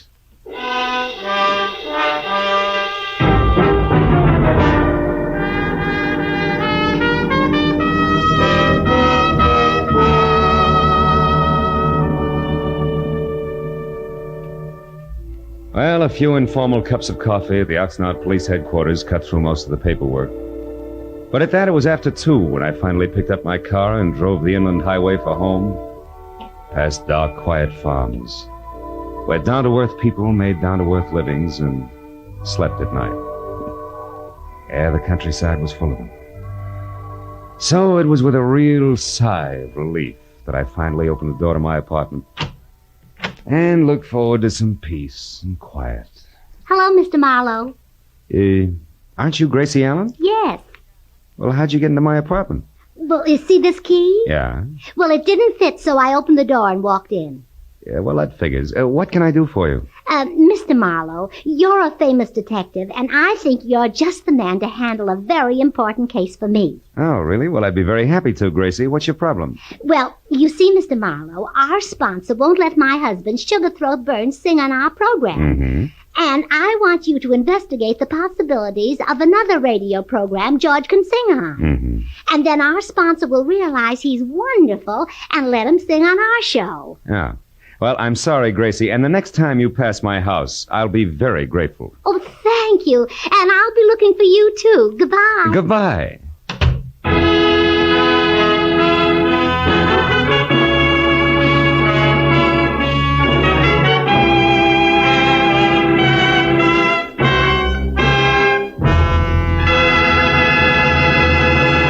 The Adventures of Philip Marlowe, bringing you Raymond Chandler's most famous character, star Gerald Moore, and are produced and directed by Norman MacDonald. Script is by Robert Mitchell and Gene Levitt. Featured in the cast were Lois Corbett, Rita Lynn, Don Randolph, Junius Matthews, Jack Moyles, and Jimmy Eagles. The special music is composed and conducted by Richard Orant. From Hollywood, it's time now for... $20. Earl Foreman, Johnny. Hi, Earl. How are things in sunny Florida? I think I'll move to California. What? I mean, get away from this crazy insurance business as far as I can. You sound like you have a problem. I sure have. A real wild one. Trying to get rid of $65,000. That's a problem? It's insurance on a policy bought and paid for by one Albert Schuyler Kingdom. Well? He died and left the money to his only child, his son Henry. Oh, what's the matter? Can't you find him? Find him? That's just the trouble, Johnny. I've found 2 of them.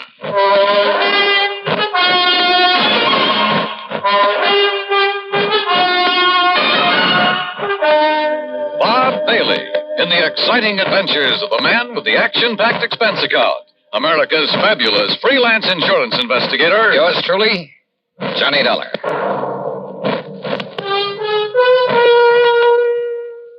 And now, Act 1 of yours truly, Johnny Dollar.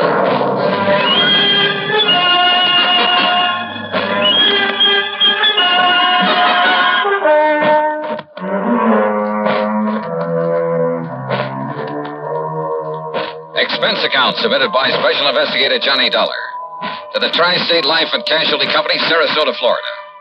Following is an account of expenses incurred during my investigation of the Double Trouble matter.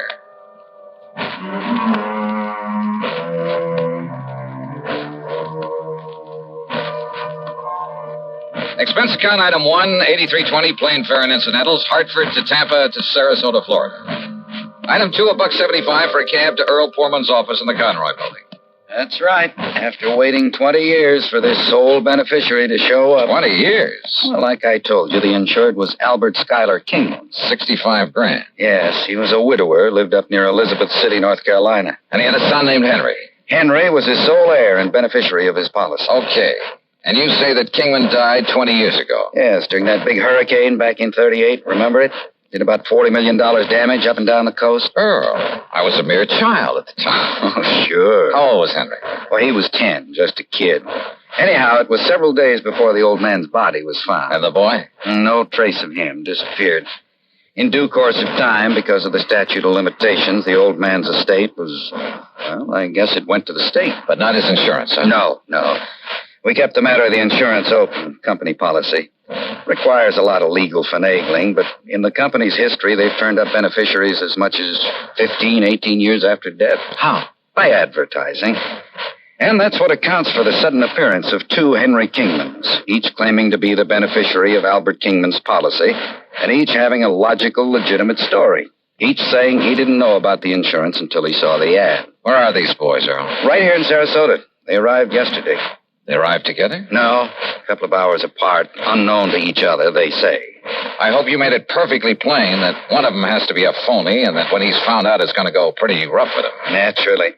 But, Johnny, I can't find anything wrong with either of their stories. You know, their background, where they've been, and so on. Where are they staying, Earl? A couple of dingy little motels on the edge of town. Now, look. Here's the file on them, or rather on the old man.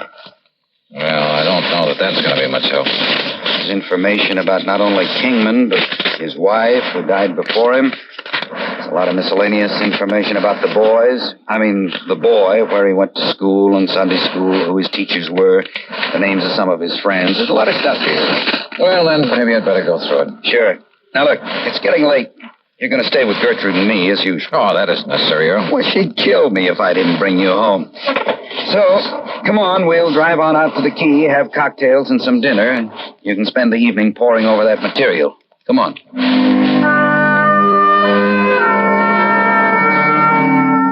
Cocktails and dinner were great. They always are with the Poormans. Only poor man is a misnomer. That home of theirs on St. Armand's Key is not only big and new, but beautiful. They have their own private dock and speedboat on the bayou directly back of the house.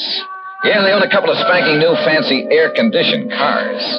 I decided that if I ever get enough to retire, this will be the kind of a setup for me. It was nearly 10 o'clock by the time I got around to the folder on Henry Kingman. But by 2 a.m., so help me, I knew more about him than he himself could.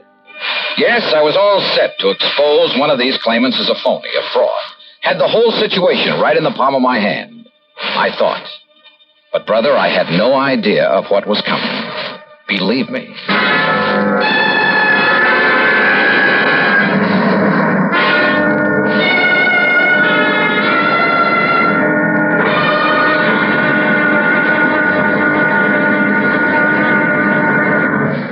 Act 2 of yours truly, Johnny Dollar, in a moment. And now for another episode in the life of Sergeant Donald Bellwether, my husband.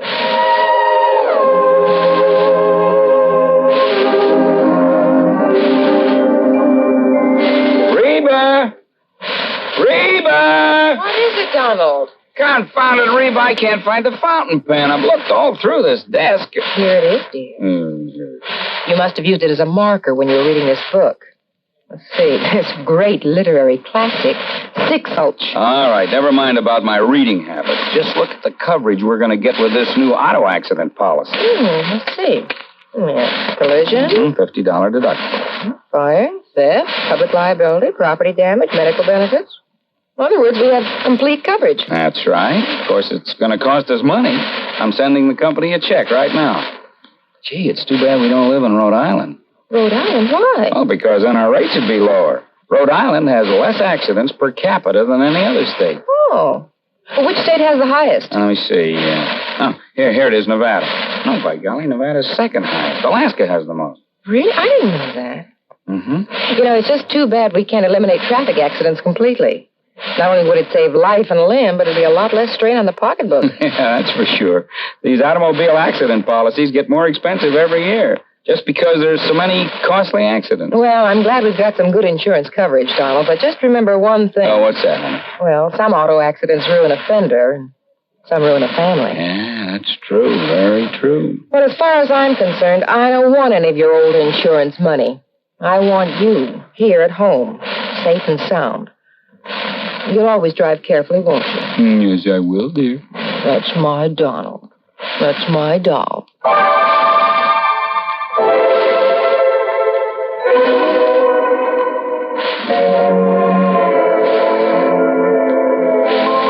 And now, Act Two of yours truly, Johnny Dollar and the Double Trouble Matter.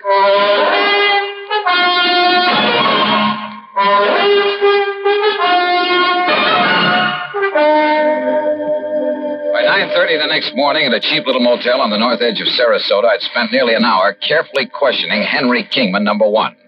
And I was getting nowhere. Obie O'Brien? Well, sure, Mr. Dollar. He was one of the kids I used to play with back in Elizabeth City. He and Bobby Tank. Yeah? You see the scar on my arm right here? That's where Obie hit me with a stick one time when we were playing caddy. Yeah, I see. If you know where Obie is these days, you ask him and he'll probably remember. Scared him to death. He thought he'd busted my arm. Now, let's see. How about Miss Albertus? Albertus? Yes. Gee, I don't remember any Miss Albertus. Your Sunday school teacher there in Elizabeth City. Listen, I was only 10 years old then, but I remember my Sunday school teacher real good.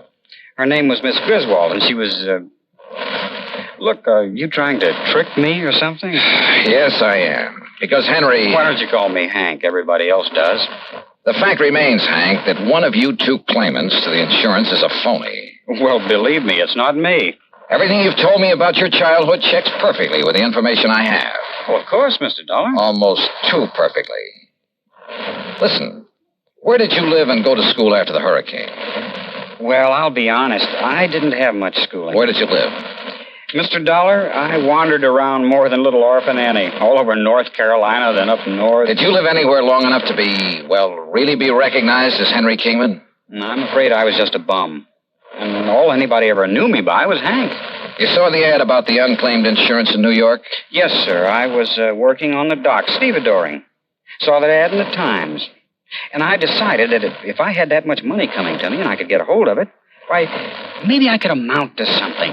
Get an education, maybe, or, well... Hank, all the insurance company has to go on is your memory, or what you say is your memory of your childhood. What I've told you is true, sir. But if the other claimant comes up with the same kind of a story... But he can't. Because don't you see, sir, I'm really Henry Kingman. I've told you all about my father and the house and the hurricane and the people I knew, about what's happened to me since... Yeah, I know. It's because I am Henry Kingman. Uh-huh. We'll see.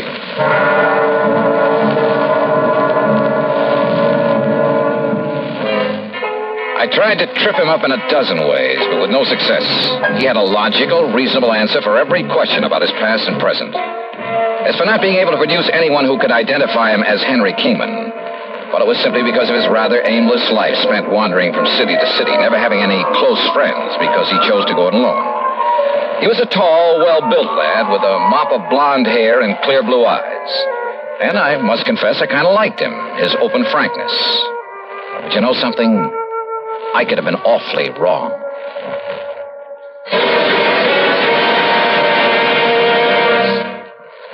Although most men by nature don't feel in a combat mood much of the time, there are some who just can't get enough of a good fight, particularly if there is good, sound reason for it.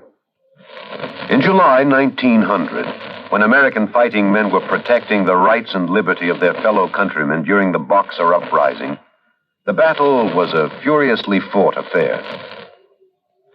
Army Private Robert H. von Schlick, serving with Company C of the 9th United States Infantry Division, was in the thick of the fracas. Although he had been wounded previously while carrying a wounded comrade to a place of safety, he rejoined his command, which partly occupied an exposed position on a dike. Private von Schlick remained there after his company had been withdrawn, and in spite of the hail of bullets around him, single-handedly continued to fire into the enemy ranks. Oblivious to the fact that he was a conspicuous target, he refused to leave the fight until he was literally shot off his position by the enemy. Private Robert von Schlick earned the Medal of Honor for valiant devotion to duty and added heroic background to the code of conduct of American fighting men. And now, Act 3 of yours truly, Johnny Dollar.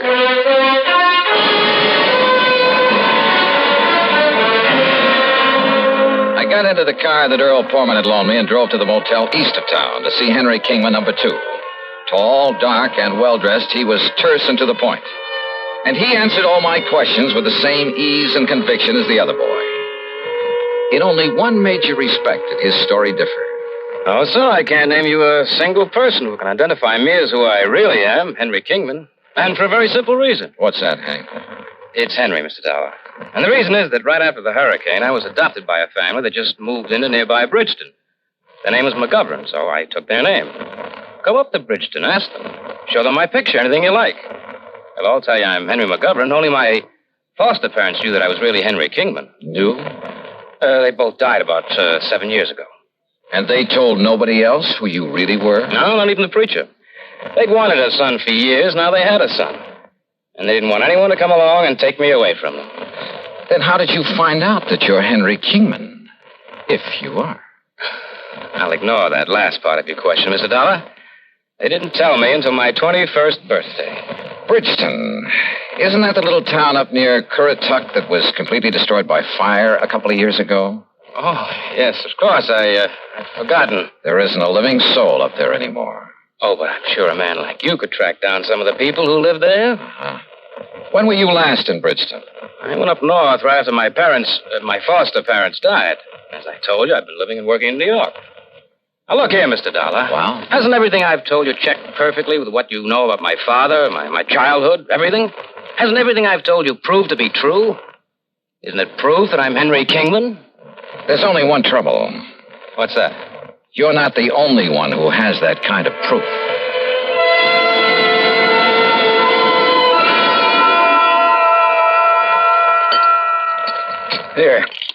Here, Johnny. Have some more of this baked sea trout. No thanks, sir. Johnny, you've hardly touched a thing. Yeah, I know, Gertrude. I'm sorry. I will have another cup of coffee, though. Oh, sure. So you haven't gotten very far in your investigation? No, I'm afraid not. I told you, Johnny, the stories of those two boys check out perfectly. Unless the information the company's been collecting for the last 20 years is all wrong. But both of them can't be Henry Kingman. So one of them must be lying. But which one? Well, suppose, just for example, that the blonde is Henry. Yeah? Then how would the other have got hold of all that information? Unless... Well? Do you suppose they've known each other sometime in the past? They certainly don't like each other. I mean, each other's being here. I asked them, Earl, and they both deny having ever seen each other until they came here within a few hours of each other. I didn't see the blonde boy, but the other came here to the house, and I just didn't like him. The dark-haired one, I mean. Hey, wait a minute. Yeah? What is it, Johnny? The description of the father in that folder. Excuse me. Can I help you? No, thanks. I got it right here.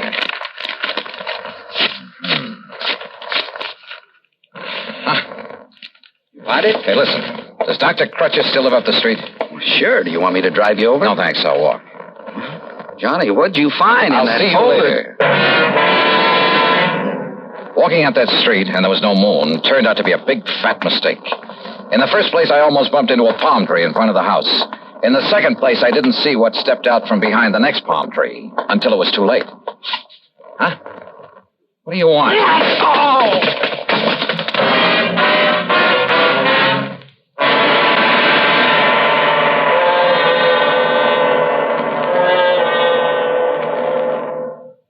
Times have changed, and so has the man.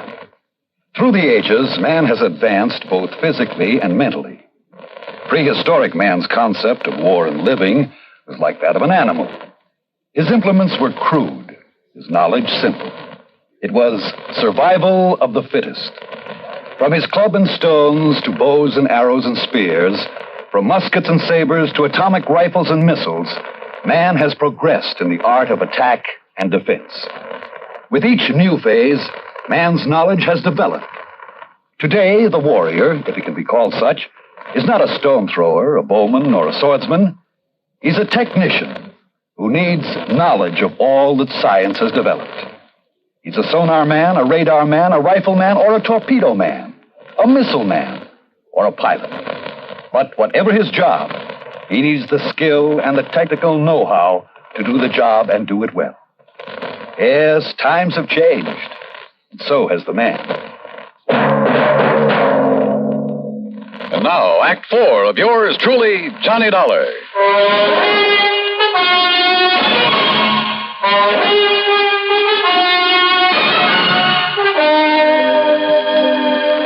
Decided maybe I'd better drive him over anyway, Doc.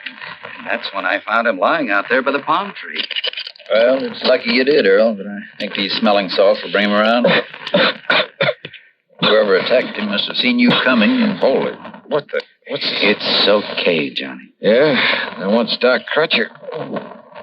Who socked me? You don't know, Johnny? I sure don't. Oh. But, brother, I have a suspicion. A couple of them. Here, Earl, I brought him a cup of good hot tea. Tea? Sure. Get him a slug of brandy. Oh, well, sure. Only make it scotch. Good man, Doc. You feel okay now? Yeah. Earl, listen. Yeah? Get on the phone. Call the motels where those boys are staying. Tell them to get over here immediately. Better still, I'll drive over and get him. Meantime, Doc. Yeah? Here's your scotch, Johnny. Thanks. And if you want some more... Just a minute, woman. Where's mine? Oh, of course, Doc. I'm sorry. Neglect me, huh? Hey, listen, Doc. I want to ask you a couple of questions. What about? Heredity. Heredity? Yes. Okay. Shoot.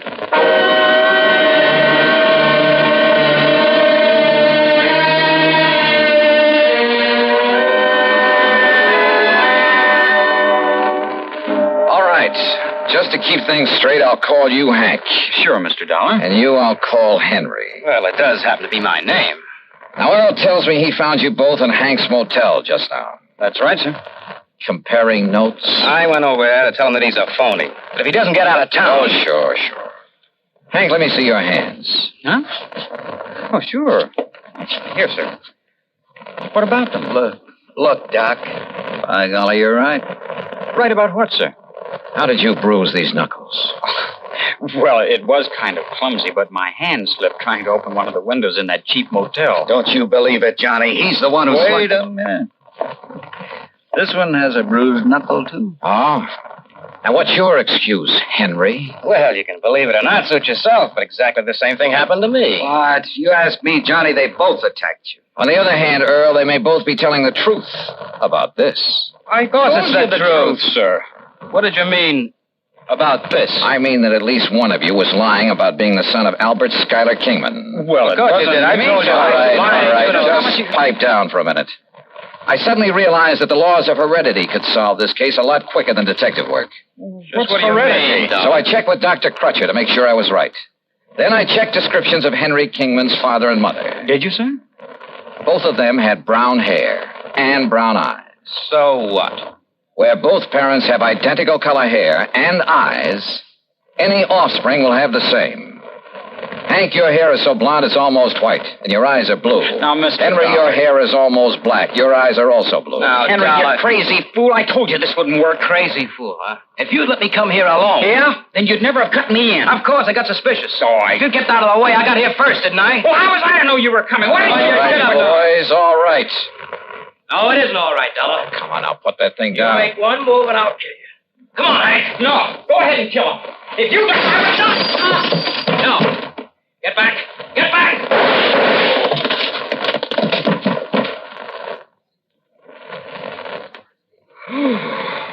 Johnny, you outdrew that Henry like... Wow. Yeah.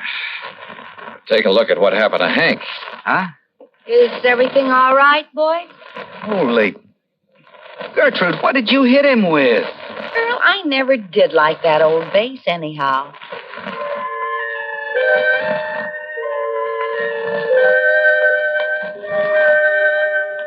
Yeah, my heredity gag was just that, a gag.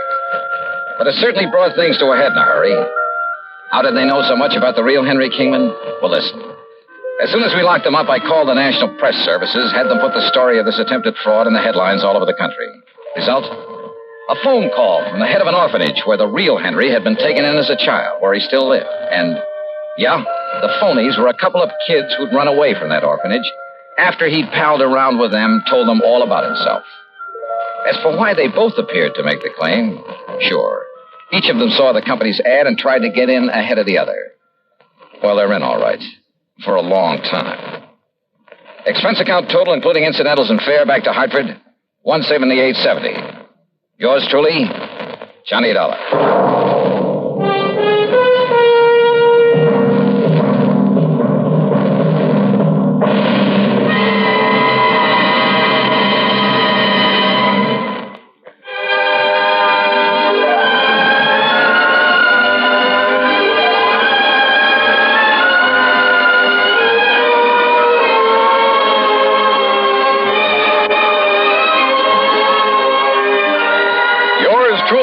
Johnny Dollar, starring Bob Bailey, originates in Hollywood and is written, produced, and directed by Jack Johnstone.